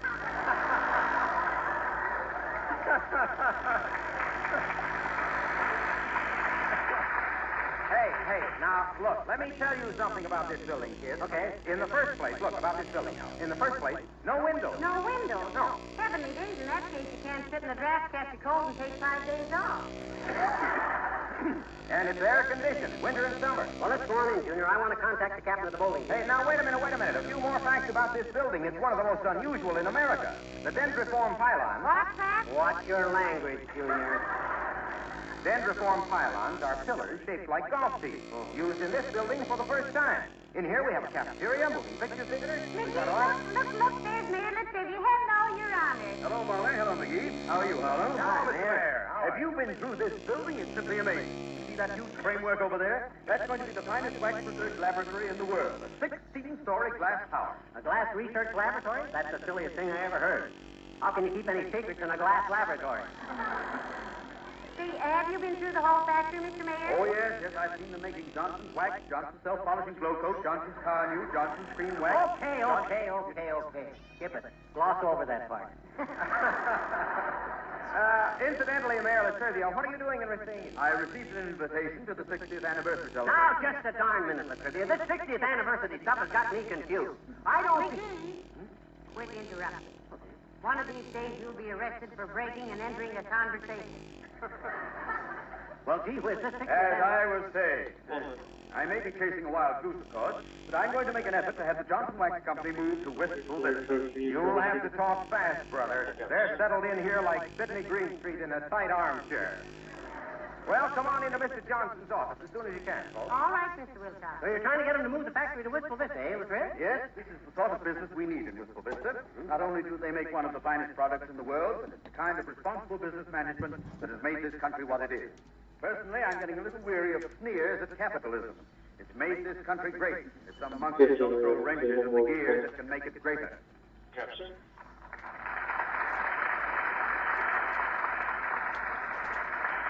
Now, look, Latrivia, besides from getting an invitation to this so-called 60th anniversary, Racine is kind of out of your torch area, ain't it? Well, I had to go to New York anyway, so I merely added Racine to my itinerary.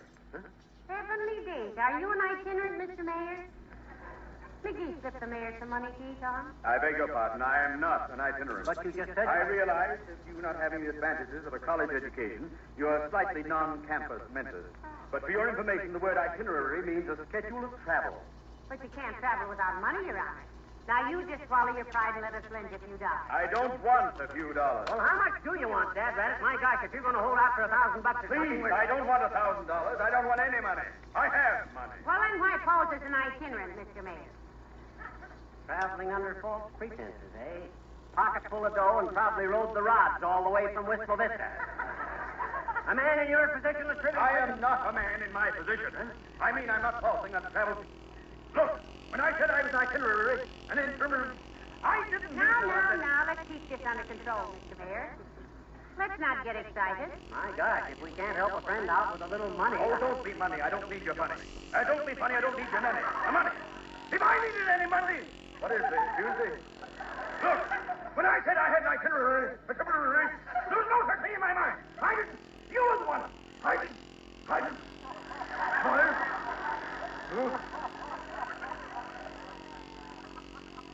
McGee?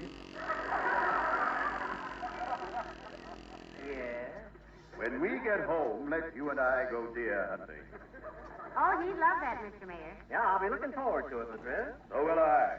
I'll wear a red cap and you wear antlers. Good day.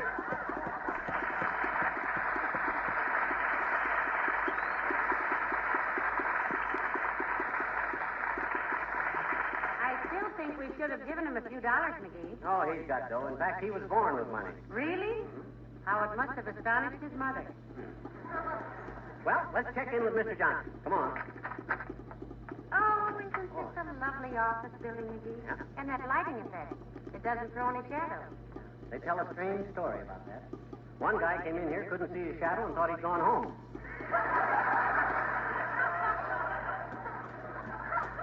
So he called himself up, didn't get any answer, and had the police force looking all over for himself.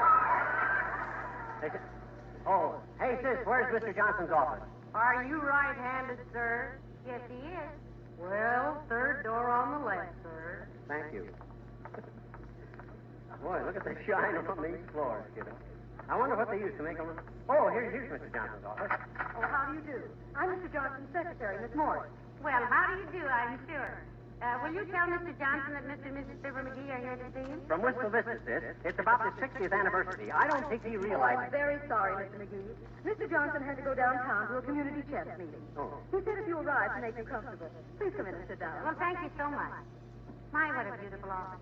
Oh, yeah. I love those glass walls. Except they're so hard to hang pictures on.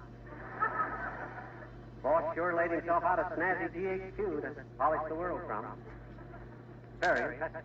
Mr. Frank Lloyd Wright designed this whole building functionally, Mr. McGee. Everything in its place and a place for everything. May I take your coat and hat? Thank you. Oh, don't bother, sis. I'll hang them right here in this closet.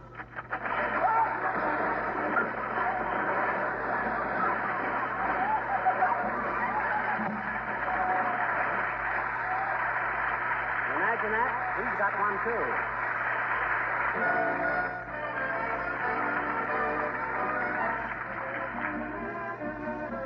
Billy Mills, the orchestra, and the King's Men with Zippity-Doo-Dah. Yeah. Not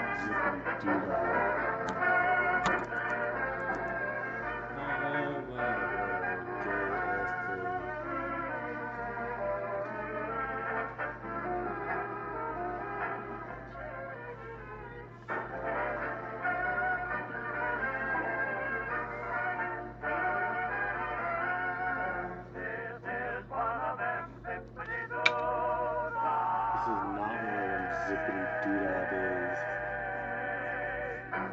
Now, that's the kind of day when you can't open your mouth without a song jump right out of it.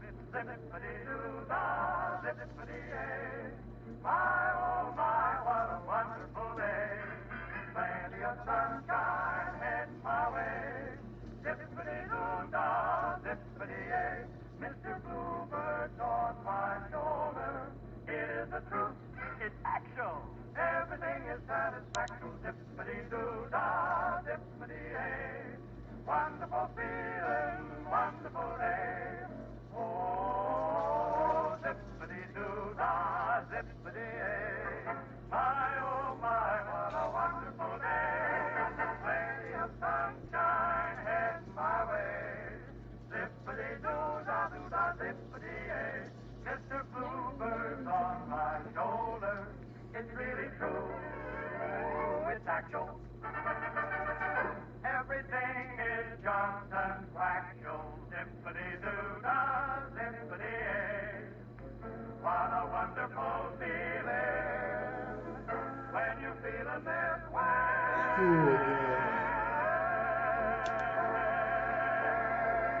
What a wonderful zippity-doo-dah day.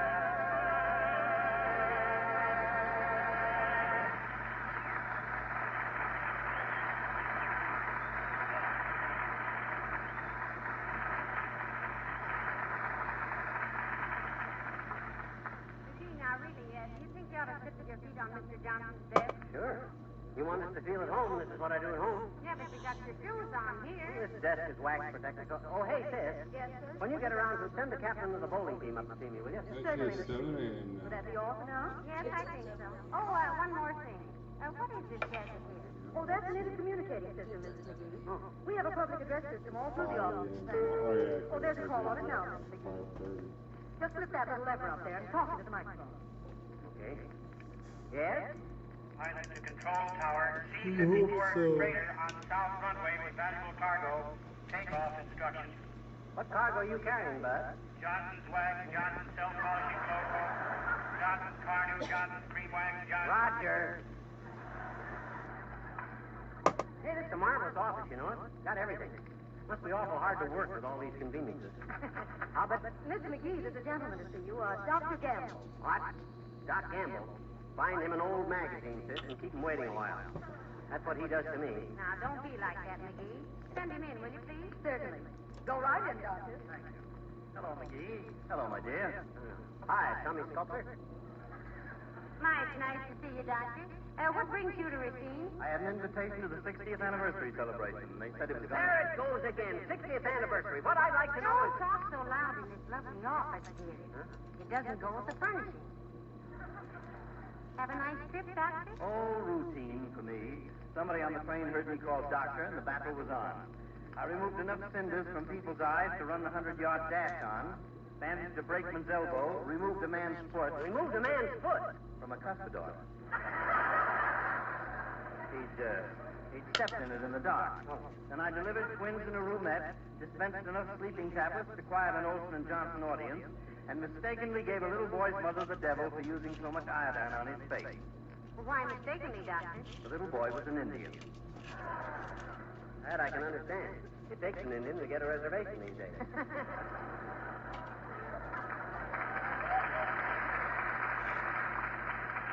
You, been through the office and factory, Gargle? Yes.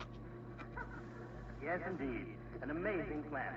I'm afraid I didn't make much of a hit in the shipping department, however. Why, Doctor? I can't imagine you being untactful except intentionally. Well, they told me that during the noon hour, the employees used the big space for dancing. So I looked at all those containers and said, what do they dance? The can-can? I was politely ushered out. What are you doing in Mr. Johnson's office, ham hock? Well, we're just waiting for Mr. Johnson to come back, Doctor. I'm handling affairs for him in the meantime. The more important things, anyway. Oh, by the way, Doc. Yes? I brought my bowling ball along. I'm going to show these guys a few tricks. You want to watch me do it? It's a fine, healthy sport, Doctor. It keeps the boys off the streets, you know. Yes, it keeps them hanging around the alley. See you later.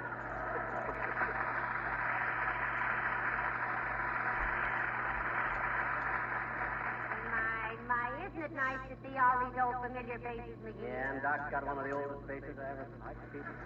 I'll get it. Mr. Herbert F. Johnson Jr.'s office, Molly McGee speaking. Oh, yes. Send him right in. Thank you. Captain of the bowling team to see you, McGee. Good. These guys take some advice from me. I'll put them in more frames than Whistler's mother. Mr. McGee, I'm Jerry Babb, captain of the bowling team. Hi. We'd like to have you bowl with us. Well, we'd be glad to, Bud. Jerry looks thin. I've developed a cross-footed double twist two-finger hook that slices across the alley like a kid ducking into a candy shop. I'll be happy to show you, fellas. Well, it'll be wonderful having you with us, Mr. McGee. I've known about Fibber McGee and Molly for years. Yeah? How'd you like us last Tuesday night, Sheriff? Oh, we never hear the show. We bowl on Tuesday night.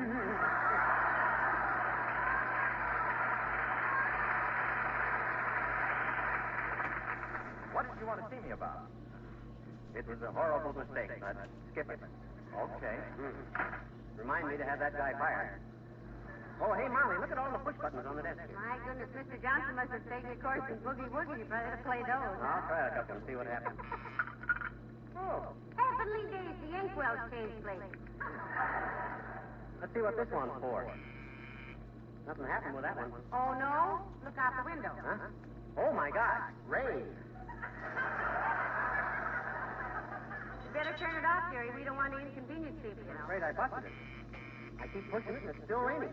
Don't say anything to Mr. Johnson. All right, but you shouldn't be doing A it. gentleman to see you, Mr. McGee. Mr. Wallace Wimple. Well, for goodness sake, send him right in, Miss Morris. Certainly. This way, Mr. Wimple. Hi, Wimp, old man. I'm glad to see you. Hello, folks.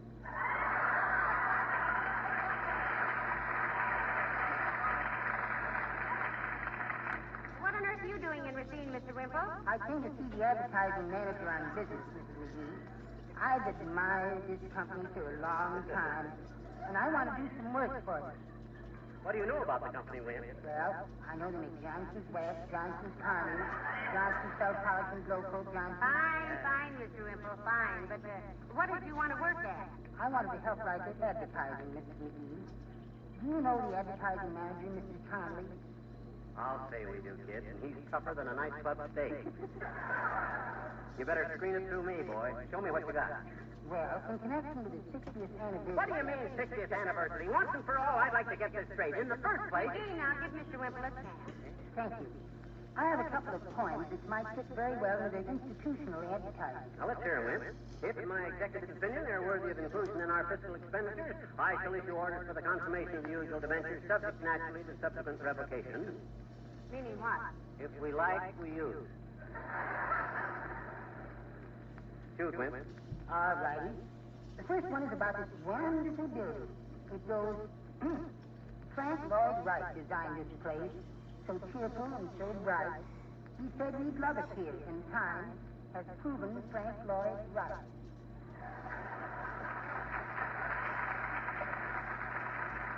I think that's very good, Mr. Wimple. The meter may need another quarter in it, but otherwise it's fine. Let's hear the other one. Shoot the rhymes to us, man. Well, the other one goes, in 1886 AD, this factory was founded, and all around the globe, the people simply were astounded, because that same year, the Statue of Liberty was lighted to shine across the sea to the oppressed and benighted. A symbol of freedom the world never lacked, but the symbol of freedom for housewives is what? Johnson.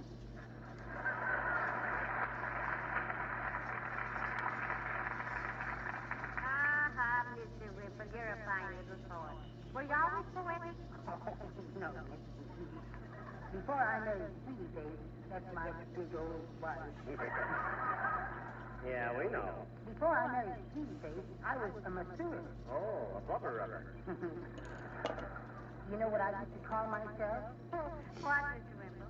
The man with the paws that refresh. Well, let me hear from you, Mr. McGee. Goodbye now.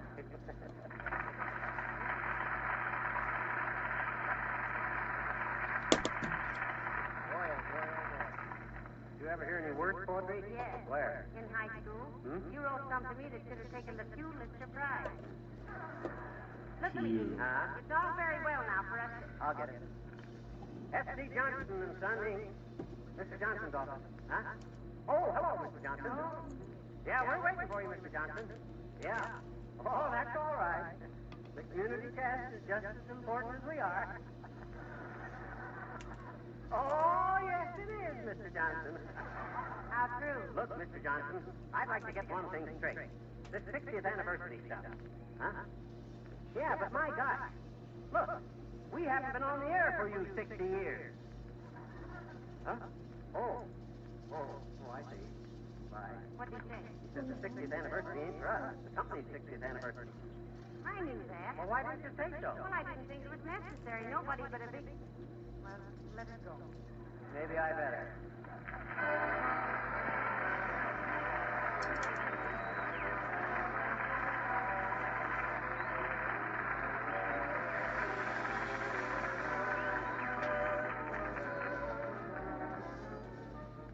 Ladies and gentlemen, this is the 60th anniversary of S.C. Johnson's Son.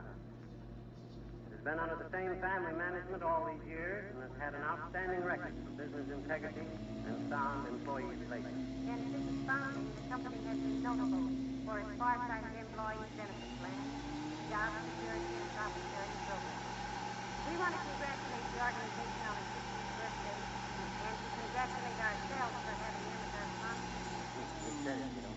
Furthermore, any company that could develop Johnson's wax, Johnson's self-polishing Glo-Coat, Johnson's car news, Johnson's... Huh? Oh, good night. And Johnson's cream wax. Good night, all. Stay tuned to your NBC station for the latest election returns.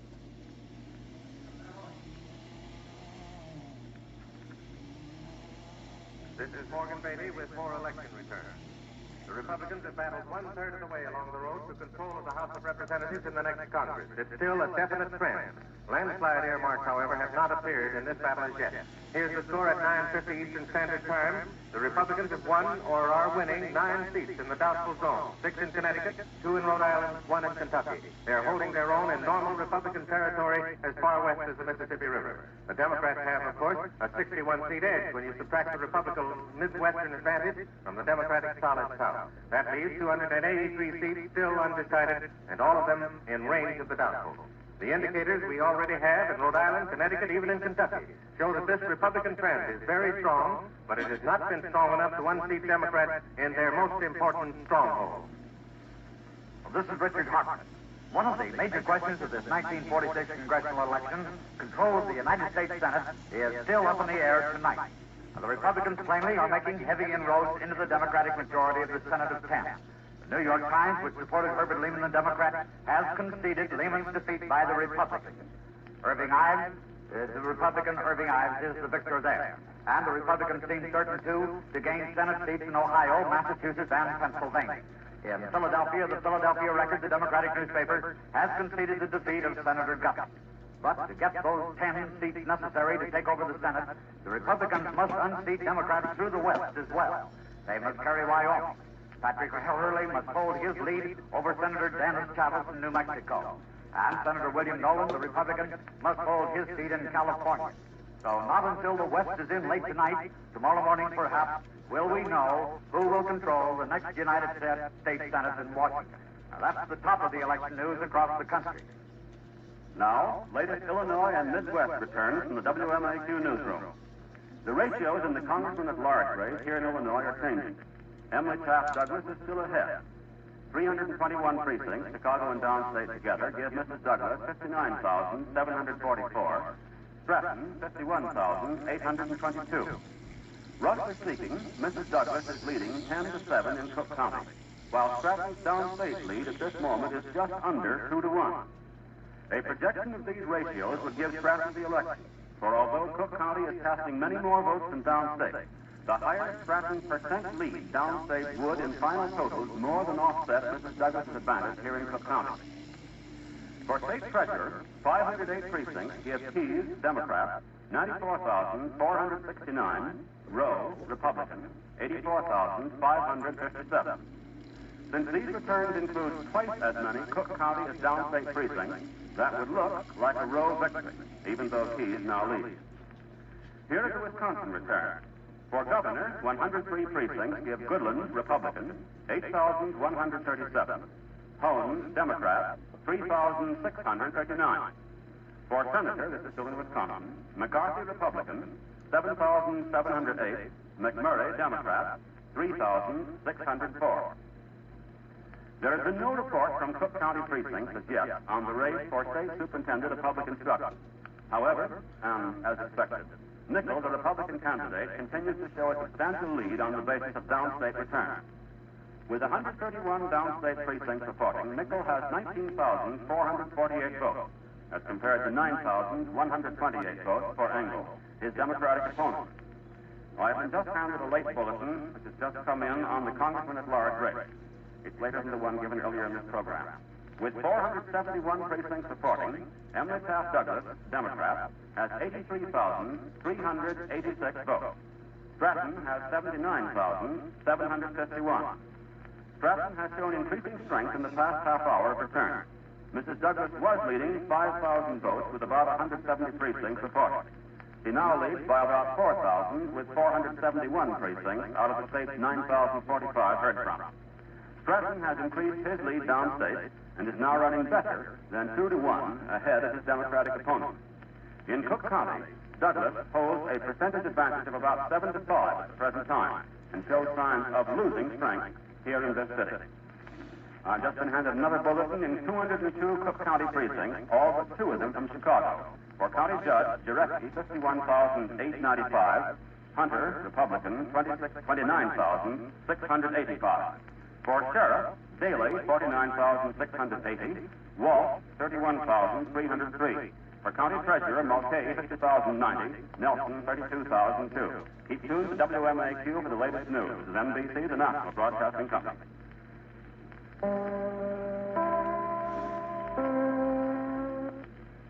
This is Chicago, WMAQ. The Johnson Wax Program with Fibber McGee and Molly.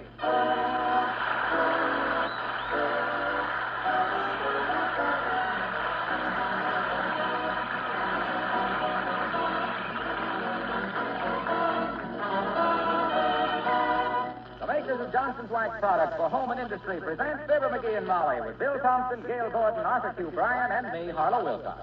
The script is by Don Quinn and Phil Leslie. The music by the Kingsmen and Billy Mills Orchestra.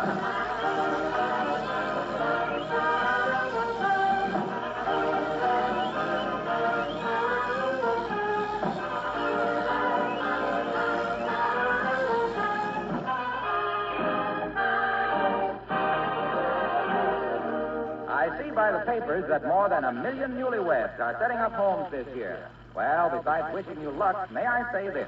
Whether you live in an 8-room house, a small apartment, or even 1 room, the regular use of Johnson's Wax will make your new home a much more beautiful place. If you've never waxed the floor, say, you'll be delighted with its shining, wax-polished beauty. But don't stop with your floors. Perhaps you have an antique china cabinet or an old sideboard or bookcase you picked up somewhere.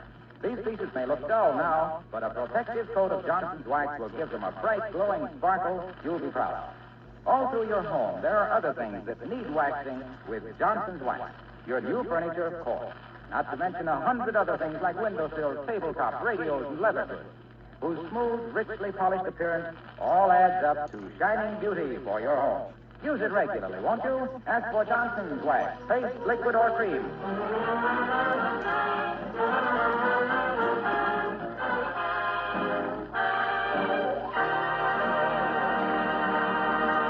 When a woman sees her so-called better half coming dashing up the front walk, hatless and wild-eyed, a newspaper in his hand, she can be safe in assuming that something has popped or is about to. That's the situation right now at 79 Wistful Vista as we join Fibber McGee and Molly.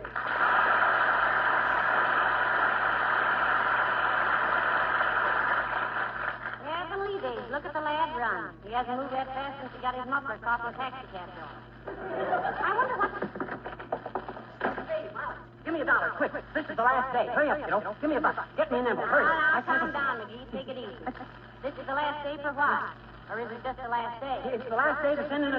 Hurry up. Give me a $1 bill. Give me an envelope. I got to send Oh, now, wait a minute. Stop hopping around. Count to 10 and then tell Mother. 2, 4, 6, 8, 10. Look. When I saw this ad in the Gazette... Now, McGee. Huh? You're approaching the age theory when your blood pressure is entitled to some consideration. Yeah, but... You must learn to take things a little easy. Yeah, but... Now, relax. Nothing is this important. Yeah, but... So you saw an ad in the Gazette? Yeah. You have to send somebody $1 for something. Yeah. Now then for what? Look, we got to quit stalling around. We're wasting time. This is the last day. This ad says... Wait a minute, I'll show you. Yeah? Here it is. Look. It says, attention. Last day. Send $1 to Box 217, Wistful Vista Gazette. Yeah? Well, don't you understand? This is the last day. It says so. Yeah, but what do you get for your $1? Why, you get a... It says it's the last day to... I mean, if we don't... Hey, that's funny. It don't say what it's for. Sweetheart, I never thought I'd have to explain the facts of life to you after all these years. Why, that's a racket. What? It is? Certainly. Didn't you read where they arrested a man for that? No. He just puts his ad in and waits for the gullible to send in their money. Well, what do you know? That's pretty clever. Wish I'd have thought of that. That's my trouble. I'm always on the wrong end of a promotion. And I'm glad of it. As it is, the shadiest thing you've ever been in was a picnic grove.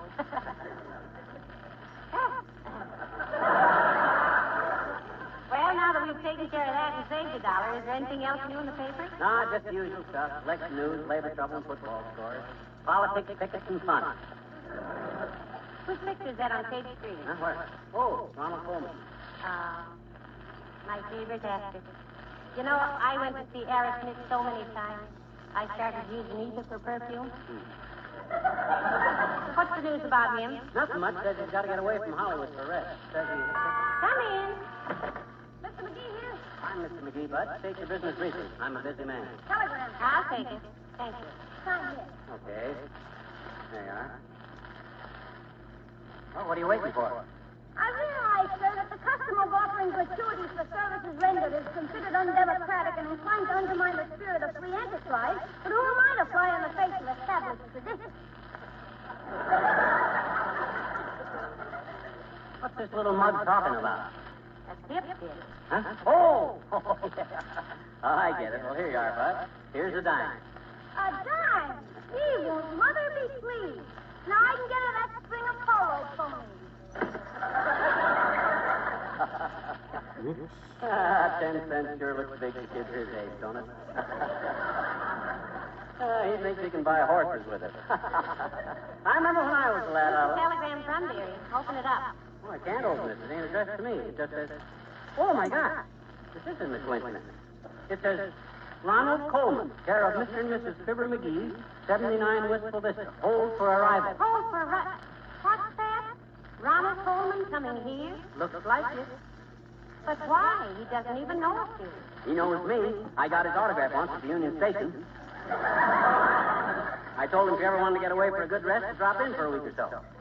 I say, this is jolly good of him, old girl. What? Be rousing sport, won't it? Showing the old chap about the village. You've been playing too much pool, dearie. Some of the English has come off on you. But what I don't understand, McGee, is just why. Right. That must be the blighter now. Put on a pot of tea, old thing, and have the charwoman tidy up the gate. I'll believe this when I see it. Come in. You can hurry back from Amsterdam East now, my lordship. It's Dr. Gamble. Really? The physician chap? Good day, old boy. Glad you could pip in, Pop-Pop. Glad you could pop in, pip-pip. What goes on here? You been giving him English muffins for breakfast, Molly? Or did the dentist sell him a London bridge? No, he's expecting a visit from Ronald Coleman, Doctor. Apparently this Bond Street Grove is his idea of hospitality. I say, old kumquat, have a chat. We'll have a spot of Pico and a jolly old vino, what? Isn't this nauseating? My dear, when you pick a fellow with a British accent, you really pick a dilly.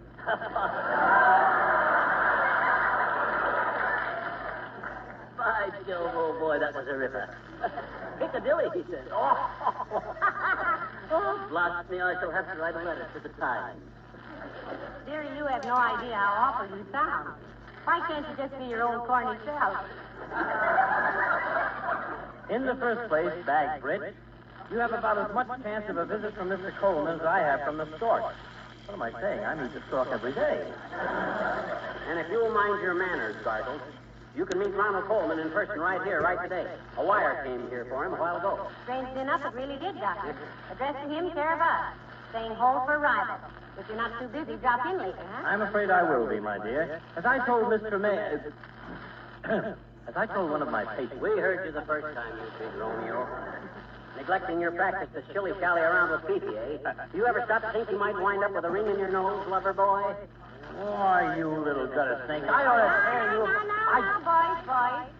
Remember, Santa Claus might be listening. But I think Doc, you ought to know what the trivia is saying about him. I haven't the slightest interest in what the... Yes? He says the best way he can sell himself to Fifi is to let her go out a few times with you. What? He says you're groomed like a country road. You smell like a fracture ward, and you act like an underprivileged guru. Now, McGee, I don't believe he ever... Oh, he said that, did he? By George, if I ever... That's probably for me, my dear. I'll get it. Hello, Gamble speaking. Yes? Well, offhand, I'd say your trouble was circulatory. Better drop in my office in the morning. Yes. You say you feel warm when you stand up, but get cold when you sit down. Uh-huh. Well, I'll see you in the morning, Mr. Winterbottom.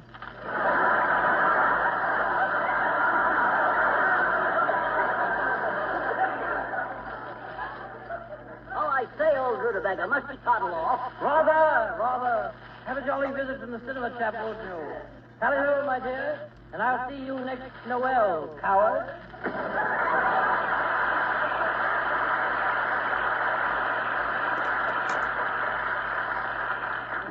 My. It sounds worse on him than it does on you, dearie. He don't see enough movies. Can't stay awake in them. Every picture he's seen for the last 15 years has been The Big Sleep. Now, look, McGee, this is a lot of nonsense. What's a lot of nonsense? This business of Ronald Coleman coming here, there's about as much chance of his coming to see you as there is of getting the Democrats out of office. Well? That wasn't a very good metaphor, was it?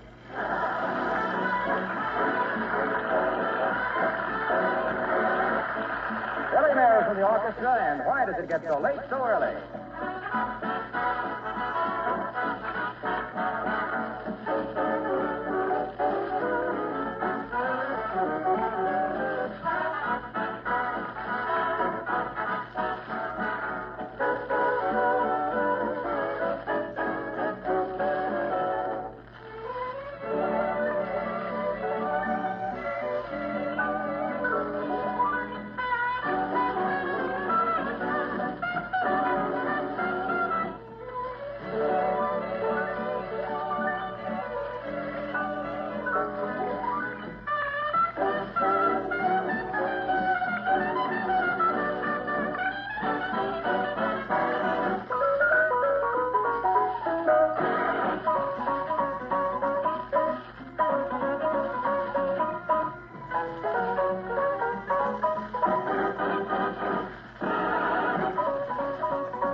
Had Belgian rabbit, and I named him Little Claire. He was very introspective, what you call an ingrown hair. Oh! Huh? What are you doing with my meat grinder? Grinding up some old cigars to make pipe tobacco for when Ronnie told me. You like pipe tobacco. I got enough now to take care of him for quite a while. If it's your own cigars you ground up, it'll take care of him permanently. And by the way... Yes? Are you going to call Mr. Coleman Ronnie? Isn't that a little presumptive? Look, kiddo, for the dough I've shoved through box office windows to see that guy fly to Shangri-La, I can call him Ignat. You see, Hey, maybe that's him. Hand me that copy of Dickens' Christmas Carol. Thanks. Here, you take this. It's punch. Thanks, but I'm not thirsty. It ain't a drink. It's a magazine. It's English. Oh? We want Ronnie to know we know that... Come in. Oh, hello, Mayor Latrivia. Come right in. Thank you, Molly. Good day, McGee. I say, old chap, this is a bit of all right having you barge in like this. I beg your pardon. Says he's glad to see you, Mr. Mayor. Yes, do have a chair, old pumpkin. I hope the Major and Tater are well. That you're getting along handsomely with that bit of fluff from the theater. Right? I don't quite know what's going on here, Mrs. McGee, but I think your husband is confused. He doesn't want to see me. With those adenoids, he wants Dr. Gamble. Well, McGee's expecting Ronald Coleman this afternoon, Your Honor. He's just practicing up to talk Mr. Coleman's language, he thinks. Really? Ronald Coleman a friend of yours, McGee? Oh, quite right. Old school tie, you know. You'd better loosen it, dearie. I think your old school tie is strangling you. Coming up to spend the fortnight, Ronnie, eh? We of the English colony... By Jove, this is interesting. I didn't know you were English, McGee. That makes two of us. I didn't know it either. Well, I am, you know. So I find it deucedly difficult to talk intelligently with the City Hall crowd. Rather. Of course, one can always discuss literary matters with one's secretary.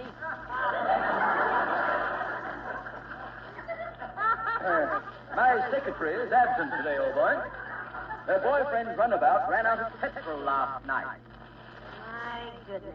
You two sound just like Reginald Gardner and Arthur Treacher. We do? As done by Abbott and Costello.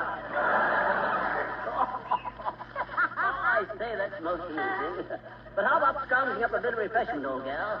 Give the Lord Mayor a spot of oolong and a lumpet. The word is trumpet, dearie. It is? I thought trumpet is what you do to your partner's egg.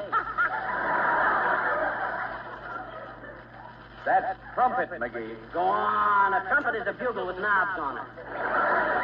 Why should I ask my wife to give you some tea in a bugle? That's ridiculous. Yes, I quite agree. Let's drop the whole thing. Okay. How's Trick down at City Hall, Chris? You stealing much? What? Time from your work to see people, I mean. I figured you'd be with her a lot after what Doc Gamble said.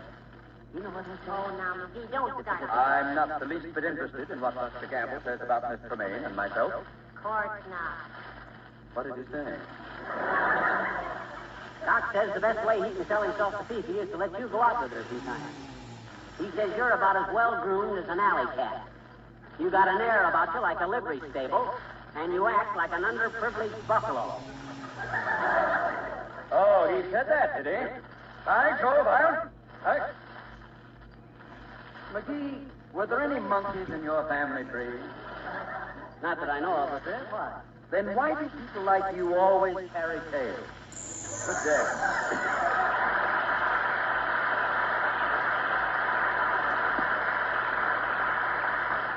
My goodness, dear, if you don't stop needling those men, you're going to wind up in more jams than an ant in a picnic. Well, they need a little needling to keep them on their toes. Hey, I wish I knew what time Ronnie was going to get here. You think I got time to grow a mustache? Frankly, no. But I have an eyebrow pencil. Hello, folks. Am I intruding? Good greetings, old stringy. Hello, Mr. Wilcox. Certainly you're not intruding. Come right in. Jolly good to see you, old smarto. Say, if we have any more visitors, sweetheart, you're going to run out of vegetables. What are you rehearsing for, pal? A bundle for Britain? We're expecting a visit from Ronald Coleman, Mr. Wilcox. No kidding. That's great. I bet he's a nice guy and a fine actor. Oh, top hole, old boy. Upper half, top door. Bit of all right, but... You know, I don't know how much more of this I can stand, Mr. Wilcox. I'm beginning to think we were on the wrong side at Valley Forge. Hey, what's the paper under your arm, pal? Racing form for Epsom Downs? This copy of Punch, old buffer. Published in London, you know. Rather an old copy, but I thought it might amuse Ron. Ron. Oh, gee. Let me take a look at it, pal. I love old magazines. Well, an interesting back cover on this one. What is it, Mr. Wilcox? A picture of an English kitchen. Bright, shining linoleum floor. Let's see, it says, Benson B. Ponsonby, Tattersall, and Wheedle take great pride in recommending to their valued trade the regular use of Johnson's self-polishing Glo-Coat for the preservation of their linoleum. Not what I call flashy, kid, but It says, Benson B. Ponsonby, Tattersall, and Wheedle respectfully submit that Johnson's Glo-Coat does a most meritorious service in protecting one's linoleum against scratches, abrasions, dampness, dirt, filth, pottage. Heavenly days, Mr. Wilcox. Oh, he's making that. In addition, Glo-Coat has the very excellent capability of drying completely in 20 minutes or less, thus imparting, without necessity of rubbing or buffing, a bright, gleaming finish, optically quite pleasing. Signed, Benson B. Ponsonby, Tattersall, and Wheedle Limited, polished purveyors by appointment to His Majesty, Richard the Lionheart. My goodness, old firm, isn't it? Yeah. Well, hey, look, pal, if you do see Ronnie, remember me to it. Where'd you meet him, Mr. Wilcox? Oh, we were going around with the same girl. My gosh, Waxy. Really? Yes. Sure, his wife, Benita. We were in a revolving door at the Waldorf. See you later, kid.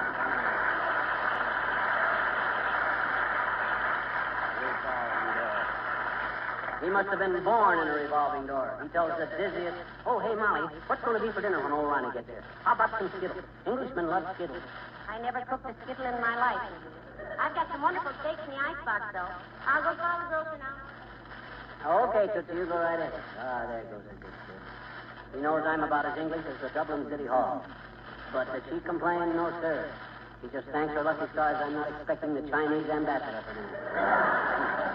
I can't do Chinese. Come in. Hi, mister. Oh, it's you, Jeannie. No, it isn't, I betcha. It isn't, eh? I said it isn't, eh? Isn't what? That's it. It isn't you. I know it. My daddy says I haven't been myself all week. Who have you been? Fine, thanks. Who have you been? Now, wait a minute. Let's start this all over. Okay. Hi, mister. Hi, sis. I'd ask you to stay a while, but I'm awfully busy right now. We're expecting Ronald Coleman this afternoon. Oh, boy, Ronald Coleman. I love Ronald Coleman. He saves me. When I saw him downtown a while ago, I almost swallowed my bubble gum.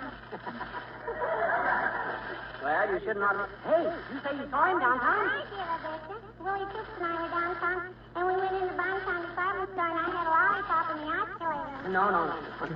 You mean the escalator. This osculate means kiss. Yeah, I had a lollipop in my oscillator.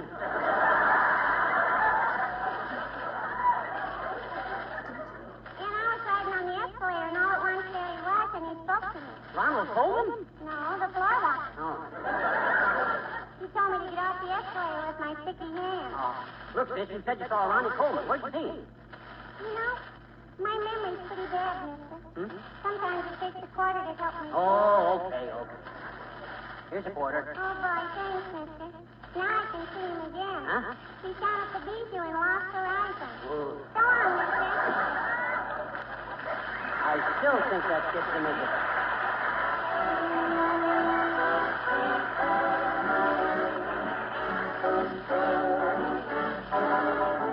The King's Men singing Sooner or Later.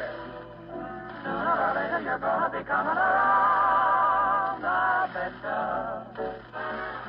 I'll bet you that I get you. You wait and see. Sooner or later you're gonna be hanging around, I'll let you. I bet you if I let you.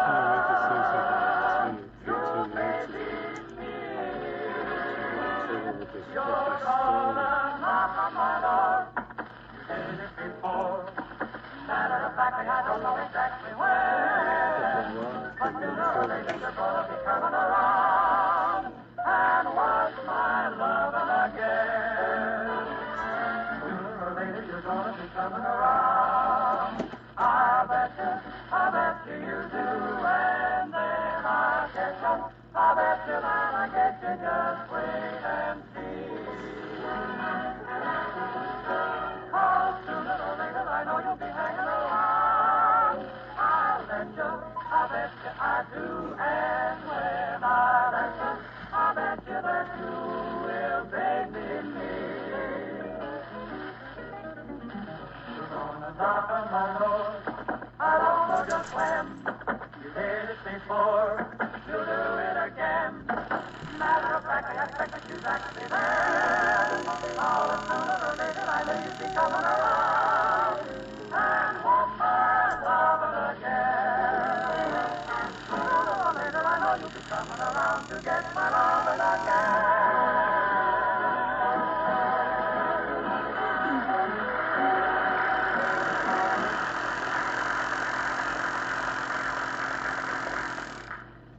Mr. Coleman yet, McGee? No, not a word. I wish we could call out. Hey, Molly, you know where my old basketball shoes are? Gee whiz, I should have thought of this before. Your basketball? Yeah, I can cut the tops off my basketball shoes and make a swell pair of spats. Englishmen always wear spats. You like that? I got it. No. Huh? You start wearing spats, we'll start having them. And they'll rock the neighborhood. Okay. I just want... Who is it? Is that Ronnie? I want to be... Relax, dearie, relax. It's only Officer O'Shea. Come in. Hello, officer. Do come in. The top of the morning to you, boss. Hi, O'Shea. We'd asked you to sit down, but we're expecting company. Important company. The famous movie star, Mr. Ronald Coleman, is coming to visit us, officer, we think. Ronald Coleman. Wouldn't be meaning Ronald Reagan now. Him with the Desert City guy that has the Callahan standing in line at the door. No. Not Ronald Reagan. Oh, no. What's the matter with a fine Irish lad like Ronald Reagan? Well, nothing, officer, nothing at all. We think he's wonderful. Sure, you just don't happen to be coming to see me, that's all. And an intelligent move it is, too. Ronald Coleman is on his way over here. One of the greatest actors in the business. Good looking. English fellow. English, is he now? The shame of yourself, you Scot. Patronizing the opposition with all the fine Irish boys making pictures for you to see. Yeah, but officer, you see... Don't interrupt, of course, and you, the soft little wind and the legs and the throat, turn out me legs because half an act of a husband. Look at the cut of him, the small scene. The train such loyal sons and daughters as Patrick O'Brien, Maureen O'Hara, Jennifer Keith, and that fine brass of a lad, Paul Mahoney.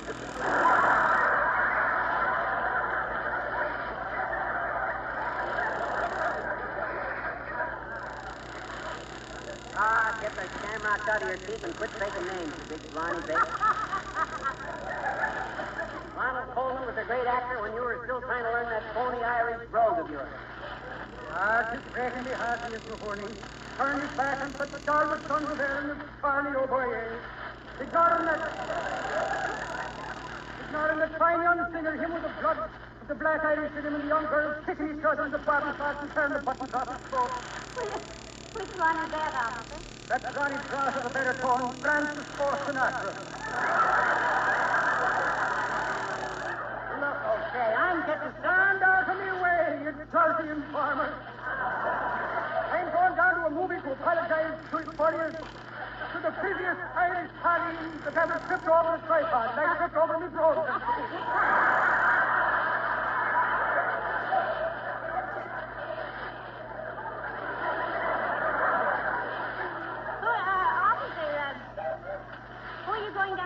That little fair one. Her with the ball of the full on sunset in her hair and the blue of the lake of Callahan in her eyes. That pretty little Colleen, Ingrid O'Bergman. Ingrid O'Bergman, the same. Give me regards to your Ronald Patrick O'Coleman, McCushla, and may your cows never go dry.